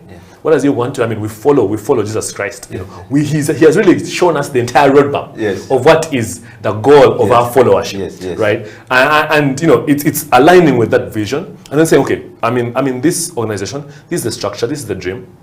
Maybe I'm an intern, you know, and the way the structure is laid out is that from internship you become you know, associate, senior associate, become a partner, become a, you know, whatever. There's a growth pattern is set out for you. If you're in a firm where that is, you know, brilliant, set out, that's the first good sign. But if that firm now, I was in another job again, had that structure, but that structure was for architects. Right, and I was the IT person, right? And so I realized quickly, look, as an IT person, this is still the limit for me, right? I can't learn anything new. I can't, because of my limitation to learn, I can't then give a better service. And again, the work I'm doing is valued up to some point. And so it's, you know, looking up at the organization, at their vision, their dream, their structure. Is it in line with what your own aspiration is? Yes. And if no, then again, one of the indicators. And if yes, then how then are you aligned to go through that structure? How much time are you giving yourself? What does your roadmap look like? Do you want to do it in 2 years, in 5 years, in 10 years? And is that process a process you're willing to go through in that company? And if that doesn't align as well, then another indicator. Wow. Thank you so much, Neil. Well, I told you this is going to be some real fire in the house today. As a young man who is on a roll, and some of the things that he's talking about, you too can do it, you too can make it, if you really, really willing to go there. I mean, Neil has talked about some of these things. I want to put the topic of the discussion up there, and I have some questions already coming up from you guys. Some people are really interesting question there. We are talking about, leadership, change management, and transformation. Leadership, change management, and transformation. Leadership, we want to know, do you have self-leadership? What's your understanding of leadership? I mean, it's not far-fetched for everyone to get it right, right? And then change is an aspect of, like Neil says, you either do it now. If it's delayed, it's coming. If it comes and find you when you're not ready, you're definitely going to crash. And transformation is about the ability of a person to think beyond a certain degree. You've heard it from Neil. And Neil, I want to go back to that point. When you talk about, two organizations, right, distinct, experiences. Yeah. One, you're an IT, but the growth pattern there is for people who are architects. You is in information technology. Basically, you are supposed to make these guys go there. Yes. There's no room for you to go. And in the first organization, you engage your line manager openly and ask for what is the direction that the company is taking. Right. Many of us are afraid to talk to our leaders. Right. And I have not found young people in my earlier time in my job, and that's how I was launched into leadership. Of course, I come from a leadership family where everything was about leadership from beginning. So we often joke about, we says we were born leaders. We don't know how we ended up there, but we're always there. Yeah. And for me, I one time asked my boss when I was employed, what is the vision of the company? And we're in a meeting and everyone says, oh my God, how can you even ask the boss this question? Right. What's wrong with you? Right. You're always trying to be ahead of people. You're going to be fired. Right. So when we took a tea break, everybody thought I was going to be fired. But what was very fascinating for me was my boss at the time, a Kenyan man, decided to use me an example. He says, no one has ever challenged me like this young man. Right. And yet he's the last person to have come and joined the team. Yeah. And the way I joined the team, I joined as a cleaner. Wow. So there I was asking questions at some point as a salesperson. Right. I mean, I'm just a salesperson, but I'm asking questions. Right. That began to open my mind. And so he sat me down and says, never be afraid to ask questions, because then when you ask questions, sometimes your questions are good for me to rethink about where we are going. Exactly. Maybe you have seen something I've not seen. Exactly. But my colleagues thought that I was going to be fired. And it was a big problem. And then all the times I wanted to engage my boss to just say, where are we going? What are we doing? How do we get there? What are we doing that needs to get us there? Yeah. And we've seen it from you. I just have a question here, Neil. And the first question that's come from you is a bank teller, meanwhile. And she's saying, my name is Vivian. Educala, thank you very much for the CEO bench. The moment I saw your post, I had to find a way of watching this program. I've been in the banking sector for some time. Yeah. And what Nielsen just talked about right now has made me shed tears. I've been looking for somebody to give me a way forward. I feel like I've reached the top, and in the banking sector, there is no room for a bank teller to grow. I'm a senior bank teller. Right. That's all I have. Right. And there's a branch manager already there. The branch manager has nowhere to go. So the bank has very strict and not very many room for growth. What should I do? I'm just tearing up right now because I feel like I'm cut out for more, but I don't know what to do. And yet I fear to leave my job because I may not be able to get another one tomorrow. Right. Yes. I think you can see the predicament we've been talking about in change management. Yeah. What would be your best advice to Vivian? I mean, the first thing is, the minute you feel it, right, it means there's something more in you already, right? That's the first sign. I always tell all the people who I lead with, serve with, that the thing that makes you uncomfortable is probably because that's part of your purpose. Okay. So Vivian, of course, you're cut out for more, definitely. That's discomfort you're feeling. I had another word which always goes against change is fear. Yes. Right. You have to come against fear. Yeah. You have to do it afraid. And that's a thing which I learned over the years, that everything I've done in my life, I've been afraid. But I've learned to minimize fear to a point where it has no effect on me. Okay. So, you are a senior bank teller, you've realized that, you're afraid that you won't get another job. That's a fallacy. You will get millions of jobs. The key thing is, what kind of skill do you now have to add to yourself? What kind of value? So where do you want to end up? What do you want to do? Again, the thing also which makes many people disturbed and scared of change is they put unrealistic expectations on themselves. So the thing I want to tell you now is, if it took you 5 years right, to change your life forever, would it be worth it? My guess is yes. Yes. If in 5 years, Vivienne, you could be, the CEO, or you could be a business owner, or if you could be, whatever, an auditor, or whatever it is, would it be worth it? Yes. And here's the interesting thing, that 5 years will pass anyway. So some people, when they think of taking a journey of 5 years to change their lives forever, they give up. Yes. And yet the 5 years have to pass anyway. What skill do you need, Vivienne? What do you want to be? Do you want to be a business owner? Begin to put in that time and that work. Beyond, it will be difficult in the beginning, but do it alongside your job. Take some extra hours, learn about what you want to do. Begin to take some risk, calculated risk. Come against fear. I can guarantee you, if you set a goal that's realistic, whether it be 1 year, 2 years, 3 years, you will, I tell you, you will change your life forever. My background is IT. Where I am now, Flutterwave, it's a fintech, we're in financial technologies. I realized, about a couple of years, 3 years ago, that, I'm in technology, I was at that time doing cybersecurity, but I realized that, the way the world is going, payments will become a key part of the world that we live in. And so, 4 years ago, I began on a journey to immerse myself in finances.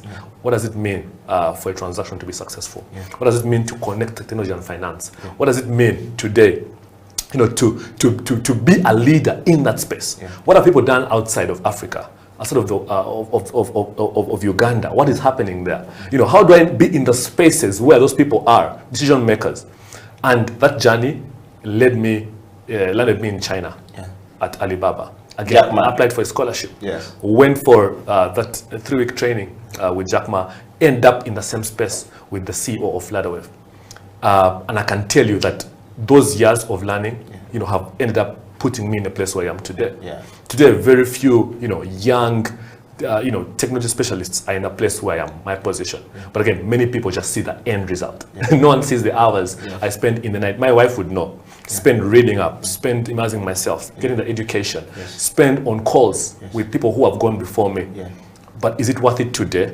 Yes. Am I just getting started? Yes. Is it possible for any young man? Yes. Any young woman? Yes. So Vivienne, it's good that you're tearing, because now you have the sense of what is in you. Take that time, make a roadmap, and begin to implement it. Slowly, it's cumulative. It's like compound interest. Before you know it, if you give yourself a time of 1 year, 2 years, 3 years, in the 3rd year, as you quit your job, it will be like you just began. Wow. Yeah. I told you, and of course, I have another question here coming up. Edio Killer, thank you very much. I'm in the IT world. I enjoyed the interview with Adrian Kamoga and Elijah Chitaka. Man, Neil is breaking it down. I want to know. He said he left his job and he was able to speak to his line manager. How about you have a line manager who doesn't give you space to talk to them and does not want to hear from you, and every time you try to engage them, they think you want to take their position? How do I deal with that? How were you able to deal with that, Neil? Because right now, I'm in that place where my manager just simply sees me as a threat. Of course, I have some strength he doesn't have. Yes. yes. So change management has become tough for many people. That's right. One of the things that human beings, have downplayed a lot, is influencing people, is knowing how to deal with people. That's a key strength, and that's an area of that you must take as self, because the person who masters self and then masters people is going to thrive. In fact, there's a saying in the marketplace that your net worth is your network is your network. Exactly, right. Yes. But how does your network become your net worth? Is being able to do with those people. Now, I've told several people, who I've served with, and I've learned from my experience that we will always serve with difficult people. With and for. Now you have to then learn how to address that. In all the difficulties of your line manager, there are those moments, there are those times, there are those seasons. And it's just about having that wisdom, observing him and seeing the patterns. When can I go to him? And again, granted, the people who are impossible to talk to eventually, and that becomes a second side, right? What you're trying to avoid is that you have anything to do with that. So take time and learn how to influence people. There's a nice book by Dale Carnegie, how to make friends and influence people. That just deals with all sorts of dynamics of all sorts of people, And so take that time, observe him, look at his patterns. If you ask for, outwardly ask, sometimes we just want to throw in points. Ask him and say, look, I want us to go for tea. I have some ideas I want to share with you. And in those ideas, begin with some compliments. Say, look, I appreciate you for all the things you've taught me. And this is exactly what I did. I said, look, we need to just have some time. Go for lunch. Where are you going to be? I can come to your house. And I said, look, you're teaching me so many amazing things, right? And here are my dreams, right? And I want you to help me, because where I am right now, I can't achieve those things, but you have the power. So that's what I'm thinking. These are my ideas. How can we implement these together? How can I come alongside you? How can I serve you today? And I've found that as even a leader, the people who have come asking me, how can I serve you, Neil? They have always had my ear. What can I do for you, Eddie? You can never say, I don't want to get out of my face. What can I do for you? And as you win him over, you're then able to ask those questions. Now, at some point you'll find that in the structure, he's also, has another leader, right? But at least if you have that buy-in from him, you can then begin to have those questions. And if you reach a point where you can't get that breakthrough, you can't, there's that barrier, and if your company doesn't allow you to go, beyond him, because for example, like where I work today, we're allowed to, if you can't get your line manager, you can go to the manager of his manager. But if you can't have that structure, that's also a sign that you're in a toxic environment. And many times, if you're in that kind of environment, the best thing is to move away in faith. And find something that is better. Exactly. Well, thank you so much, guys. We're going to take a break, and when we come back, Neil and I are going to dive deep into e-commerce and how he ended up at Flutterwave. I think he's talked a little bit about it, but also answering some of your questions about change management and how do you manage change from one place to the next. And then we've got to talk about the leadership transformation in the e-commerce space in Uganda. How is it going? 6 questions for him to take, and for you who is looking forward to be in the e-commerce space to understand a thing or two. We'll be right back after this break. This is the CEO Bench.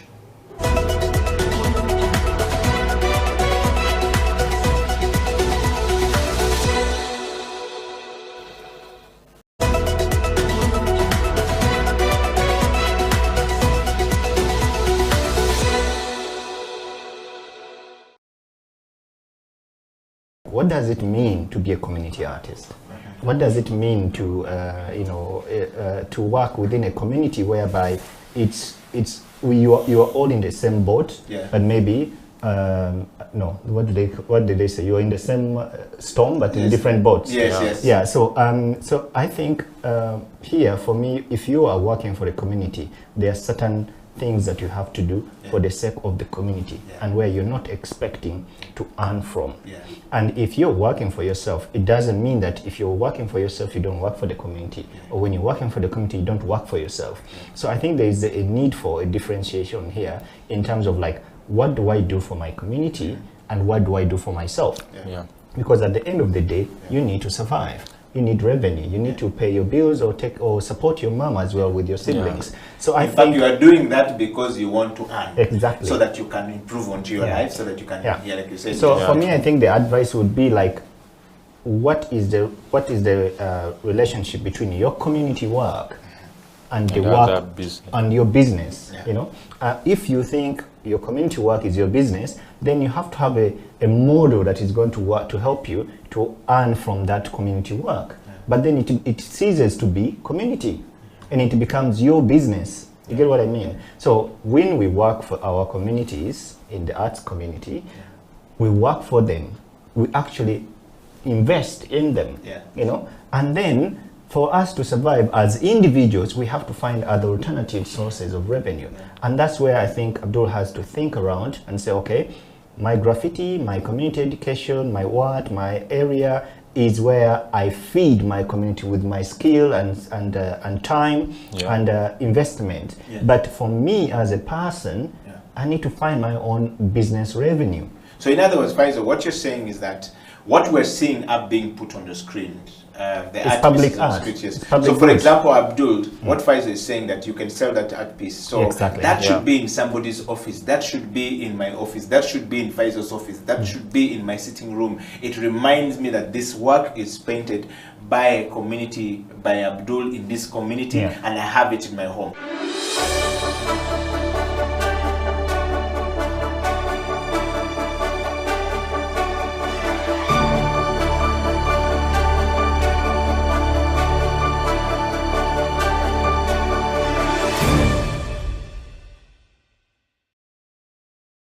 Can we hear some more from Jaja? Of course, Jaja is going to play for us that song, Kitenge. You've heard it, the sound, beautiful, and we're going to dive into how Kitenge is going to make it to the world stage as planned by Latif Shah.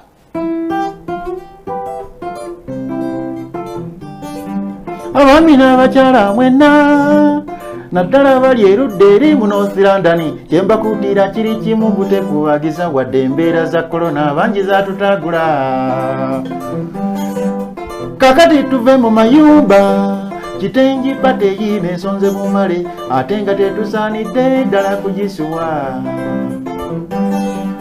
mwani yabagamba okwambala engoye z'emivumba tujja kwambala bitengi byokka dizayina Latifu Uganda omurasita owakabye yatunga mu nnyonyi Maliki Jeni ne Hawa abo basibi banviri alo tujja kuba nabo Anifa wa makeup Mariamu yedikoleta konne popini ebyokulya bingi nnyo ebyekifiirika Madamu Sara Shoshi ebitaddemu umukono Olivia Katarini Nalima Maka manyinga ulira Kulono twambala ebitengi byokka Kulono twambala bitengi byokka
An army of sheep led by a lion will beat an army of lions led by a sheep.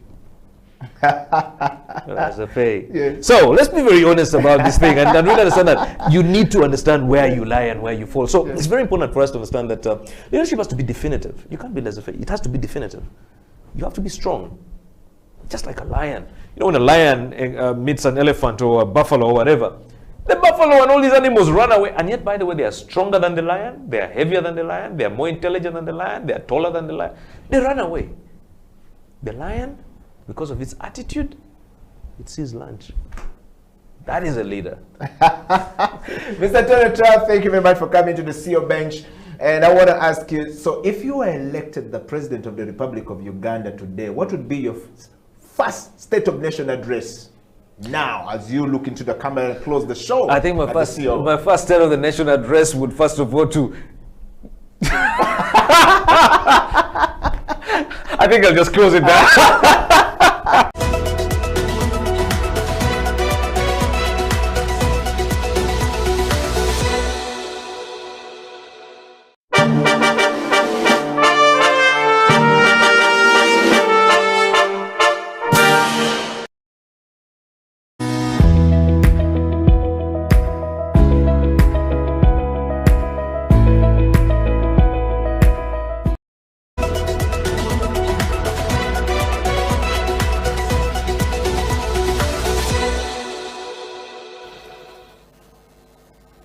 Irene, being the very first person in Uganda, earlier on when we were talking to you, you became the first employee of Diwala in Uganda. I mean, what does that make you feel like being the first leader of a new innovation happening in Uganda? What experience has it given you so far? It's a very humbling experience. And I always thank the team at Diwala for giving me the opportunity, because I can tell you when they met me, it was about 3 years ago, but you know, just chatting about, you know, what technology is in Uganda, how it can be applied to the education sector. It wasn't really, I could say, an interview. It was more me trying to give people some data and some information. And my CEO tells me that from that point, she felt like, you know, I could be part of that team. And I can tell you, I had zero knowledge about what blockchain technology is. And yet here you are now talking like, zero technology. And you know, now getting into Diwala and understanding what they do and understanding why they do it, which is very important. You know, it is important to know the reason behind your why. Like, why are you doing something? And you know, understanding it and understanding its impact and understanding what blockchain technology can do, how it can improve our lives. It's really been a great journey learning from them. It's first of all a humbling experience that I'm part of that team. It's a humbling experience that I'm given the opportunity to learn. Very rarely do people take a chance on you. And yes, I have skills, but I believe I'm continuously growing. I am still being beaten here and there. And it's humbling, and I'm excited to be part of that team. I'm excited to introduce the technology to all the people I know, my networks. And all I can say is that a lot is coming.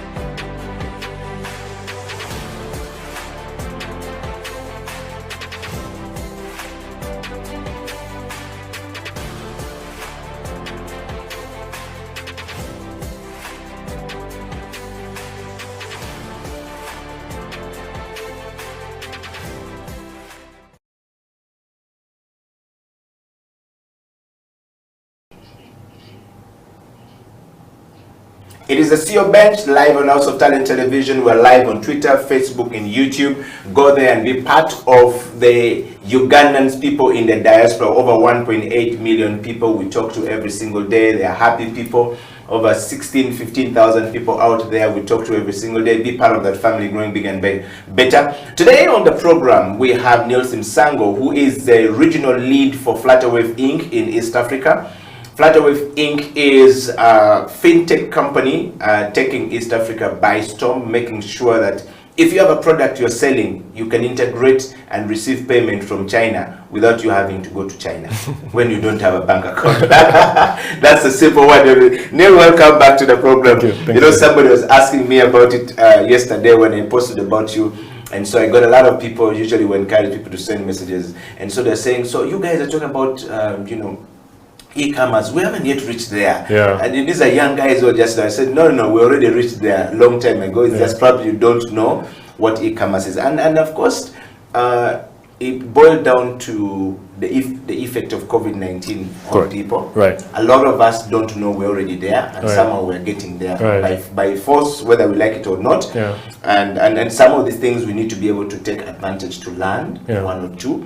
So the CEO Bench often brings CEOs like you, people who are in position of leadership or climbing to the top. If they're at the top and they're coming down, what lessons can we learn from them? You know, if they're going to the top and they've reached a certain degree, what lesson can we learn from them? So you receive over 56 votes from different people who nominated you. And normally, when you're nominated, we reached out to a person who is nominated and brought. You're on the list. I think you are with Pastor Moses Mukisa. There's another person from, I think he's the founder of Basel Dental, Godfrey Bachanengaya, and a few other guys, Val Okecho from Vivo. So there's been a shipload of votes going on from people. And we decided that we'll reach out and bring people one by one. But there was a question perhaps about you. Can we bring Mr. Sango to share the story of how he ended up at Flutterwave? I think you mentioned a little bit about it when you went for apprenticeship in China. Neil, talking of this, and given the background we've given you, the journey to Flutterwave. I mean, it's an international company. We're known, started originally from Nigeria, but started from the US, Nigerian, and is now going across Africa. Would you share that journey with us? When you finally met with the CEO of Flutterwave in China at the Jack Ma Fellowship, how were you able to tell him that I'm here, if you need somebody, I'm good to go? How were you able to be picked from there? Because I'm sure there are many people there who could have fitted the bill.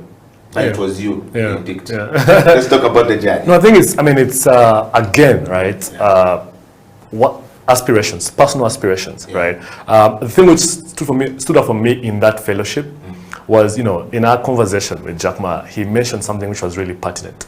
And what he said was that, the way that we make the change, and change is a big part also of what Alibaba has done, is we have to realize, what is the biggest problem we're solving.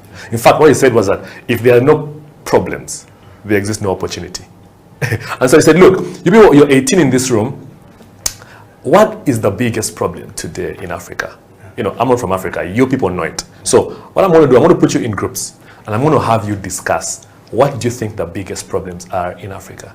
And I sat there and I, just thinking about my own company, which I'd founded, which still exists today, byteafrica.com, was, it's an e-commerce company, logistics company, cross-border logistics. And I thought to myself, look, if I can't get paid, I have no business. And clearly to all of us in that room, the biggest problem was payments. And so, for us, it was a way of saying, look, how can we then become ambassadors to solve the biggest problems in order? And so right there, it was, first of all, people must have something they're trading in, and that's the commerce side. Maybe goods, services, etc. Second point, people must then be able to get paid. So today, Eddie, with however amazing HTV is, and this is your product, this is your specialty, if you can't get value for it, it's, there's no value. You're definitely going to close down. Yes. The second thing is then, if you can get paid, then the third thing becomes, how do you then deliver that value? Which is where now logistics was. And I realized that I am at the third tier in hierarchy of problems. And so, for me, it was saying, look, I'm available, right, to be part of solving this problem across the continent. And we vowed in that room to be available to each other to solve those problems. And so, it's not a question of me being part of Flutterwave or being part of an organization. It's a question of how do we come together as Africans to know that, okay, we know this problem exists. How do we solve these problems together to make the change, to be the change, to lead the change we want to see on this continent? So for me, I can't be anywhere, but today I'm at Flutterwave because I believe in the value of the problem. And soon enough, as an entrepreneur, as a person solving problems, when we handle this problem, we move to the next problem and solve it. And so for me, it's a question of what's the biggest problem today in Africa, in Uganda, at my home, where I serve, at HTV. How can I then be valuable to solve that problem and then go to fix the next thing? Wow. That thank you very much, Neil, for that. Let's talk about the question that has been lingering in our minds for some time, e-commerce. When we talk about e-commerce, it's a confused question, people don't understand it. But I want to start from my first question being, what are the features of e-commerce that you can share with us from the beginning? Or what is e-commerce? The question should be, I think, actually, what is e-commerce first? Because a lot of us out there don't know what e-commerce is, but we have a product to sell. We don't know how, during COVID-19 lockdown in 2020, the president, when addressing the nation, particularly in Uganda, and most presidents in Africa, kept saying, use the online services. We're not yet there. And people were wondering, but online services, what is the president talking about? How do I get my goods from Okila, who needs tomatoes, somewhere across 20 kilometers away from where I am in the lockdown when I was not supposed to? How do I move? I mean, then how do I pay for these goods and services to get there? Right. We didn't quite understand, but somehow e-commerce began to boom. Exactly. Borders jumped into it. Everyone was into it. Exactly. But what is really e-commerce? Exactly. Yeah. So e-commerce is not a very difficult concept. Now, the concept of e-commerce, the E stands for electronic, and commerce is trade as we know it. So commerce is basically the art of trading, goods and services, buying and selling, and the E becomes the electronic part. Electronic, why? Because the day and age we live in now, it's the age, the internet age. And just to give a bit of a preamble to the internet, right? It's basically just devices, your phone, my phone, the TV, the laptop, communicating to each other. What this has created is it has made the world what we call a global village. Today, we're being watched live in the United States. We're being watched live in the UK, Dubai, in China, also in Uganda. Which means that if you remove the electronic side of the equation, we are not able to reach those people.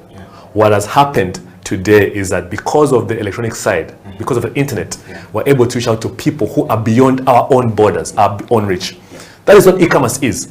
Today as a seller, today as a manufacturer, today as a person giving a service, how do you reach people on their devices across the world and sell to them in the comfort of their homes, in the comfort of their office? And so it's basically taking trading, buying and selling online. And so it has three major pillars. First is, how do you then showcase the good? And today social media has taken the world by storm. So Facebook, Twitter, Instagram, these have millions, hundreds of millions of users. But then how do you then create also a platform for yourself where you can now showcase? It's like an online shop. It's basically a shop that exists on your device. And then beyond showing them, how do they then get to pay for that good or that service? So, the aspect of payments, how does money move? Today, we are also blessed, and this is, again, architected by maybe God himself, that today in Uganda, in East Africa, we are the #1 region that is using mobile payments in the world. A couple of weeks ago, I was having a discussion with a professor from Harvard, and they have begun a course unit where they're studying the use of mobile money in East Africa at Harvard University. What this means is that East Africa is at the forefront of mobile payments. So then when you come from the showcasing aspect to the payments aspect, it then becomes, how do I then get the good or the service I've paid for? That's where the logistics comes in. And as you can see, the whole world now is alert to the fact that we need to allow delivery, logistics to happen. Even in the lockdown, dead mid of the lockdown, even Uganda, which has been on lockdown for a very long time, allowed delivery people to move. And so that is the three main pillars of e-commerce, but it's basically trading, buying and selling on online platforms and then accessible to the whole world. Wow. Thanks a lot, Neil, for that.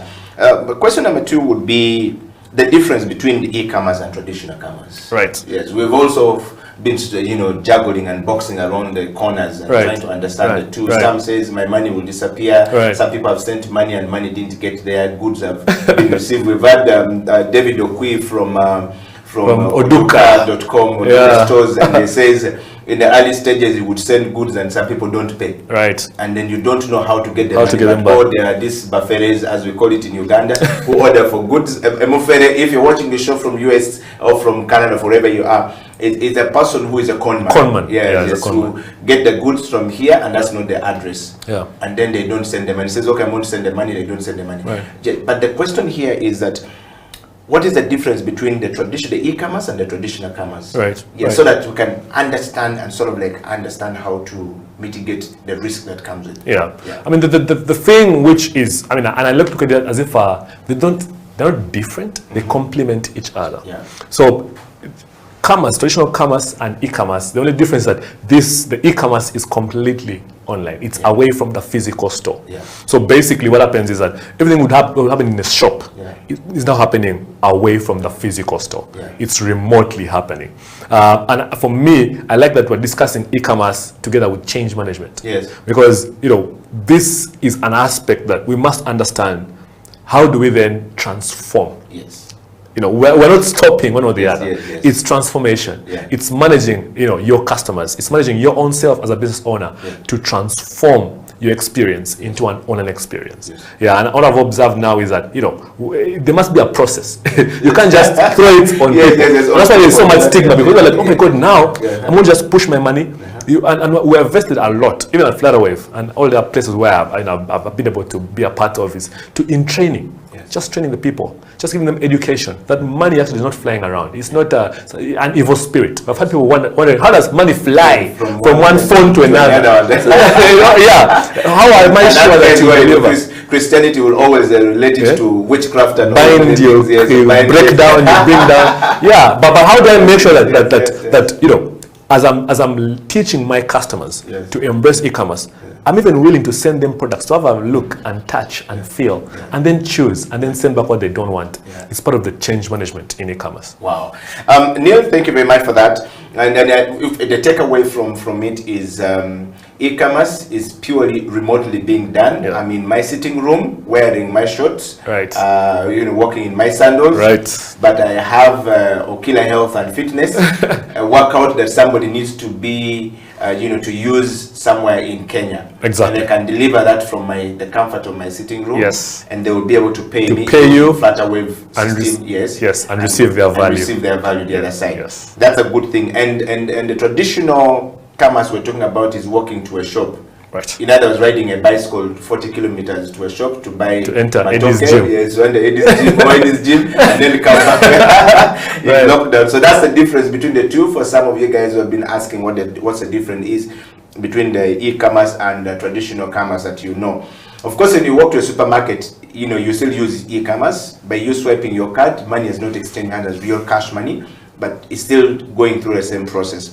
All right, Neil, what are the advantages of having e-commerce to organization? I mean, Flutterwave, you've been signing as many people as possible. I walked to a friend of mine opened a new shop in Kampala. And selling original watches in Kampala, Malungu. Yes. Right. And then he invited me. At the mall. Yes, at Arena Mall in Kampala City. And he invited me to go and check it out. And so I walked into this, you know, watch shop, and up there's Flutterwave as a payment system platform we use for receiving payment. I mean, what is the advantage of having this kind of system to businesses? Yeah, I think to a business, right, it's I mean, I could spend the whole day. But yeah, the first thing is for me is as a business owner is just to have that that comfort. One, number one is security.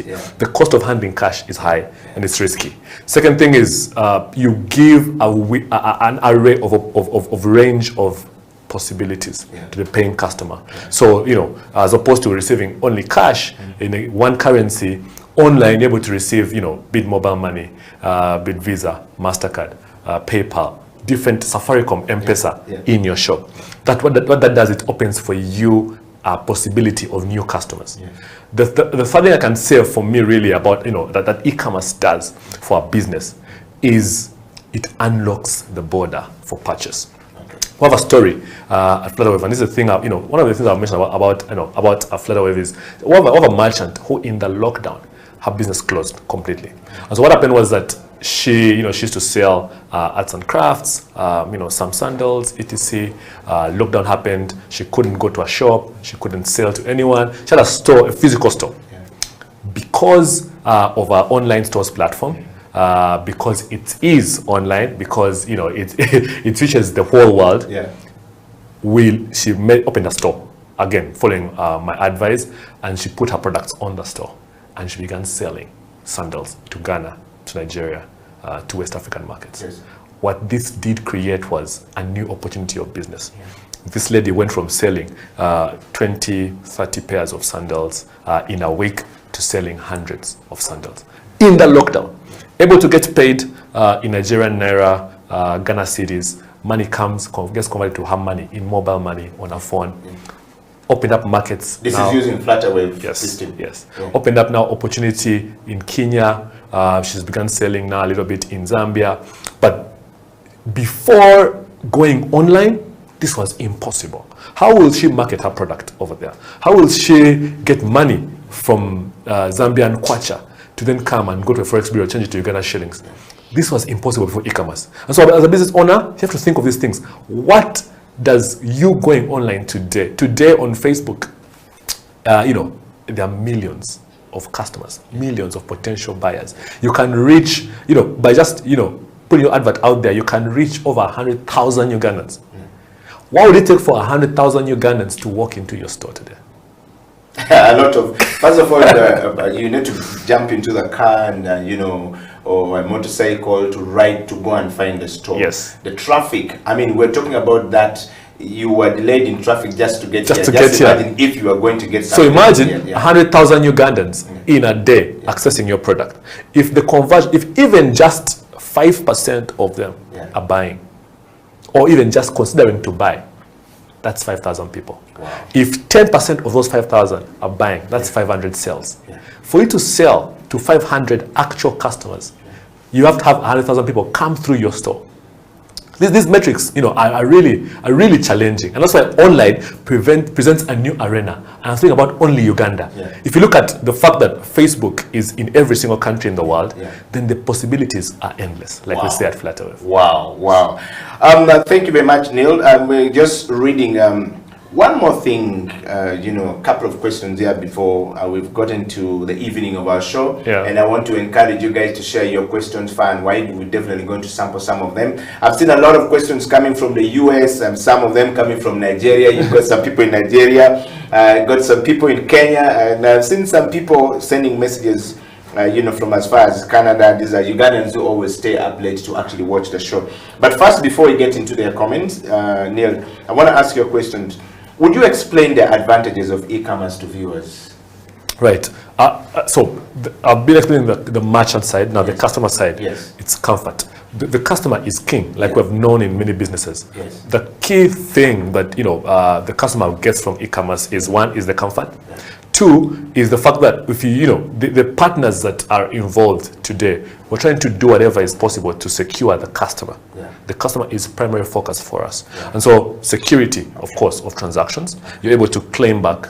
You're able to say, I didn't get value, and get back your money. You're able to, do other things. So for example, today, for me to buy this shirt, for example, which, had to have me go to a physical store. Now, I can be here on this show and order for a shirt and to be delivered here. I can save time. But also beyond that is then saying, how do I then have a level of accountability? I think for me, as a consumer now, the biggest advantage I have for e-commerce is that because I transact online, there's a history, an actual history. So several times I'll go to your account is much several times I'll go to my statement, mobile money, bank, and I look at, oh my God, this is where the money went. But as a guy spending physical cash, we throw away the receipt and what, and that element of accountability, you can't tell. And that's among the many other advantages of e-commerce to a user. Very well, thank you. What are the shortcomings of e-commerce, if any at all? Like any other thing, there's good and bad, but what are the shortcomings of e-commerce? So e-commerce has a bit of shortcomings, especially in our market with our background. The actual human interaction. I've found it again difficult to convince a customer. Even that avenue of convincing is not there. So e-commerce, works when you have some level of trust already from the customer. Because then, traditionally when a guy walked into Eddie's gym, you say, no, I can see your size, Neil. I've worked with people like you, etc. If he clicks a link and Eddie is not there, Eddie, the salesman, as we know him, it's up to his intuition and your graphic design to convince him. So that can be a shortcoming. Of course, there are ways to mitigate that, but that's one shortcoming. Second shortcoming would be, because it depends on various aspects in the ecosystem, right? The delivery, the payment, sometimes because of that interconnectivity, there may be a delay in one place or another, and it breaks down the trust of the people in e-commerce. Oh, wow. Well, thank you very much, everybody. We've come to that moment where we now read your questions to Neil. I want to start from guys on YouTube, and I see here first, Zinderson says, good presentation, Neil. Thank you very much for representing. And I want to go straight to, the messenger always have as many people as possible. 250 plus messages. We can't read all of them, but I want to sample some of them. Eddie Ukila, thank you very much for bringing Nielsen Sango to the program. First of all, I went to school with him, and I like the fact that he's very passionate about what he's doing. I have a question. I live and work in Europe now. In Europe, everything is about e-commerce. Everything, all payments online is credit card, credit card. Uganda and Africa, like many other countries in Africa, don't respect credit card. How are they managing, the challenges that comes with e-commerce payments through online, where people are not trustworthy like it is in Europe?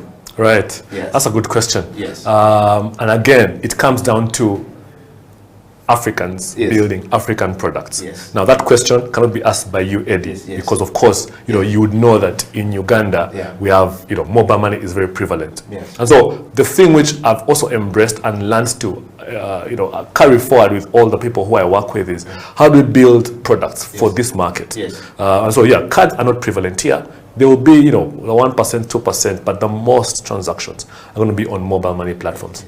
And so this is a way. Mobile money platforms is really popular in this part of the world. Uganda, Kenya, Tanzania.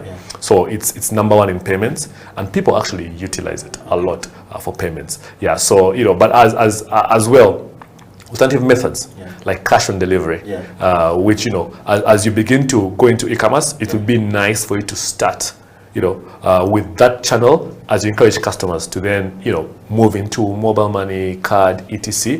What that does is that, you have to sell the advantage to the customer. Not just saying, you use this, You're saying, why are we using this? What's the vision of us using this? What does it mean for you also in securing payments? And then we have seen also the rise of wallets, so apps, platforms that have store of value where you can keep some money in a wallet and then you can easily pay online. Yes. Well, thank you very much. Dennis, all the way in Australia. Dennis, first of all, thank you very much for being a very loyal person to follow HTV. He's one of those people based in Australia. Says, Educator, thank you very much for bringing Mr. Sango to the program. I have a question to Mr. Sango. Many businesses in Uganda are not very formal. And they are not quite very organized with bookkeeping and stuff like that. Sometimes people prefer cash money to money coming from coming through e-commerce. And take, for example, I recently had to send money to my brother when the fuel prices in Uganda hiked. All petrol stations in Uganda, and to me it was shocking and very disturbing that Vivo Energy, Shell, Uganda refused to take mobile money and cards and said they wanted cash money. So that defeated the whole point of e-commerce. I mean, such challenges that comes like this to Mr. Sango, how are they able to deal with it? Because that poses a threat to their business. I think what he's saying, I went to a petrol station at night, gas station, to put fuel in the car, and I was told I can't use mobile money, and I can't use my card, my debit card, and so I was stuck. And I asked the guy, I said, how is this even possible? This is what's supposed to be. So if a small thing like that can take us back, what would be your advice on how we can deal with it? I think, it's part of its responsibility, right? And it comes down to change management and leadership. The same exact story happened for Visa and MasterCard years ago when trying to convince people that store of value can be on a card. I think we have to know exactly where we are at this point in time. We're the trailblazers. We are leading the journey. So the expectation we put on ourselves must be realistic. Mobile money in itself had a hard time convincing us, the users, that value could be on your phone and be transferred. I think we're not where we want to be, but we're light years where we've come from. And so the question becomes, and how do we go on that journey? The reason which, Vivo would give for not accepting mobile money, these are real reasons. And so, for myself as a leader in this space is, how do I go to solve their challenge? Because, money must be able to hit instantly a position. Today, if I give you your cash, Eddie, you're sure that your cash is in hand, right? It's just between you and your bicep to defend it. If I give you, if I said I'll send you money over an online payment system, it takes some time to reflect onto your account. Now, if you don't know me, if you know me, Neil, it's easy to accept. If you don't know me, it's hard for you to accept and say, but how is this money going to move through these systems? Where is it actually? Is it in the clouds? Where is it? So we must work together as players in the ecosystem to say, okay, how do we make this faster? how to make this real time, like mobile money. Today, you can agree with me that many people have begun accepting mobile money because it's instantly coming to your phone. If we can do that for organizations now, the value is going to become eminent. And as we do that, and we train them, we integrate it into their systems, make it a part of their process. I can tell you, even just the lockdown has caused an acceleration of like 5 years. Before, no one would even ever consider accepting online payments. Today, you have seen even companies like Cafe Javas, for example, who have a big online part of their business that grew and became active in the lockdown. And so I know that it's not where I want it to be. So if you've traveled around the world, but we are making light years in terms of advancement to get to where we want to be. Well, thank you very much, Neil, for taking time to come and share this with us today on the CEO Bench. The last question here, what is next? This question we often ask leaders. What is next? What is the next step for a CEO or a leader in management level of leadership? If they are leaving or returning or staying, what would you say is the staying power at Flutterwave for you? Because you are there, you are still staying. You're not yet coming down to somewhere else, you're staying. What is the staying power for you there that we can learn from? And what are those 3 things that you can leave with our viewers today? Somebody who wants to pick something that they can use tomorrow to better themselves. I think, for me, of course, I'm blessed to find an organization like Flutterwave where, there's a lot of value for the individual, right? In terms of what you're becoming, what else can you become? What are the possibilities? What do you need to do to even get there? So, the dream is big, the passion is massive. We have to go, to all countries in this continent, and change, be the drivers of that change in payments. And so the dream is still big, the vision is big, and I'm aligned to that vision, so I'm still there.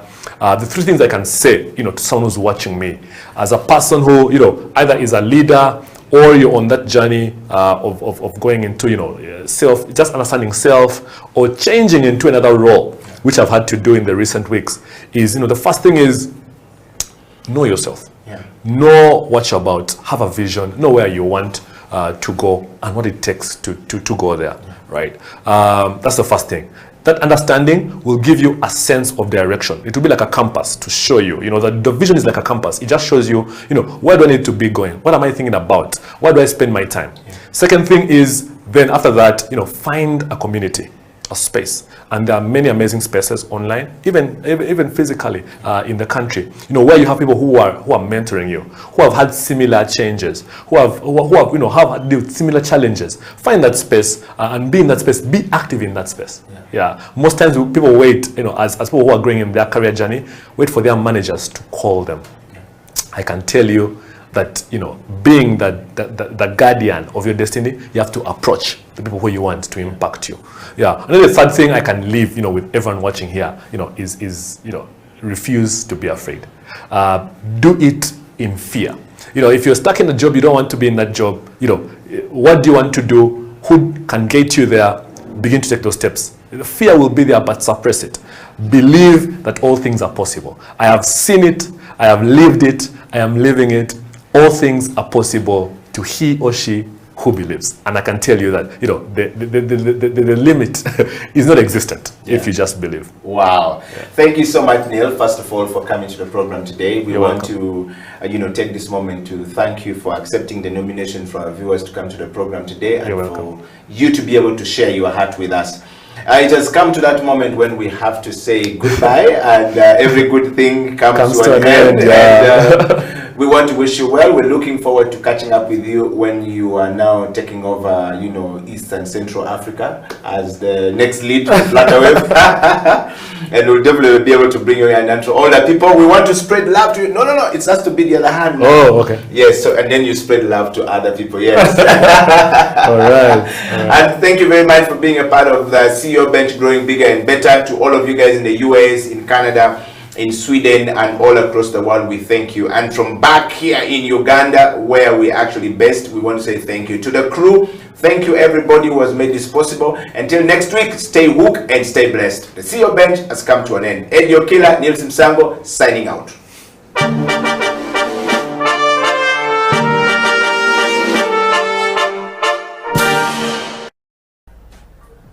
we can choose to teach what we teach differently.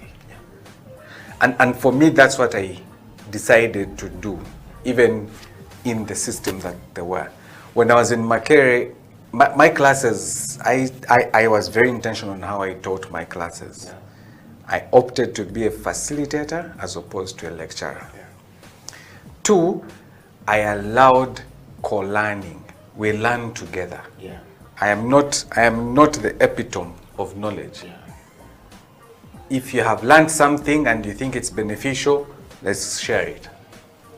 That's the second thing, that come to the realization that knowledge is not housed in one brain. Yeah. Knowledge is God is gracious. Yeah. Each one of us has a portion of knowledge about some of the things.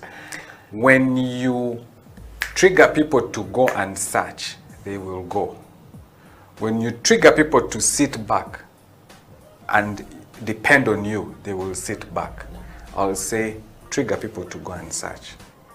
Wow. You will teach the same things, but the outcomes will be different. My final shot to those of us that are very passionate about education and want to change, when it is so painful with what you're doing, you'll do what I'm doing at Refactory. You'll choose to go against status quo. And I hope history will judge you fairly. When that time comes, I can say, yeah, I've trained about 300 people at Refactory. We've trained about, it's not only me, we've trained about 300 people at Refactory. We have about an average of about 70 to 83% placement. I can say I'm happy. I'm a very happy person because I know for a fact that the current placement rate for fresh university graduates is below 10%. So for me to be at 83%, yeah, I feel I can walk on the clouds, but I won't. There's still a lot of work to be done. Yeah. And so each one of us has an individual responsibility for those of us that are in the education space. Yeah. And hopefully, each one of us can then create that summative change that we need to see.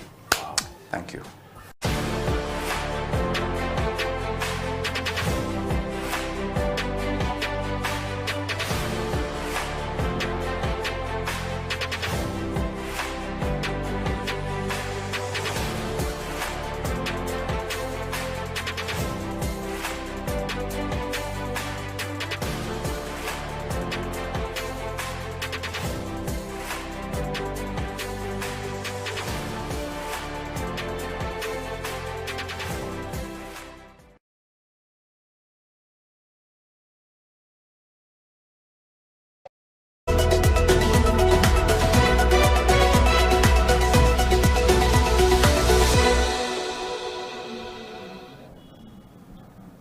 What can the men do, okay, to promote women's sports or basketball for that matter? Yes, so today morning, someone told me, he made research, actually my brother, that these days the NBA actually facilitates the WNBA games to see that they're also somewhere. How about the NBL men starts doing something, not totally like investing in and all that, but it can be with the support system. It can be one very good thing, seeing that creating more opportunities for these ladies, putting up different games like, so as like women can be like seen or showing that these guys also like care. It can start with support, and then with time they can also like recommend whoever facilitates them to like partially have his thoughts somewhere on the women's team, so that like they can all go about like together, in solidarity. I think that can work. I don't know, I don't think it's something big. It can start with support and then financially with time.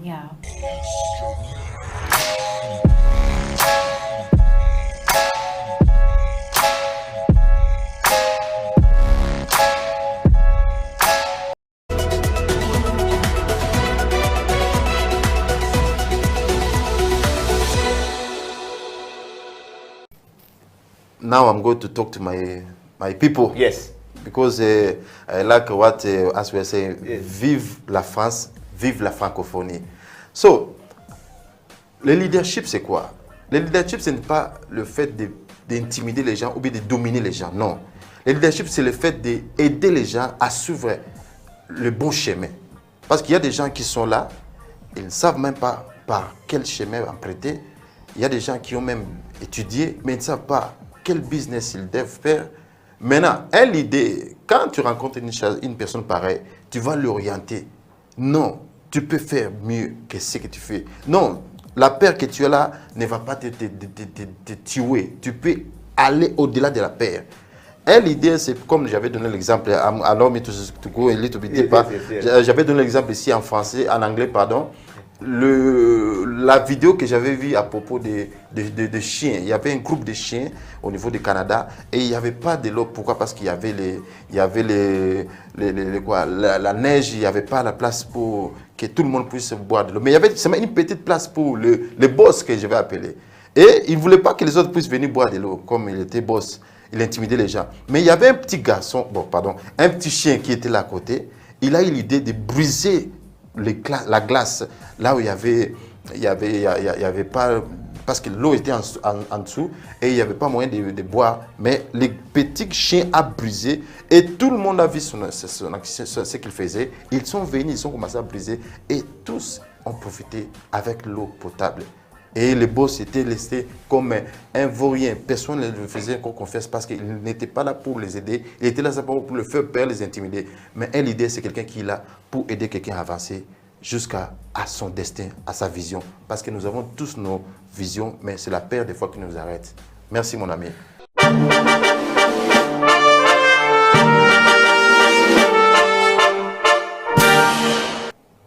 You have to know each equipment. You have to know the brew ratio. Actually, brew ratio is the most important. Brew ratio now most people may not understand. It is the ratio of the coffee powder to water, and the yield. Water in this article will bring us into the yield. If I put 10 grams of coffee into my portafilter, how much of it am I exactly? So if you don't master the brew ratio, oh, everything is going to turn out a mess. You understand? Even if you know that knowledge and you don't master the brew ratio.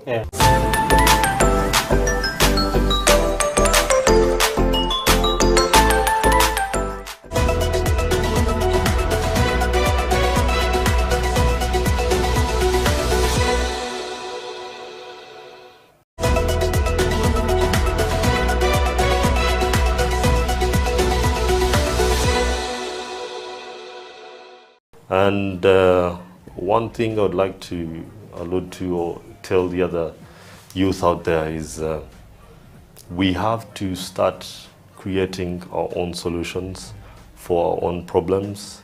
Otherwise, no one else is going to come from, Europe, America, or wherever to try and fix our own issues. So I would like to urge other youth, the other creatives out there, hit the ground running, go in there, try and solve the problem that your neighbor has, the problem that your friends have. And by creating those solutions, you can easily become the next big company of tomorrow, creating bigger solutions nationwide and on a continent level.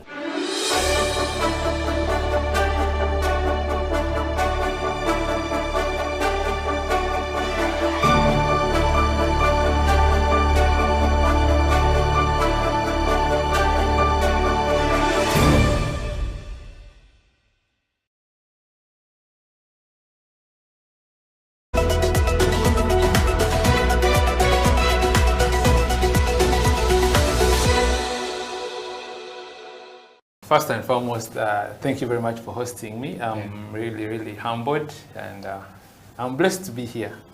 Surely. Talking about basketball, personally, my journey of basketball started from far, very, very far. That was in high school and in a situation whereby we did not have enough exposure. We didn't have coaches. We didn't have the facilities like we do have them right now. Yeah. Although I'm saying this like there are so many years ago, there are not so many. That was about, I began knowing basketball in 2007. That was at KPC when I was in P7 vacation. That is end of 2007 actually, that KPC North. That's when I first touched the basketball. Then 2008 when I joined Namibyango in Senior 1. I saw people playing. Actually, the people whom I saw there playing and inspired me were Sally of, he played for Chambogo Warriors. Do you remember him? The left-handed. Yes. And Omongin. Omongin, last I saw him playing for City Oil. Those were the guys whom I found in Namibyango. I was in Senior 1. These guys were playing basketball at another level. And we would actually just go there to watch them. You know, for us by that time, they couldn't allow you to step on the basketball court that those guys are on, because they were senior 6s, you are a senior 1. You just, the best you can do is watch. Other than that, you don't step there. But nonetheless, that's where I started. Beautifully, or I would say lucky for me, that when I was playing with those guys, once in a while when they could see me about midday 1, when the sun is very hot, when they are still resting and waiting to come. So when we would go to court and, you know, try a few shots here and there, and then they would come and they meet us, they would see what we are doing, and, you know, they would identify talent. I don't know if I can use that one. So, you know, one or another, they identified my talent. They realized I could at least throw in the ball. At any sport. They would just give it to me. Although I was weak, I didn't know how to bounce. They only told me one thing: throw in the ball. And throwing in the ball gave me an opportunity to play with them. When I was in Senior 1, Senior 2, but still, of course, I still had people who didn't believe in me, and it was challenging.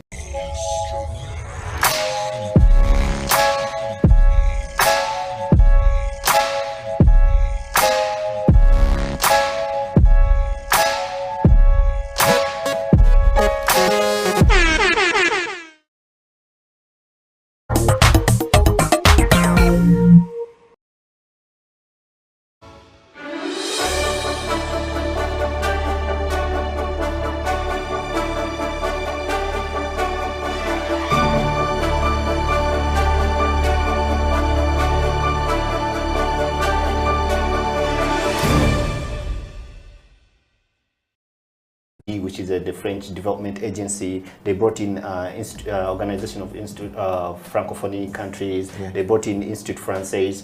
These are the gatekeepers. These are the people who are going to be dealing with us, the young people. And the conversations were about, okay, what is AFD doing?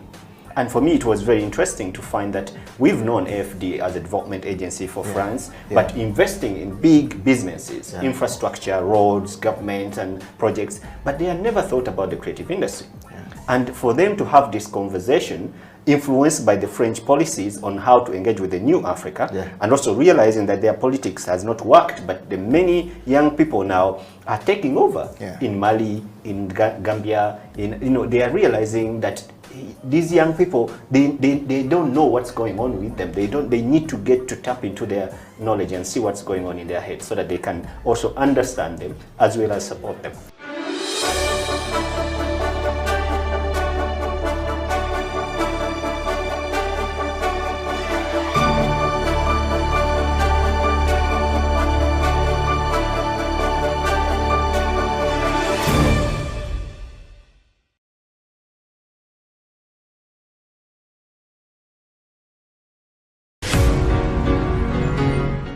I joined Sitshol to gain exposure, to become international. I feel through this I'm going to be normal.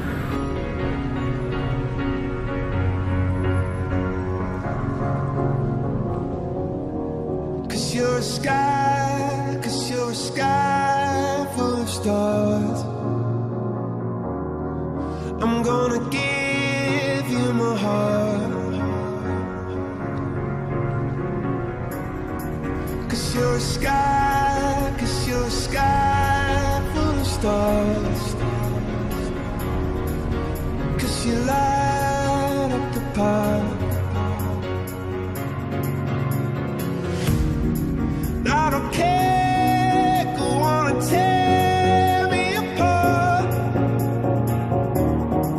I don't care if you do. My biggest thing reason why I started the CD show was the force and the lack of an identity in Uganda, and also a community that can bring the designers together.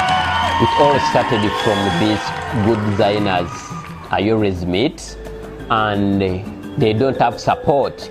You look at someone is so excellent, but imagine working from home. Others are working from boys' quarters. Others are working from garages. So basically, when I add up all these creative people I see, we have no reason why still Uganda is recognized by Amini's regime. If we have these creative people, why don't we promote them for the country to grow? We need to celebrate our own talent. So when I bumped into this American embassy diplomat, I pitched her and she loved the idea. That's how the partnership started. Though the biggest challenge we're having now, we lack space. Sometimes the embassy provides us with space. Our vision basically is to create a community of designers and to identify Uganda's fashion. We need to see a generation where designers look at the environment and turn it into garments, so that anywhere in the world someone can recognize that this fashion is from Uganda. We started by a small number in 2014. We're looking up to a bigger number because we have so many designers, but the facilitations we have can't manage us to accommodate the biggest number. We started by hosting our event at US Ambassador's residence. Then after we welcomed the Kampala Fashion Week on board, and then for the third year we welcomed Bayimba International Music Festival. Though now we're looking up to having our dream event and get all the networks in the industry. We've been working with some local volunteers from the industry, but since the number grows, we again need more trainers to help the designers. Our dream is to discover new designers and give them fashion and design skills. We also dream to have a fashion curriculum and a structure where these designers could meet for knowledge, which they can also pass on to the next generation.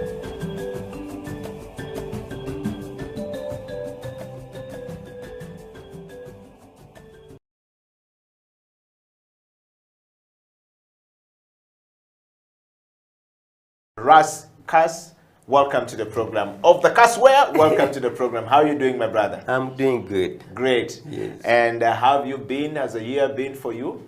Lockdown, like, see, challenging, but it helps us on the side of creativity. Okay, yeah. That you are able to create more things. Great to have you here, Ras Kasozi. Ras Kasozi, you are a big icon at the moment in Uganda, and you've joined the platform of you know, the generals like Santanzo, Stella Tal, Latif Kasumba, Sensund Fashion, and all these other people that we have in Uganda. And of course, what does that make you feel, first of all, as a young man joining the league of the big men and women? I believe we all have to share the cake of the world. Like, we shouldn't discriminate. We're all human. We have to struggle for whatever we want. Yeah. But it's another lesson to me, because me basically I'm coming from the ghettos. I never thought I could make it this big. I'm not yet to my goals, but I also appreciate for the journey I've taken, because when I see my background and where I am now, a bit I struggle. So I try to change the mindset of people. Yeah. Okay.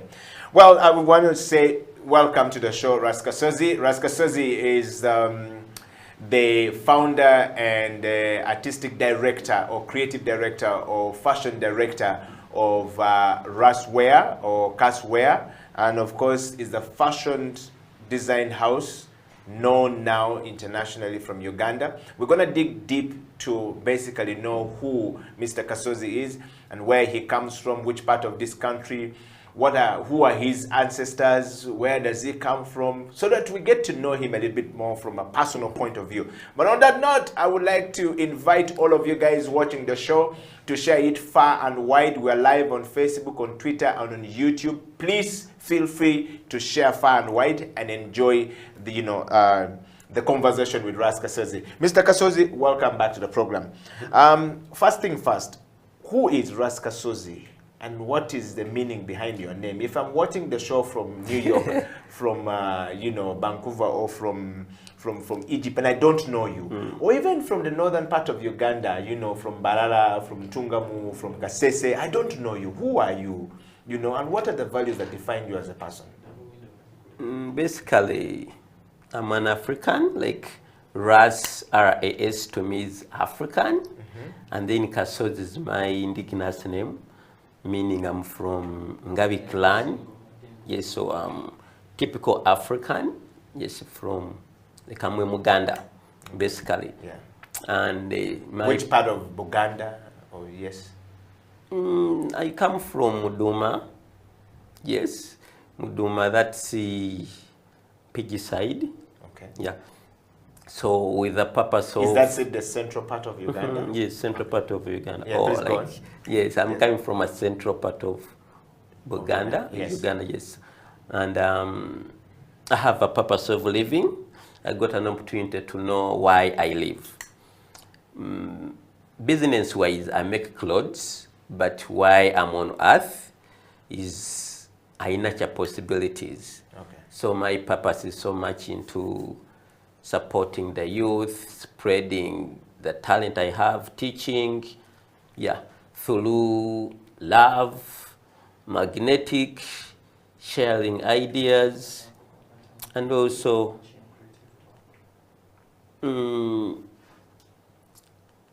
self-confidence. Okay. Yeah. I want to just take you a little bit back, Ras Kasozi.